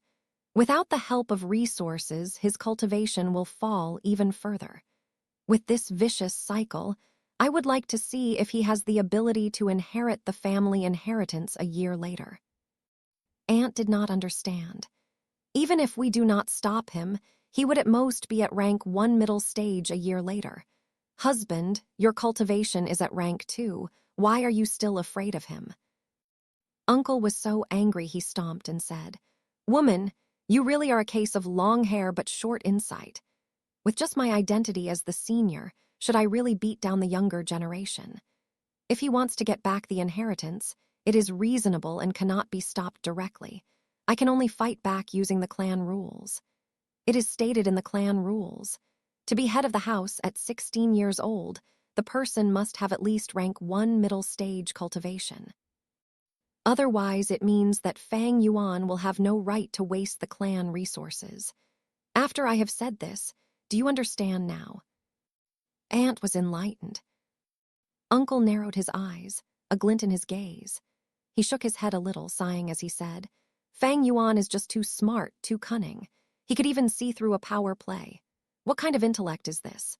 Scheming and calculating at such a young age, how terrorizing. Initially, I was going to continue plotting against him, yet he moved out straight away. I wanted to further rely on Shen Kui to monitor and trouble him, but in the end he went away and even earned 6 primeval stones. Alas, if he could be as stupid as Fang Zheng, that would have been great. Oh right, from today onwards you must treat Fang Zheng better. He isn't a grade talent after all. Not to mention, I can see that he has feelings of dissatisfaction and unhappiness towards Fang Yuan. These emotions are a good thing. They must be guided properly. I have a sort of feeling that he will become the best tool to deal with Fang Yuan in future. In the blink of an eye, 2 days had passed. In the room at the inn, there were no lights. The moonlight poured in, casting a color of frost. On the bed, Fang Yuan sat cross-legged, his eyes closed. He moved his green copper primeval essence, concentrating his mind on refining the liquor worm. On its body, a small cut had already been dyed the green color of green copper, but the liquor worm's will was still as tenacious as ever. It constantly struggled in the midst of the ethereal primeval essence. Fang Yuan's refining process was not going smoothly. It was very difficult. I spent 2 days and 2 nights, only resting 2 hours each day, and I spent 12 pieces of primeval stone, but only managed to refine around 1/15 of progress. Calculating according to the time, I guess someone will succeed in refining their goo in these few days. Fang Yuan could see the situation clearly. However, his talent was a poor grade anyway. Add on the liquor worm that he was trying to refine, having an incredibly tenacious will to live. It was even stronger than a normal moonlight goo. The resulting situation of falling behind was normal. A moment of falling behind is nothing, as long as I have the liquor worm. Fang Yuan's heart was clear like a mirror, not a single trace of anxiety and discouragement in him. Suddenly, the liquor worm curled up into a ball. Oh no, the liquor worm is counterattacking. Fang Yuan instantly opened his eyes, a hint of astonishment in his gaze. Before him, the liquor worm had curled into a round little dumpling, fiercely giving out a blinding white light. It was risking everything in this one last stand. At once Fang Yuan felt a strong will coming out from the liquor worm's body, flowing directly through the primeval essence and descending into the primeval sea in his aperture. The situation where a goo counterattacked was incredibly rare. Only goo with extremely strong will would give their all. It was either success or death. In the face of such a scenario, the usual teenager would be panicking right now. Though he was surprised, Fang Yuan did not panic.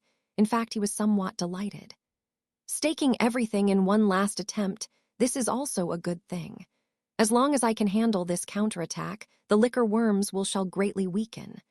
However, I need to put full focus into fighting back against this will. I cannot receive even the slightest outside interference. Or else that would be bad, Sai. But I hope no one will come and disturb me during this period. His thoughts finalized, he was ready to gather the primeval essence in his aperture, ready to accept the liquor worm's will.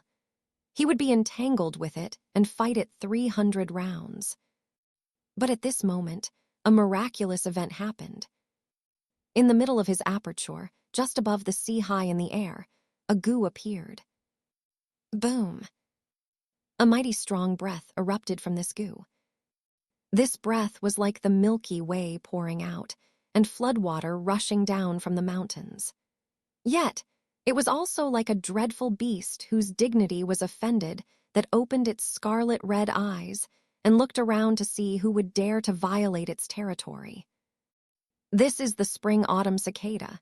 Seeing this goo, Fang Yuan was completely shocked. 1. Kui is just an affectionate way to call Shen Kui. 2.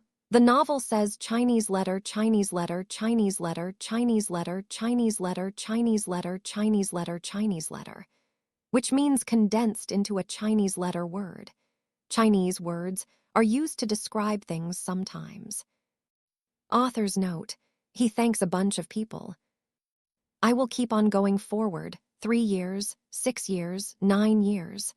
In this period of time, some of you may leave temporarily and some will always stay. In the busy process of human life, we constantly mark our constant existence, and we all prove to each other that we have lived before. I had imagined this sort of scenario. When we are old, you all will look at Gu Zhenren this ID, and will laugh in your hearts. Oh, it's him. When I was young, I have read his book before. I even gave him a recommendation vote. Maybe I will open my previous layout and see all these familiar IDs, those that have rewarded, voted, and commented before. I will reminisce the times when I was writing alone. These names were the company of my long and difficult journey, giving me warm little lights. Right here in the book is a small little twist. Fang Yuan will begin to truly show his unique style. Those who were able to read up till here are predestined. I guarantee you right here, this book will become more and more exciting. Chapter 19. Rank 6 Vital Goo, the Spring-Autumn Cicada. Translator, Skypharo Editor, Skypharo. During the process of refining, the goo counterattacked. At this time, the liquor worm that had inherited the flower wine monk's extremely strong will invaded his aperture, brazenly counterattacking at Fang Yuan. This strong willpower descended from above, surging down towards the bottom of the aperture where the green copper primeval sea was. The waves in the sea tumbled, setting off bursts of high tide. Under Fang Yuan's will, large amounts of primeval essence rose upwards to the sky and gathered together, forming a towering monster wave, brazenly accepting the incoming liquor worm's will. Just as both sides were about to collide viciously in the middle of the aperture, a faint image of a goo worm emerged in a blank area between the two energies. This was a cicada. The cicada's body was not large. If the moonlight goo was described as a blue crystal shaped like a curved moon, then this cicada would be a delicate craftwork that was made from palm wood and tree leaves by a master craftsman. The goo sported a brownish-yellow head and abdomen. Its surface had the texture of a tree's growth rings, as if it had witnessed countless years. On its back were two very wide and translucent wings, like two tree leaves overlapping. The wings had similar structure. This structure was like a typical net vein leaf. The center had a coarse stem, and from this stem sprouted out a network vein of leaf lines on both sides. The spring-autumn cicada. It had been startled. It was just like a giant beast, usually hiding in its cave in a deep sleep. But suddenly it was awakened, furthermore learning that its territory had been violated. Who dares to come into my turf and act wildly? As if its dignity was offended, the spring-autumn cicada was angry and let out a whiff of aura. The aura was weak yet powerful. It was like the surging Milky Way, rolling forth with vast and mighty waves. It would sweep across mountains for 10,000s of miles, or submerge a broad desert. To be compared to this aura, the liquor worm's will was like the case of an ant meeting an elephant. The aura swept around and expanded, just like a raised, invisible tsunami. The invading will of the liquor worm did not even have the ability to withstand it. It was immediately swallowed whole by this aura. Fang Yuan felt depressed. The green-copper primeval essence that he had thrust forward with his might collided with this aura like it was a wave crashing onto a great mountain. In a moment, the condensed primeval essence disintegrated and dispersed into rain, scattering down to the primeval sea. The waves on the primeval sea rose one after another. It was like a rainstorm had just swept across, increasing its turbulence. But after a few seconds, the spring-autumn cicada's aura spread down, pressing onto the primeval sea. Boom! Fang Yuan felt like he heard a buzz. In an instant, the rolling waves on the sea calmed down. The spring-autumn cicada's aura firmly repressed the entire primeval sea, just like an invisible mountain pressing down. The surface of the sea was calm like a mirror, not a single wave rolling about. It was like an originally crumpled piece of paper, a boundless giant hand covering over it suddenly, flattening it. This was easily an incomparable power. Fang Yuan felt a pressure weighing like an enormous, invisible mountain pressing down on his heart. He compared it to Sun Wukong being pressed down by the 5 elements mountain. Fang Yuan could not even mobilize a single pint of primeval essence. However, although he was shocked, he was not afraid. In fact, his heart felt great joy. I didn't think the spring-autumn cicada would actually follow me and be reborn together.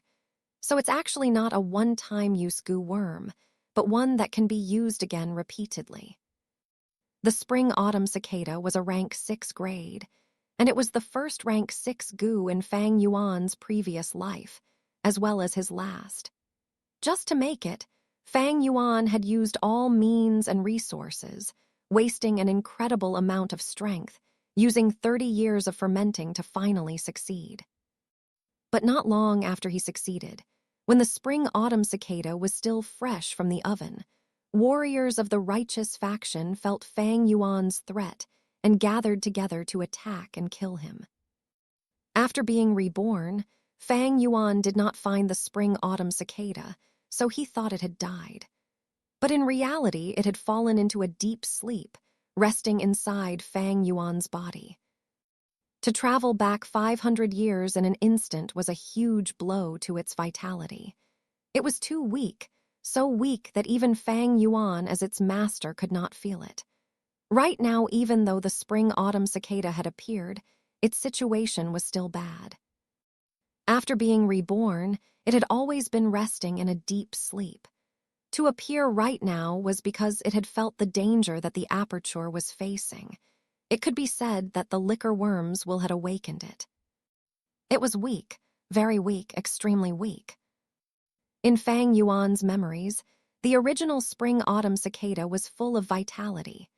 Its body was like a precious floorboard, giving out a warm and glossy varnish. Its two wings were verdant green, like two soft tree leaves that had just freshly sprouted. But right now, there was a strong and deathly chill emanating from the body of the cicada. There was no shine or gloss from its body, making it feel rough and dim like dead wood. Its wings were not the color of soft and green leaves. They were fully yellow, just like the withering leaves of autumn. The tips of its wings were slightly rolled up, a little incomplete, just like the corner of fallen leaves. Seeing this, Fang Yuan felt both distressed and lucky. He was distressed because the spring-autumn cicada suffered such a heavy blow. It was barely a step away from death, just a foot away from the edge of a cliff.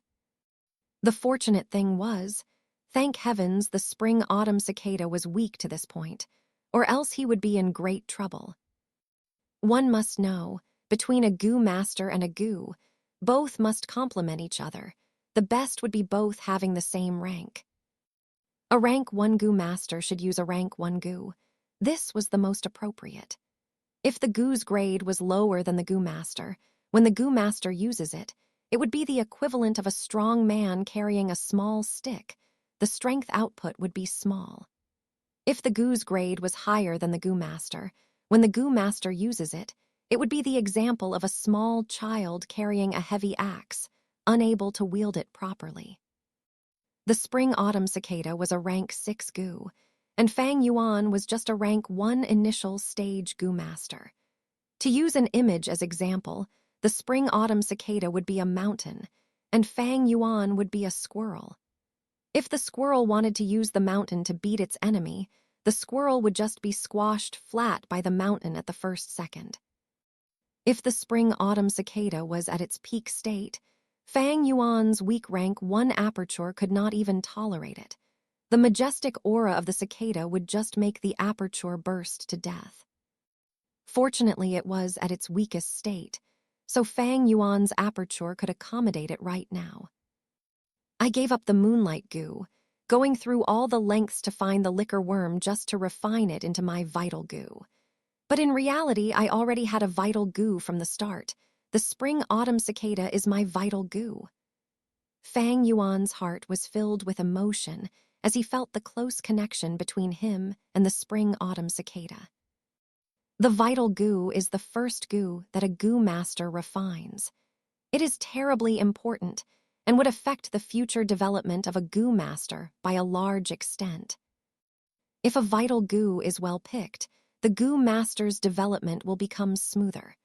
When the vital goo is of a poor grade, to a goo master it would just drag down his cultivation and let peers surpass him.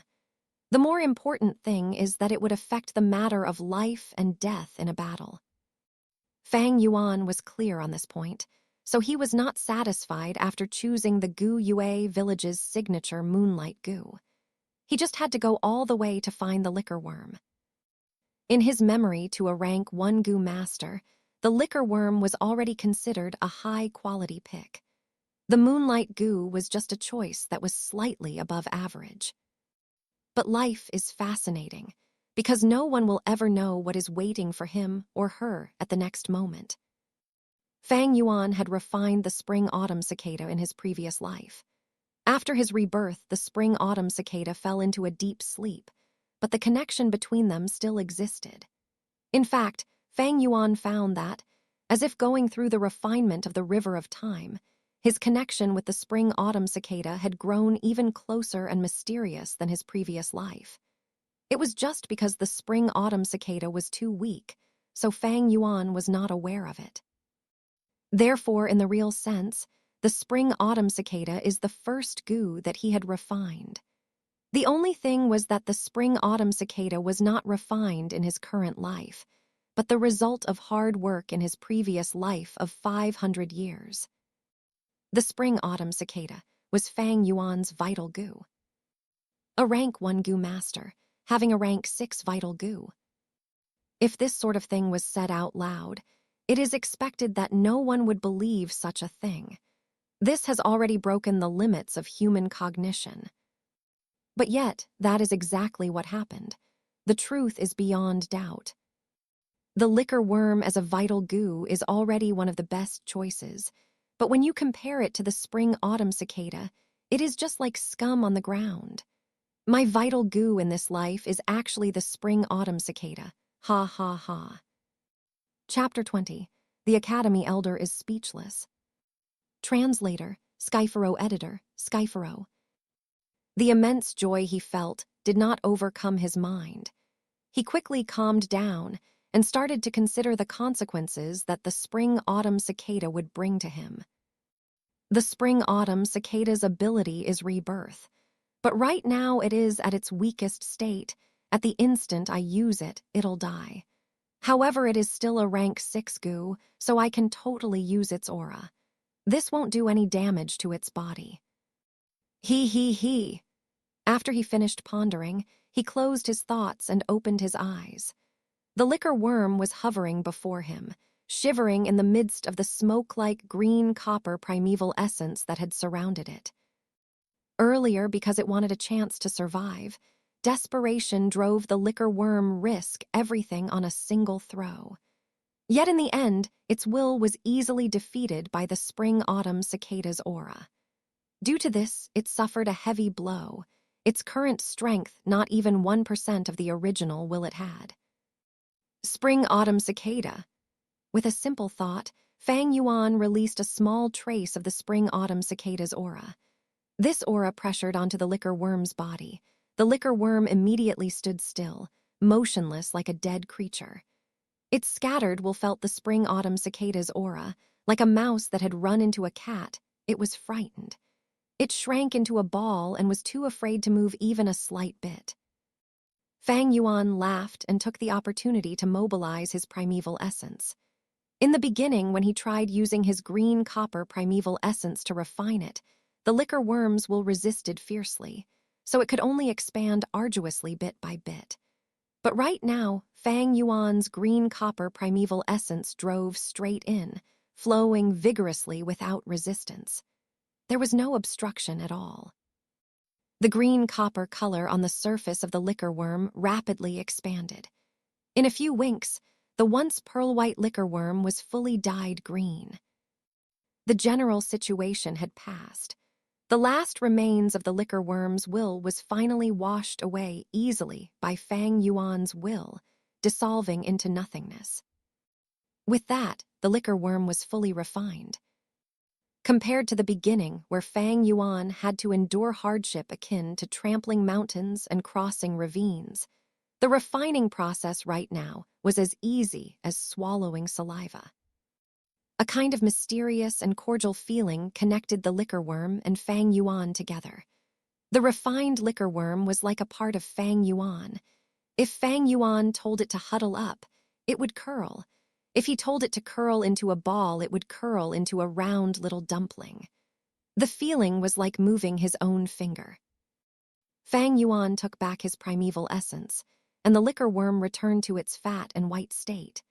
Then, with a leap, it went through thin air and plunged into the middle of Fang Yuan's aperture.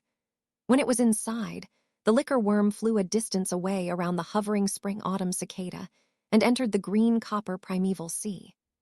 On the sea surface, the liquor worm stretched its body arbitrarily. Occasionally, it would twist around its chubby waist, appearing comfortable as if it were bathing in a hot shower. With the spring-autumn cicada, my plans will have to change. Fang Yuan gathered his mind away from the aperture and took out the moonlight goo. He repeated what he did earlier, letting out a hint of the spring-autumn cicada's aura, pressing it down on the moonlight goo. As it felt the spring-autumn cicada's aura, the moonlight goo, will immediately surrendered, its fear so great its will could only turtle up in the furthest corner of its own body. Fang Yuan's primeval essence poured in. In the blink of an eye, the moonlight goo was dyed a jade green color. Finally, with just a simple thought, the moonlight goo, will was easily strangled. After he was done, he took back his primeval essence, and the moonlight goo returned to its original, semi-transparent, blue crystal form. He put away the moonlight goo. It did not enter his aperture, but instead directly dropped onto his forehead, forming a pale blue crescent mark in the middle of his brow. The entire refining process of the moonlight goo from beginning to end did not take more than 5 minutes. Comparing the start of his difficult refining process to the situation right now, the speed was rapid and created a sharp contrast. Not only was it very fast, the consumption of primeval essence was also very little. For the past few days, Fang Yuan had consumed 6 pieces of primeval stones just to refine the liquor worm. But tonight, while Fang Yuan could see the bottom of the primeval sea in his aperture, he did not use a single stone. Ha, with the spring-autumn cicada at hand, it is as easy as having a god's help. After today, all I just need to do is use its aura to pressure down. Any rank 1 goo will be easily refined. Even though I only have C-grade talent, I don't need to borrow the help of primeval stones. The difference of before and now is like heaven and earth. Fang Yuan's mood was joyous. Right now, his situation was like pushing away the mist and cloud to see the blue skies. Although the spring-autumn cicada was at its weakest point, it was still a rank 6 goo. A fallen tiger still leaves behind threat. A festered ship still has 3 pounds of nails. 1.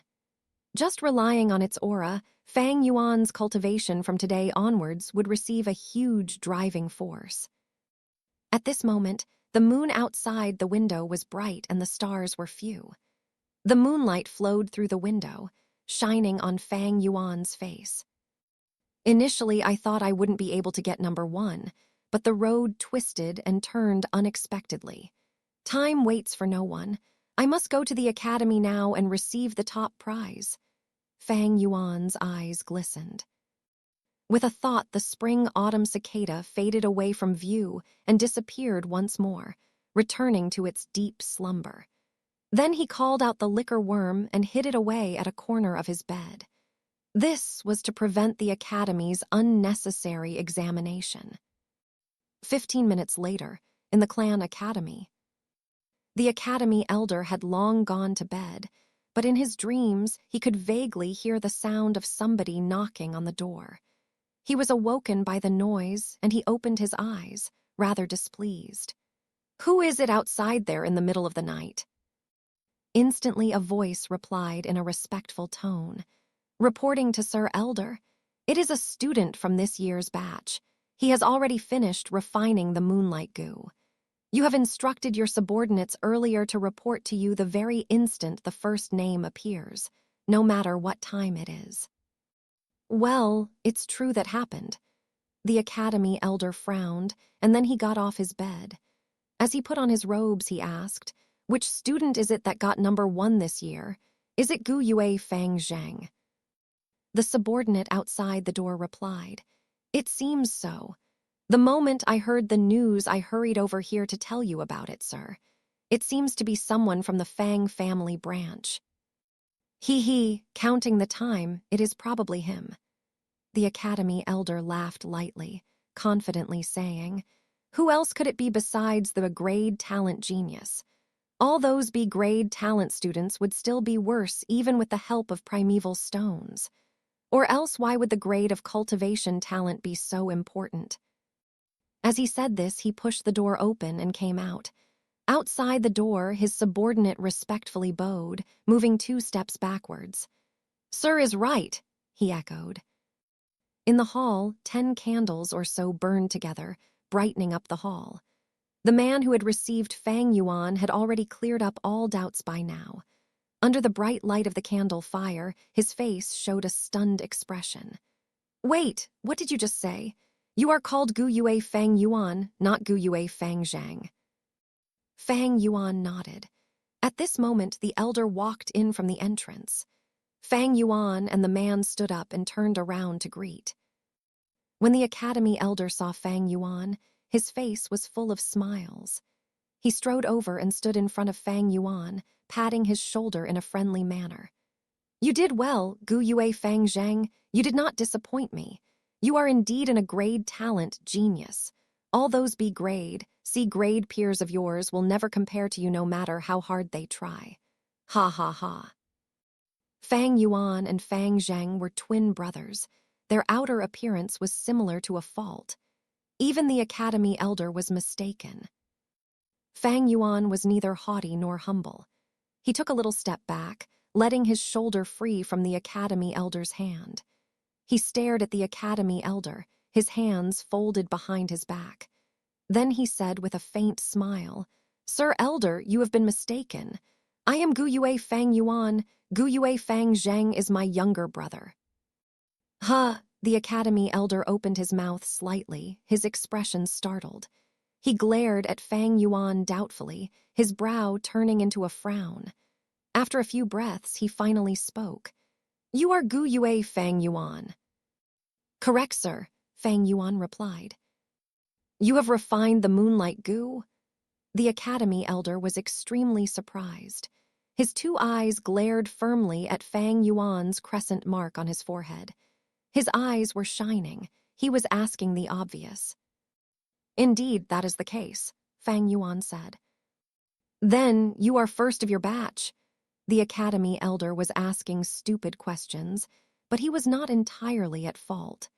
After all, this situation was entirely out of everyone's expectations. One must know that he had been in charge of the academy for decades and is extremely experienced. He had seen C-grade talent students contending for #1 before this, but it was never this early. Not to mention that in this batch there were peers with A and B-grade talent. If there is no one earlier than me, Fang Yuan pretended to be in deep thought, then he rubbed his nose and continued. Then it seems like it. The Academy Elder. Chapter 21. How can it be that Big Brother got #1? Translator, Skypharo editor, Skypharo. The sky was not yet bright, and the sun had yet to rise. The east sky just began to turn bright, the dark colors in the sky slowly fading away, the smell of the night still remaining in the air. The streets were empty, then came the sounds of quick footsteps. The early dawn mountain air was moist, yet Gu Yue Fang Zhang did not feel the slightest cold rush. His heart was full of surging enthusiasm. His face blushed red, and now he was walking swiftly toward the academy. I have been cultivating hard these few days, spending 2 primeval stones.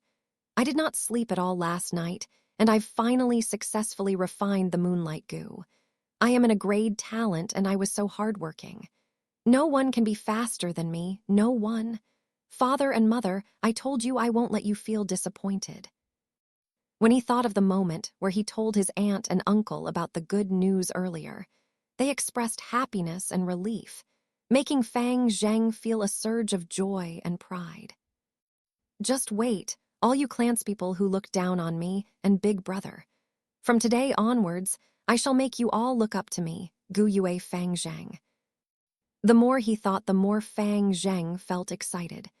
He could not help but clench his fists, and his pace quickened a little more. He came to the academy entrance. The academy's 2 guards looked at him strangely. They asked him, Gu Yue Fang Yuan, why are you back? What, Big Brother was here just now?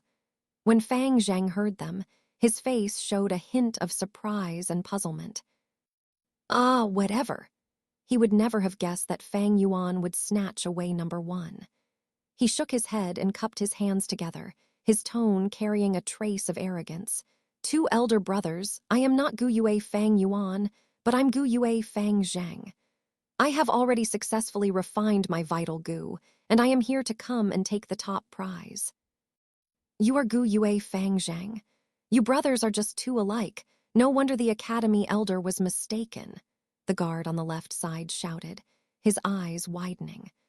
The guard on the right shook his head and said, You came one step too late. Just last night in the late hour, your older brother Gu Yue Fang Yuan came and met with Sir Elder and took the top prize. My older brother.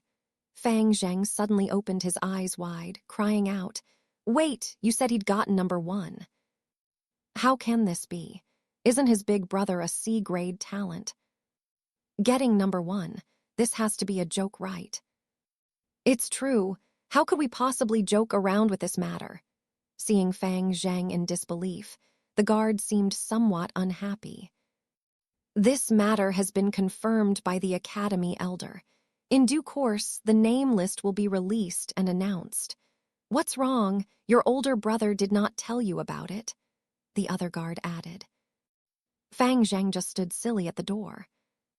The truth was so much different from his imagination. Right now, he just could not understand what had just happened. In Fang Zhang's heart, there were several illusions of his adversaries.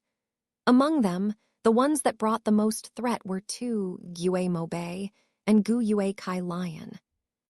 These 2 were of B-rank talent. Behind them were the clan's 2 largest family branches, and each of them had a grandfather that carried huge authority as elders, as well as sufficient financial power. If any of these 2 people won first place over him, Fang Zhang's heart and mind was still prepared. Even though he would feel a sense of loss, it was still acceptable. But right now, the one who took away number 1 was not Gu Yue Mo Bei or Gu Yue Kai Lion. It was not even any of the opponents in his heart. But it was Gu Yue Fang Yuan, his older brother. That person with a C-grade talent. That person who fell downhill and turned dejected after the awakening ceremony. That person who slept soundly in class all day. That person who was always heavily drunk and never turned home at night.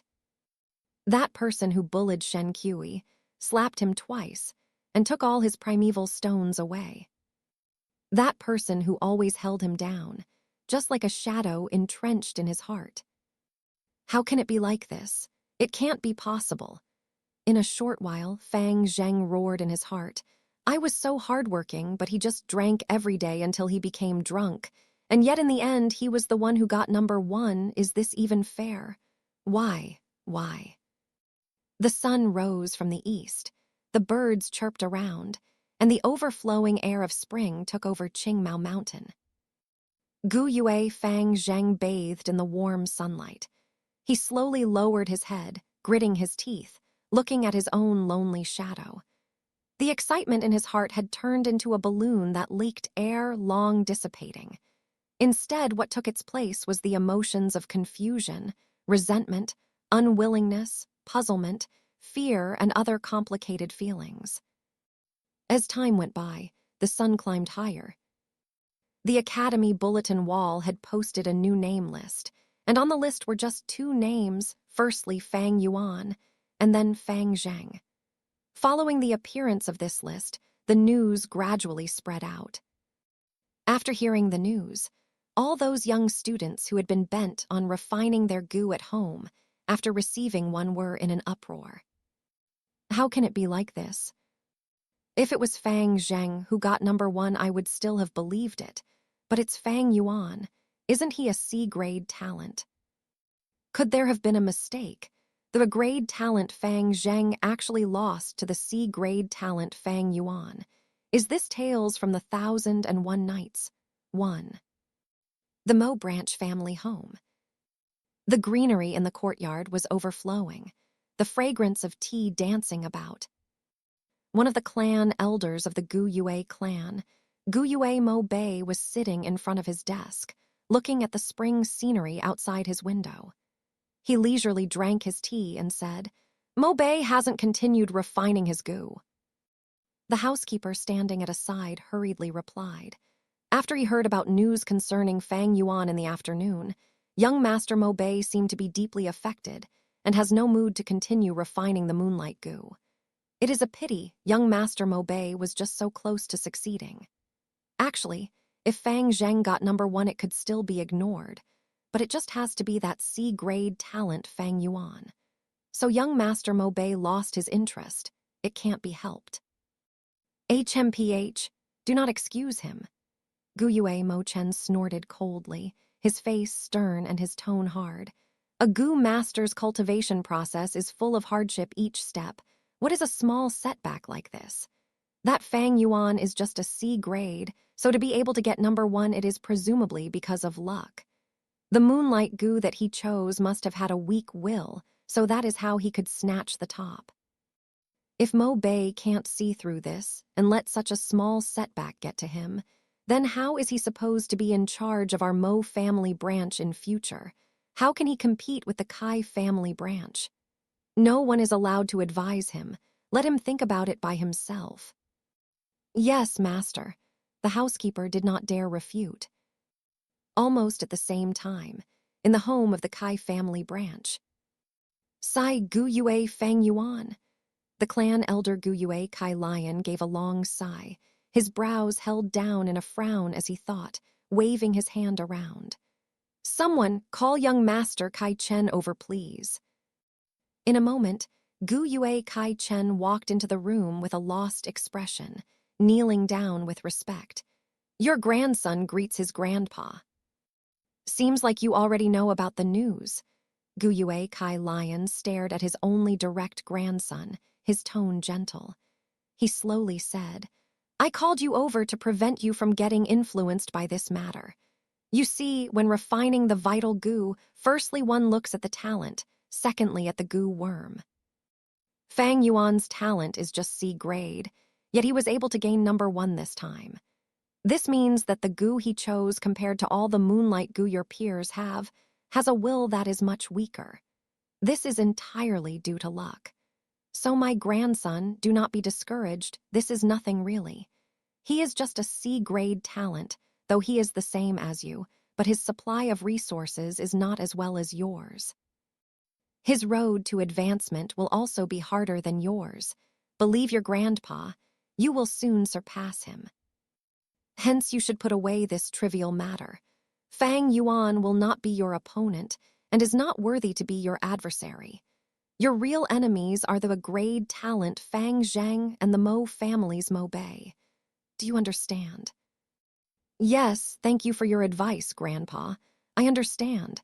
I will go now and continue refining my Gu. Gu Yue Kai Chen had lost the sad expression on his face, replacing it with a high-spirited will to fight. Elder Gu Yue Kai Lion nodded his head, satisfied. A kindly smile emerged from his face and he said, Good grandson, while your talent is only C grade, but you can be rest assured that Grandpa will fully support you.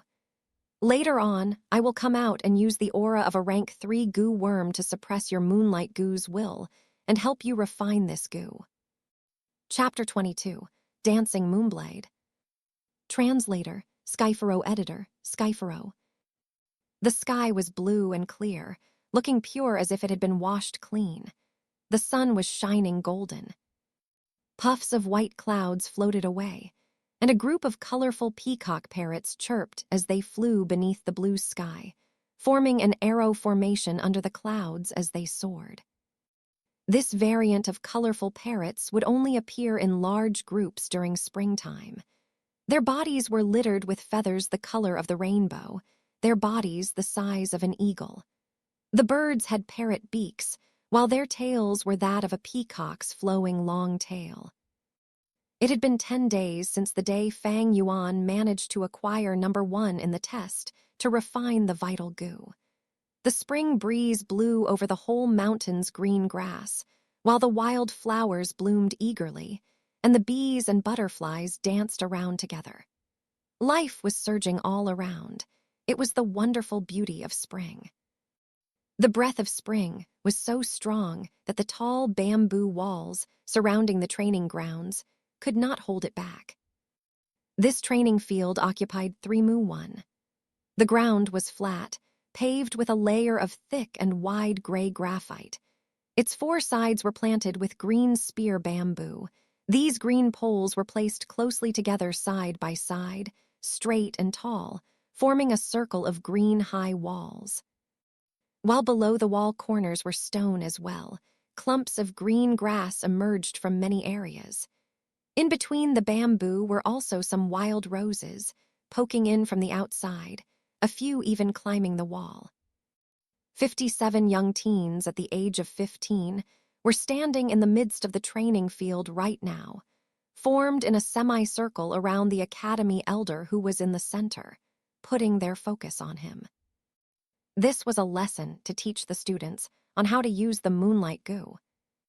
The moonlight goo is our Gu Yue clan's symbolic goo.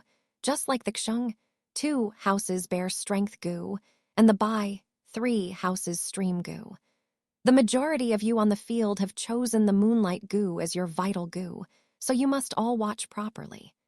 Soon I will demonstrate personally how to use the moonlight goo to attack. Students whose vital goo is not the moonlight goo must also concentrate on me, as this classical long-distance attacking method can also be used on other goo. The spectrum of methods one can use is very wide.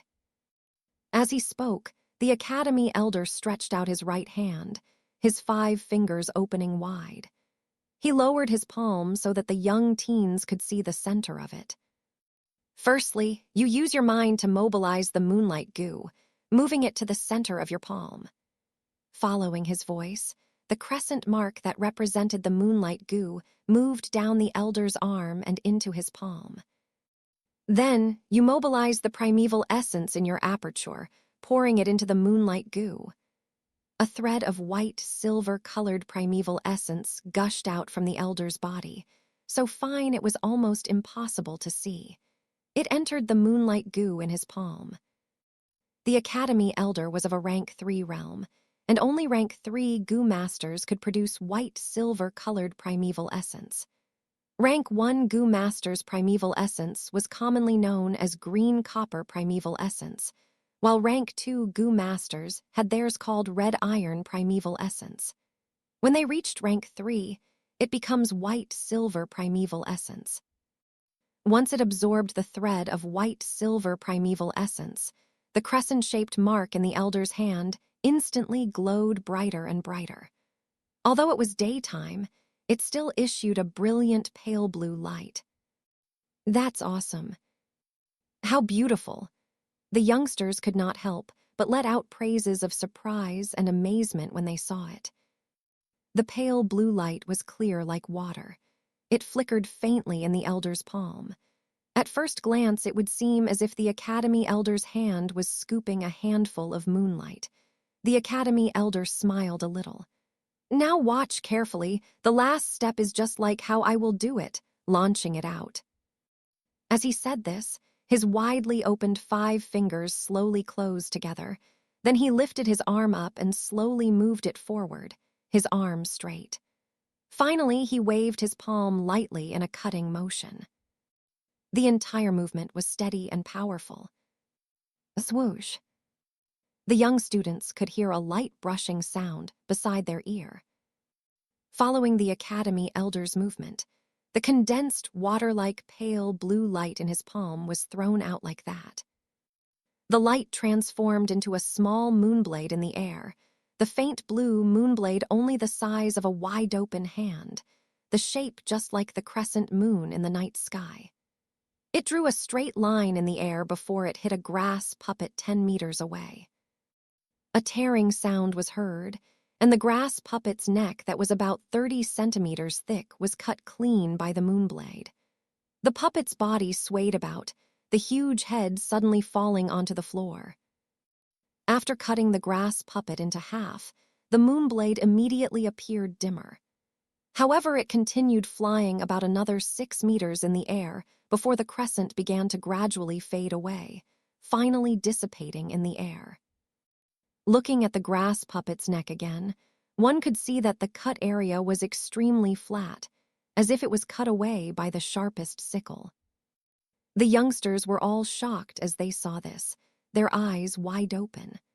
A few of them even touched their own necks involuntarily, astonished by the attacking power of the moonblade. After a short silence, the sounds of exclamation began. The teenagers had shining eyes as they stared at the grass puppet, some of them staring at the elder's palm. A few of them were looking at their peers, talking and whispering excitedly. Only Fang Yuan stood hidden in the crowd with a cold expression, his stature calm. In his previous life, Fang Yuan had cultivated to rank 6, and he had created the Blood-Winged Demon sect in the Middle Kingdom. He taught tens of thousands of people and was reputed as a giant figurehead of the demonic faction, his fame illustrious. The Academy Elder was just a rank 3 Gu Master. This small trick was just child's play to him. It would not cause any ripple of emotion in Fang Yuan's heart. All those of you who have refined the Moonlight Gu, step out. Each one of you shall take a grass puppet and follow the way I just did it, throwing out the moonblade, practice attacking. Once the Academy Elder was finished, around 30 students stepped out. In this batch, the entire clan had 100 young teens joining the awakening ceremony. Those who had cultivating talent were around 57.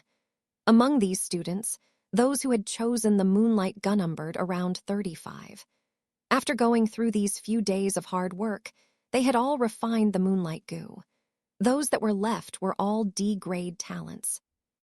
It was not because they did not desire to refine the Moonlight Gu, but it was due to the inability of their talent, so they could only withdraw after learning of the difficulty. To the youngsters of the Gu Yue clan, the Moonlight Gu was not a simple Gu worm, but the symbol of the clan's glory. Very quickly, 35 of them stood in a row. Each of them faced forward, standing 10 meters away from a grass puppet on the opposite. Fang Yuan stood in the middle of the row, but he did not garner any attention. The practice began. The students all stretched out their right hands, letting the Moonlight Gu move to the heart of their palm. One by one, the blue crescent mark started to give out water blue light as green copper primeval essence was poured in. But when they drew a vertical cut with their palm, only 7 or 8 crescents flew out. Among these crescents, some of them only appeared for a short moment before dissipating away. Some flew out for 2 to 3 meters before disintegrating into blue light with a bang. Some flew further, but the direction was severely off course, flying straight up to the sky. The young teens all frowned. When they saw the elders' demonstration earlier, it seemed quite easy. But when they started practicing themselves, they realized the skill required in this action. To throw out a moonblade and to have it hit on the grass puppet, it really was not that simple. The elder had a faint smile as he watched. He saw this scene every year and was not surprised. The remaining 22 students could only stand outside the field, watching jealously. After practicing for 5 minutes, the youngsters were gradually able to produce moonblades. For a time in the training ground, pale blue-colored moonblades flew about everywhere. A few moonblades would fade halfway, a few unluckily crashing into another. Some flew out of the training field, twisting around. Those that were able to hit on the grass puppets were just a small few. Of course, these were all due to sheer luck. The Academy Elder started to tutor and guide each one personally. He focused greatly on Fang Zhang, Mo Bei, and Kai Cheng and those others with good latent talent. He patiently corrected their postures, teaching them his experience. Towards those C-grade talent students like Fang Yuan, he only mentioned 2 sentences. Fang Yuan kept condensing the blue light in his hand. He waved his palm a few times, cutting the air, but he did not release the light, pretending and acting. With the field a mess at the moment and no one focusing on himself, he moved his thoughts and released his hold on the Moonlight Gu, his palm tilting a little, making a cutting action. In order not to raise attention, he did not focus on his own grass puppet opposite him, but aimed at the one on his left. With a whoosh, a moonblade flew out quickly, passing through the center of chaos, drawing a straight line in the air and cutting accurately into the neck area of a grass puppet. The grass puppet wavered for a moment, the neck area cut deeply by the moonblade. But very quickly, the green grassy area that was cut began to regrow, tangling together and healing away the wound. Of course, this grass puppet was not a normal scarecrow. It was a rank 1 scarecrow goo, having the nature type ability of self-recovery. Unless the puppet was cut into half at once, it would just recover back to normal in a short while. Wow, look at that crescent. How cool, who threw it? Moonblades that were able to hit grass puppets right now were rare. Fang Yuan just casually hit one, yet it caused the most significant result so far. Thus, in an instant, the students outside the field gave out cries of surprise. Even the Academy Elder's attention was caught, and he asked, "That moonblade just now was not bad. Was it yours?" He looked at a C-grade talent student with an inquiring eye, since that grass puppet was just opposite him. This male student blinked his eyes, feeling somewhat bewildered as he faced everyone's sudden gazes at him. To be honest, the field was just in a chaos earlier with moonblades flying about, so even he did not know if it was he himself who threw it. However, looking at it, it probably is me, thought the young boy. Then he nodded his head subconsciously. The youngsters around him immediately looked at him with admiration. "Who is he? What is his name?" some of the girl students asked around. "Even he can throw out a moonblade. I must not lose." Guyue Mobei's eyes flashed with a hint of determination. "So it's not Big Brother who threw it."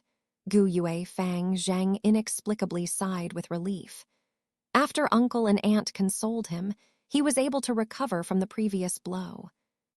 "Big Brother, you won first place last time because your luck was good, picking a weak-willed moonlight goo. A goo master's cultivation cannot always rely on luck. I will win you." Fang Zhang was cheering for himself in his heart. "You did well. Continue trying hard, seize the feeling you had earlier." The Academy Elder patted the student's shoulder, smiling as he encouraged him. The young boy quickly showed excitement, and he nodded continuously, his eyes appearing with a different luster. The elder took the opportunity and announced, "Listen up, everyone, this will be your homework. Practice well after class. In 3 days, I will check the results.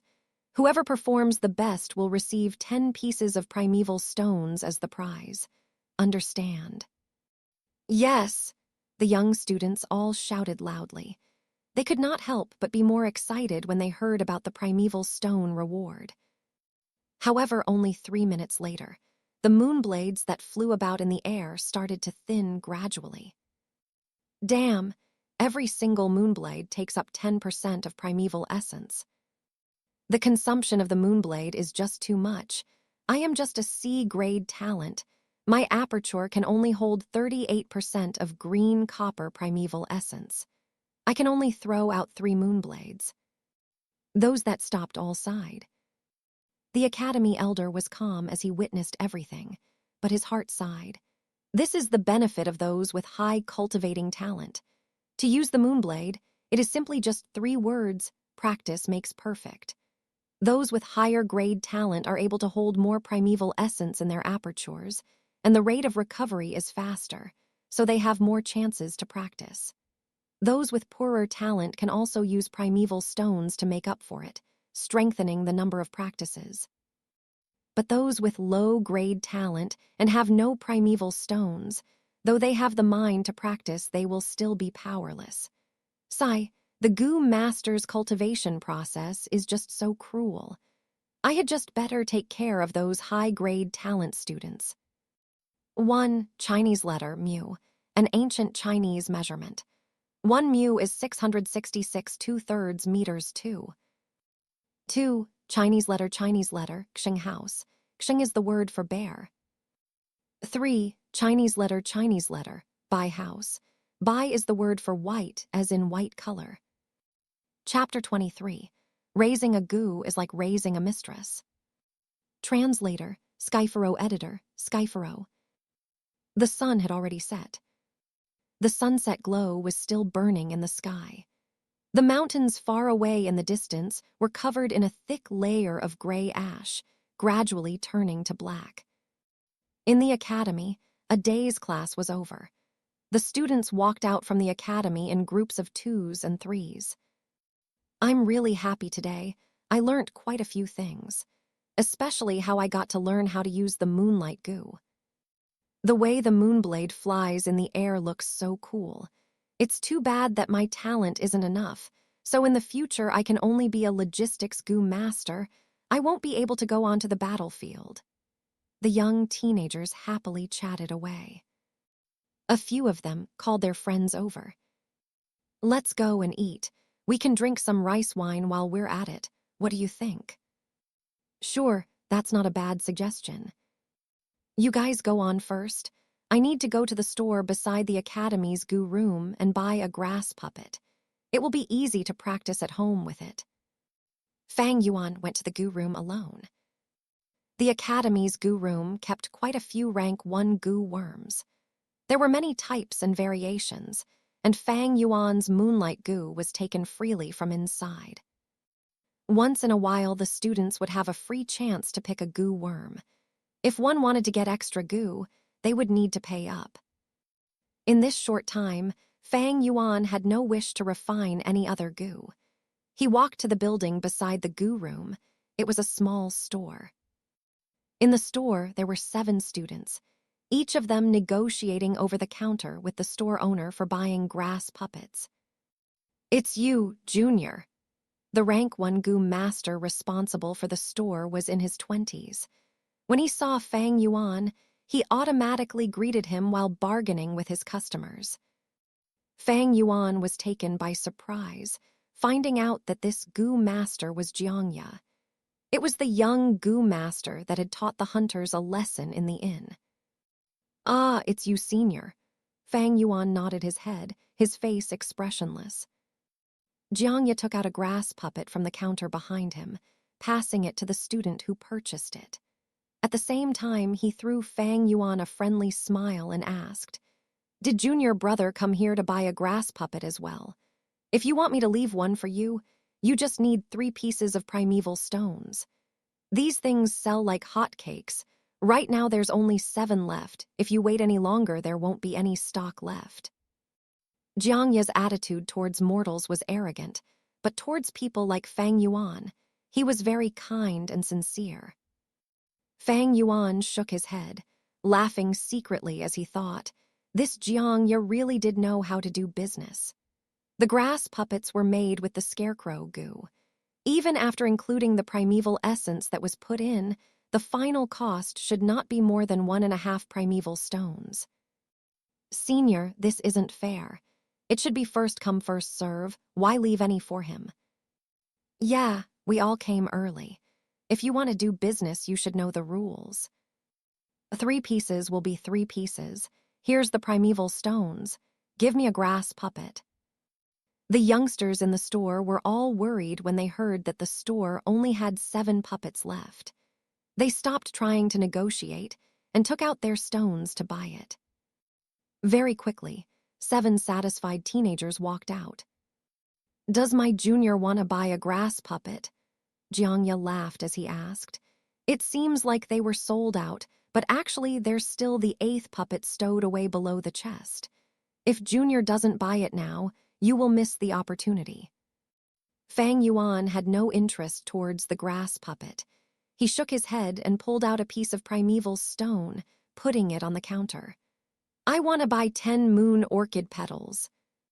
Jiangya was stunned. He looked Fang Yuan deep in the eye, taking away the primeval stone and pulling open the counter drawer. Then he took out a paper bag, saying, 10 pieces of moon orchid flower petals, not one less. Please make sure. Fang Yuan checked the goods on the spot and found no mistake with it. Finally, he left the small shop. Goo have to be fed. A goo master refines goo, uses goo, and at the same time needs to raise goo. Refining a goo is difficult. There is the risk of counterattack. Using a gu is not easy. One needs a lot of practice. The knowledge of raising a gu is even more extensive and profound, because there are all kinds of gu worms and their food are exceedingly strange. Some need to swallow soil, some need starlight, some require tears, and some feed on the clouds and air from the 9 skies. Just by taking Fang Yuan's current 3 gu, for example, the moonlight gu requires moon orchid petals, 2 meals a day. In the morning and night 1 meal, every meal 2 pieces of flower petals. Meanwhile, for the liquor worm, it needs to drink wine. A jar of green bamboo wine could support it for 4 days. As for the spring-autumn cicada, it is even more peculiar as it drinks straight from the river of time, maintaining its vitality. The river of time supports the flow of this world. It is not far away in the sky, but very near at hand, flowing by every person's side. Every move made by every living creature requires the push of time. Time is like flowing water, hurriedly gliding forward. The river of time is invisible and colorless, while in reality all living creatures are actually surviving and living in the waters of the river of time. After buying the bag of moon orchid petals, Fang Yuan went to the inn to buy green bamboo wine. The liquor worm could also drink some turbid wine or rice wine to live. However, with this kind of second-rate wine, the amount it needed to drink would increase, and it would need many jars every day. After calculating, Fang Yuan decided it would be better to buy green bamboo wine straight away. Not only would it be more worth than buying second-grade wine, it would also not arouse suspicion. "Young sir, you've come." The workers in the inn had already known Fang Yuan. Fang Yuan passed him 3 pieces of primeval stones directly, saying with a familiar ease, "Give me a jar of green bamboo wine and make me a few good dishes. You don't need to give me the change, just put it here first. At the end of the month, when it amounts up to 1 stone, you can subtract from my bill with it." Even though Fang Yuan no longer stayed at the inn right now, ever since he moved to the academy dormitories, he would always have a meal here when he bought wine. "All right, young sir, please take a seat. The dishes will be sent over immediately," the worker echoed, leading Fang Yuan to his seat.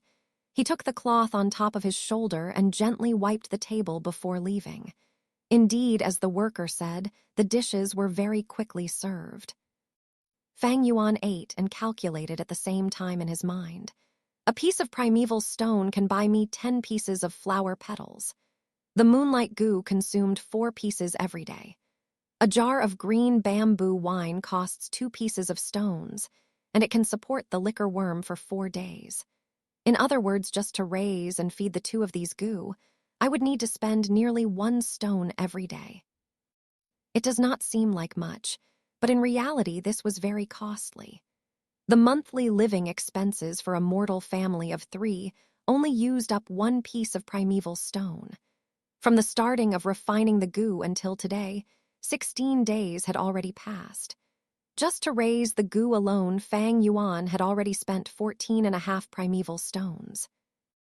I have acquired the flower wine treasure, taken away Fang Zheng's bag of primeval stones, and also got the first place reward. My primeval stone assets once reached up to 44 pieces and a half. However, in the early days of refining the gu, I wasted 6 pieces and a half. Then I used 14 pieces and a half on feeding these gu. My living expenses cost half a piece, and today I am probably left with 20 pieces. Fang Yuan took out his money pouch. He opened it and looked inside. The bag contained pieces of primeval stones inside. Each of these stones were grayish-white in color, their shapes ellipsoid and the volumes equal, the size similar to a duck egg. After counting, he found that he really only had 20 pieces left. In other words, if this continued on then, Fang Yuan would only be able to go on for half a month with the remaining stones he had left. He was not like his peers. They had relatives and friends to help them out, especially with the case of students like Gu Yue Mo Bei and Gu Yue Kai Cheng, who were loaded with primeval stones. Fang Yuan could only think of a way himself. "Uncle and aunt have already cut off my living expenses. But every weekend, the clan academy would give out 3 pieces of primeval stones as subsidy to every student. Looks like I would need to show off in the Moonblade assessment in 3 days and take that 10 primeval stone prize. Fang Yuan chewed the food in his mouth while he pondered. His current age was just at the age where the body was growing. Without realizing it, all the rice and dishes had entered his stomach. Taking up the sealed green bamboo wine jar, Fang Yuan lifted his feet and started walking, leaving the inn. Young sir, the inn worker chased after him from behind and said, just to tell young sir something, but in less than a month the trading company will arrive to the village. By convention, they would always buy the green bamboo wine in our shop. Young sir loves our green bamboo wine and always buys a few jars every week, so the innkeeper ordered me to tell young sir about this matter. The green bamboo wine in our store has limited supply, so after we sell it to the trading company, I'm afraid we would be left with very little. Is that the case? When Fang Yuan heard the news, he frowned slightly. To know someone and tell apart the conversation, Fang Yuan had 500 years of experience. The shop worker and the young Gu master Jiangya spoke with similar meaning. However, Fang Yuan could naturally tell the difference with Jiangya's tricky words and the shop worker's truthful words. This matter was a little troublesome. Fang Yuan needed to feed the liquor worm, and he needed a huge amount of green bamboo wine in the long run. If this inn ran out of stock, then he would have to use huge amounts of second-rate wine to feed the liquor worm. It was not possible for him to drink several jars a day. After a while, people would be suspicious. After thinking about it, Fang Yuan took out 10 pieces of primeval stones and said, "Then I'll buy another 5 jars. I will need you to carry them for me and follow me to put them in the academy dormitory." "All right, young sir." The worker immediately accepted the primeval stones. The moon orchid flower petals could only last for 5 days without any special storage means, so Fang Yuan would only buy a bag every time. However, the green bamboo wine could be kept for a very long time, thus there was no problem with this. A few workers followed Fang Yuan into the academy dorms and placed the wine jars under his bed, and then they bid their leave. As he saw the money pouch that had suddenly flattened down in his hands, Fang Yuan heaved a sigh. Refining a gu is hard, but raising a gu is also not easy. This is also considering the fact that he had his 500 years of previous life experience, so he did not need to practice using his gu, meaning that the consumption rate of primeval essence would be lessened, and thus saving him a huge sum of expenses. For those at his age around him, they would need to practice using the moonlight gu and would need to waste primeval essence. To increase proficiency, one would need to practice many times. When too much primeval essence is consumed, primeval stones would have to be used as a supplement since the recovery rate is too slow. To buy a grass puppet, it costs 3 primeval stones as well. All this is money.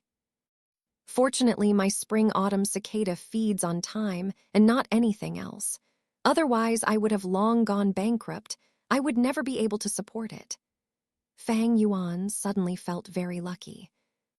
The more high-end the gu is, the greater the food consumption needed, or the more precious and rare the food required would be. Thus, the more difficult it would be to keep.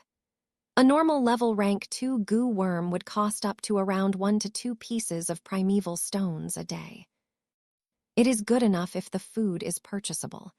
There were some gu that required food that was relatively difficult to find. Some of it did not even circulate in the market. Just like the spring-autumn cicada's food being time itself, this was actually more precious. After all, there was a saying, "An inch of gold cannot buy an inch of time." No matter how much money you have, can you buy time? You can't. In theory, a gu master can refine an unlimited amount of gu.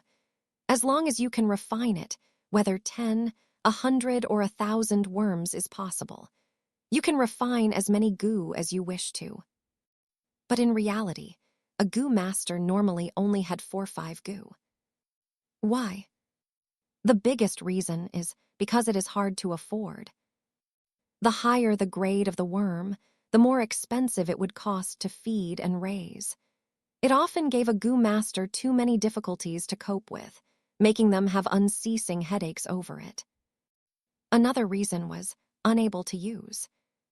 To use the moonlight gu to throw out a single moonblade attack, one would need to use up 10% of primeval essence. A C-grade talent gu master could run out of primeval essence in their apertures after launching 3 to 4 attacks. To raise so many gu, wouldn't it be a waste if one couldn't use them anyway? Thus, in the gu master's cultivation, there was a saying going around: raising a gu is like raising a mistress. To keep a mistress, you would need to buy food, clothes, a house, etc. It is very expensive, and the more you have, the more costly it is. A normal man cannot afford it. Even if you keep so many, a man's energy is limited. He cannot use them all. Would you raise them just to look at them? When the rank of the gu master increases, so does the food standard of the gu worm. Thus, please refrain from seeing how a gu master has no limit to the number of refining gu. In general, a gu master only keeps around 4-5 gu of his level. If the number of gu was raised higher, the gu master would go bankrupt. Chapter 24, Close Combat Gu Master. Translator, Skypharo Editor, Skypharo. 3 days later. Lowering your body to dodge, that is the usual technique of restraining against a flying fist. When your enemy comes and attacks you, quickly squat down and at the same time do a counterattack, striking his crotch and abdomen. Do not be afraid of a swinging fist. Usually those who come up and start swinging their fists at the first moment are people who have no brains and are impulsive and rash. On the martial arts field, the Academy's martial arts, one instructor spoke while he performed actions to demonstrate. A wooden puppet's right first swept over, and the martial arts instructor quickly squatted down, dodging the incoming attack. Then he threw a punch at the puppet's abdomen, knocking it down with a few punches. The students were looking at the demonstration in a circle, but most of them were lacking in spirit, showing very little interest. The Academy taught a variety of courses, and this lesson was the one that taught foundation of martial arts. Using fists and legs to exert oneself was too inferior to the handsome and cool attack style of the Moonblade, making almost all the students absent-minded. The next class will be the Moonlight Gu's usage assessment.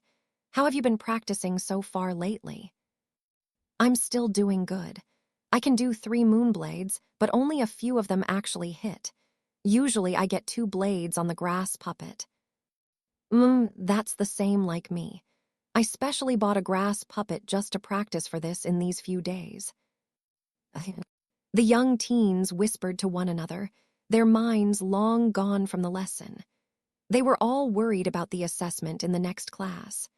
Just for this assessment, they had practiced hard for a long time after class, and now they were flexing their hands and feet, looking forward to the assessment.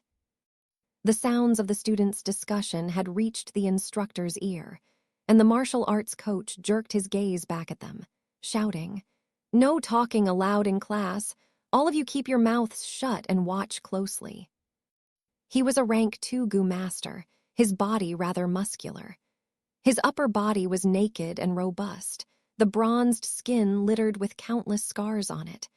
With a loud shout, he showed a threatening manner, pressing down on all the students in the field.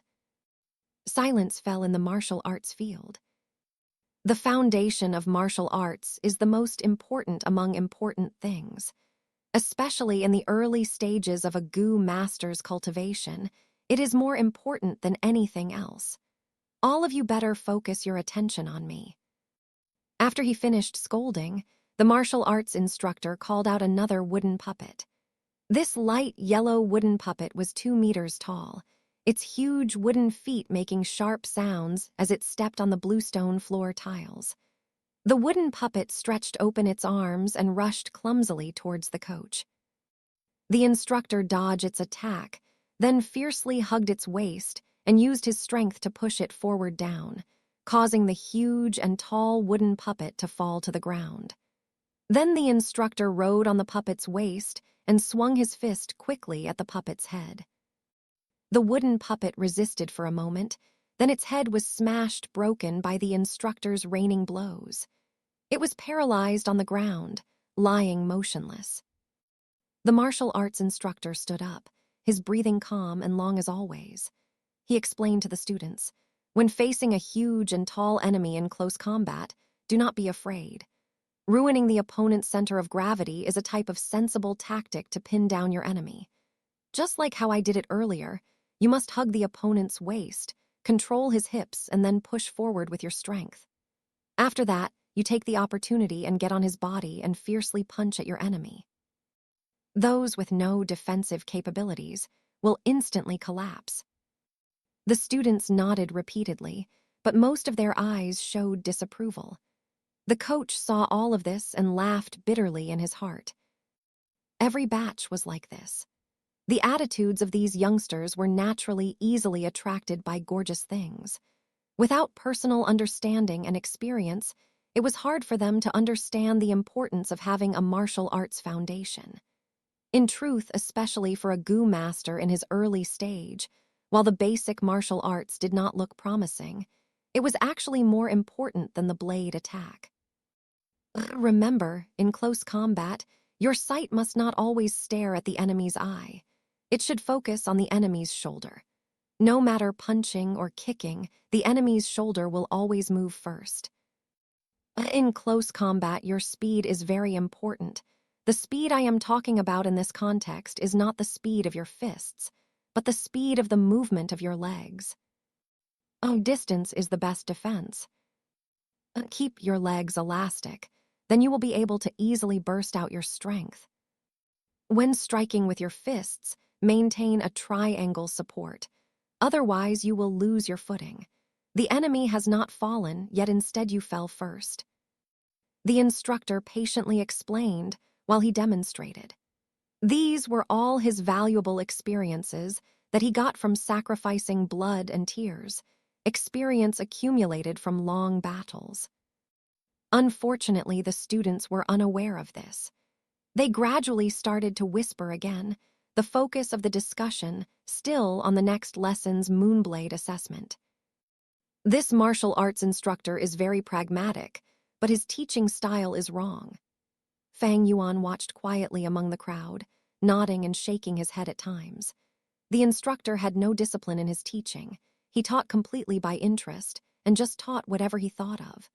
Therefore, the things he taught came out in a mess, and there was a lot of complicated info. In the beginning, many students listened seriously, but gradually they lost interest and diverted their attention to other aspects. Only Fang Yuan listened meticulously all the way. While others were learning, he was revising. His combat experience was richer than the instructor, but listening to others narrating was also a way of verification in cultivation. A Gu master's method of fighting is usually divided between melee and ranged. The Moonblade attack is a type of ranged attack, but when strictly speaking, it is considered medium range due to its effective distance only being 10 meters. When it came to close combat Gu masters, the martial arts instructor was the best example. Melee battle Gu masters would usually choose Gu that amplified their own body strengths and cultivate. These Gu would give them superhuman strength, agility, responsiveness, endurance, etc. Just like this martial arts instructor, his whole body was covered in bronze skin. This was of course not his own skin color, but it was a type of copper skin Gu's effect. The copper skin Gu would increase the Gu master's skin toughness and defense by a lot, letting the Gu master be able to endure more damage. A single Moonblade would consume 10% of primeval essence. How many times can a Gu master throw a Moonblade during battle? The number is few, especially for beginners who have difficulty forming effective blows. It can only be used as a type of trump card. The terrorizing factor is greater than its lethality. To a rank 1 Gu master, the truly useful skill would be martial arts kung fu. This is because the martial art offense is more durable and reliable. It's a pity that this fact is something that they will not understand unless they face it with their own experience. Fang Yuan lightly glanced around at his peers, a faint sneer somehow forming on his lips. The basic martial arts class was finally over. After a short rest, the students' eyes were filled with anticipation. The academy elder was late. He waved his big hand, pointing at the row of grass puppets in front of the bamboo wall. He went straight to the subject and said, "All right, today is the day to check the results. I want 5 people in a group coming up in proper sequence, using the moonblade to attack 3 times." A swoosh. The first group of students went up, and the moonblade danced in the air. After 3 rounds, only 9 moonblades hit on the grass puppets. The academy elder shook his head a little, feeling slightly displeased. This hit rate was too low, the key being that among these 5, only 2 managed to successfully throw out 2 moonblades. "You all better practice properly after this, especially you, and you," the elder reprimanded in a short sentence. Then he waved his big hand and said, "Next group." The 2 that were reprimanded dropped their heads and left the field in dismay. One of them was a girl, her eyes a little red and her heart grieving. She was only a C-grade talent, yet she could not bear to use primeval stones to quickly recover her primeval essence. Thus, in these 3 days, she practiced very little, resulting in her unskilled throwing of the moonblade. A Gu master needed money to refine Gu, raise Gu. Even practicing to use Gu needed cash. But where was she able to get so much money? Even though her 2 parents were supporting her from behind, but every family had their own problems. To be short of funds was often the dilemma that a Gu master faced. "Anyway, I don't have the slightest chance of getting number 1. I might as well give up and save on primeval stones. That is better for me." As she thought of this, her heart became calm once more. There were actually quite a number of people who thought the same way as this young girl. Because of the lack of practice, many of the students performed poorly. The academy elder's brow deepened more and more. Fang Yuan watched, secretly shaking his head. These people are really pitiful and sad. Just for a small amount of primeval stones, they gave up their own chance to make progress. Primeval stones are meant to be used. If you want to become a miser and accumulate primeval stones, then what did you become a Gu master for? In other words, those who are short-sighted would often haggle over every penny and chase after less important things. As for those with lofty aspirations, they usually showed a tolerant and generous attitude and had the strength to give up and let go of things. "It's finally my turn." At this moment, Guyue Mobei's horse face lit up in a confident smile all over, and he walked up to the field. His stature was stout and gave out a fierce and strong aura. After standing still, he raised his hand and threw 3 moonblades. All 3 of them hit. Among the blades, 2 of them hit on the puppet's chest, while the other blade hit the puppet's left arm, shaving away a few green grass. This result naturally caused the young teens to burst with admiration. "Well done," the elder's brow slightly smoothed out. The next group came up, Guyue Kaicheng standing among them. He had a small and short body, his face full of pockmarks, his expression bringing a slight nervousness.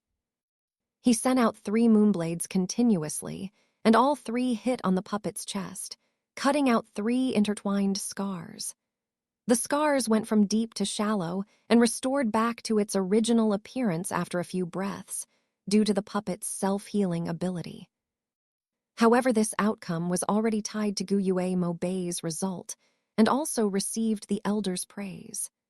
Kai Cheng held his head high as he walked out of the field, looking at Mobei defiantly in the eye on the way. "HMPH? below the field, Gu Yue Moubei gave a cold snort, but he did not return Kai Cheng's glare. Instead, he continued looking at Gu Yue Fang Zheng, who had not gone up yet. His heart clearly knew that the real threats were only Gu Yue Kai Cheng and Gu Yue Fang Zheng. The previous was the same like him, a B-grade talent while also having the constant supply of primeval stones. The latter was an A-grade talent, while Fang Zheng did not have as many primeval stones as them, but just by relying on his own natural recovery speed thanks to his grade talent, he would also be able to practice a lot in a short amount of time. Right now, Gu Yue Kai Cheng's results have appeared, showing a tie to Moubei, and only Gu Yue Fang Zheng was left. In the last few groups, Gu Yue Fang Zheng finally came up to the stage. Chapter 25, The Light of Spring is Enchanting. Translator, Skypharo Editor, Skypharo. Is he Fang Yuan or Fang Zheng? Some of the students were muttering. There were still people who could not differentiate between Fang Yuan and Fang Zheng, the two twin brothers. It's Fang Zheng. Fang Yuan is always wearing a cold expression. He would never appear tense, someone answered. Oh, then there will be a spectacle. Fang Zheng is the only A-grade talent from our village in 3 years, after all. The crowd casted their eyes over to the field. Fang Zheng could feel the pressure among the gazes shot at him, and this made him feel even more nervous.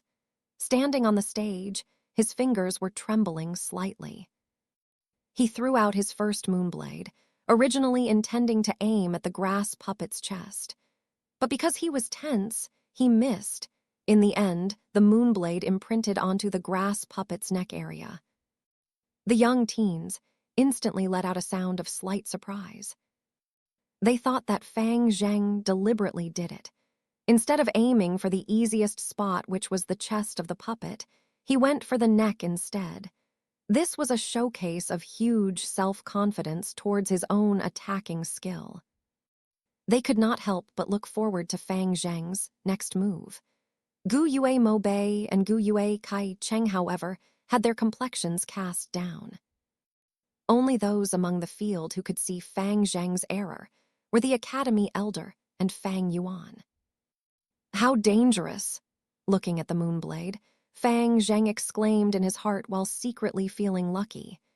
He took in a few deep breaths, trying his best to calm down. Then he threw out 2 blades. This time he did not make any mistakes, and the 2 blades hit accurately on the grass puppet's chest. This result made the Academy Elder nod his head, and Moubei and Kai Cheng calmed down as well. Fang Zheng's result was different from theirs, so it would all come down to how the Academy Elder decided to grade them.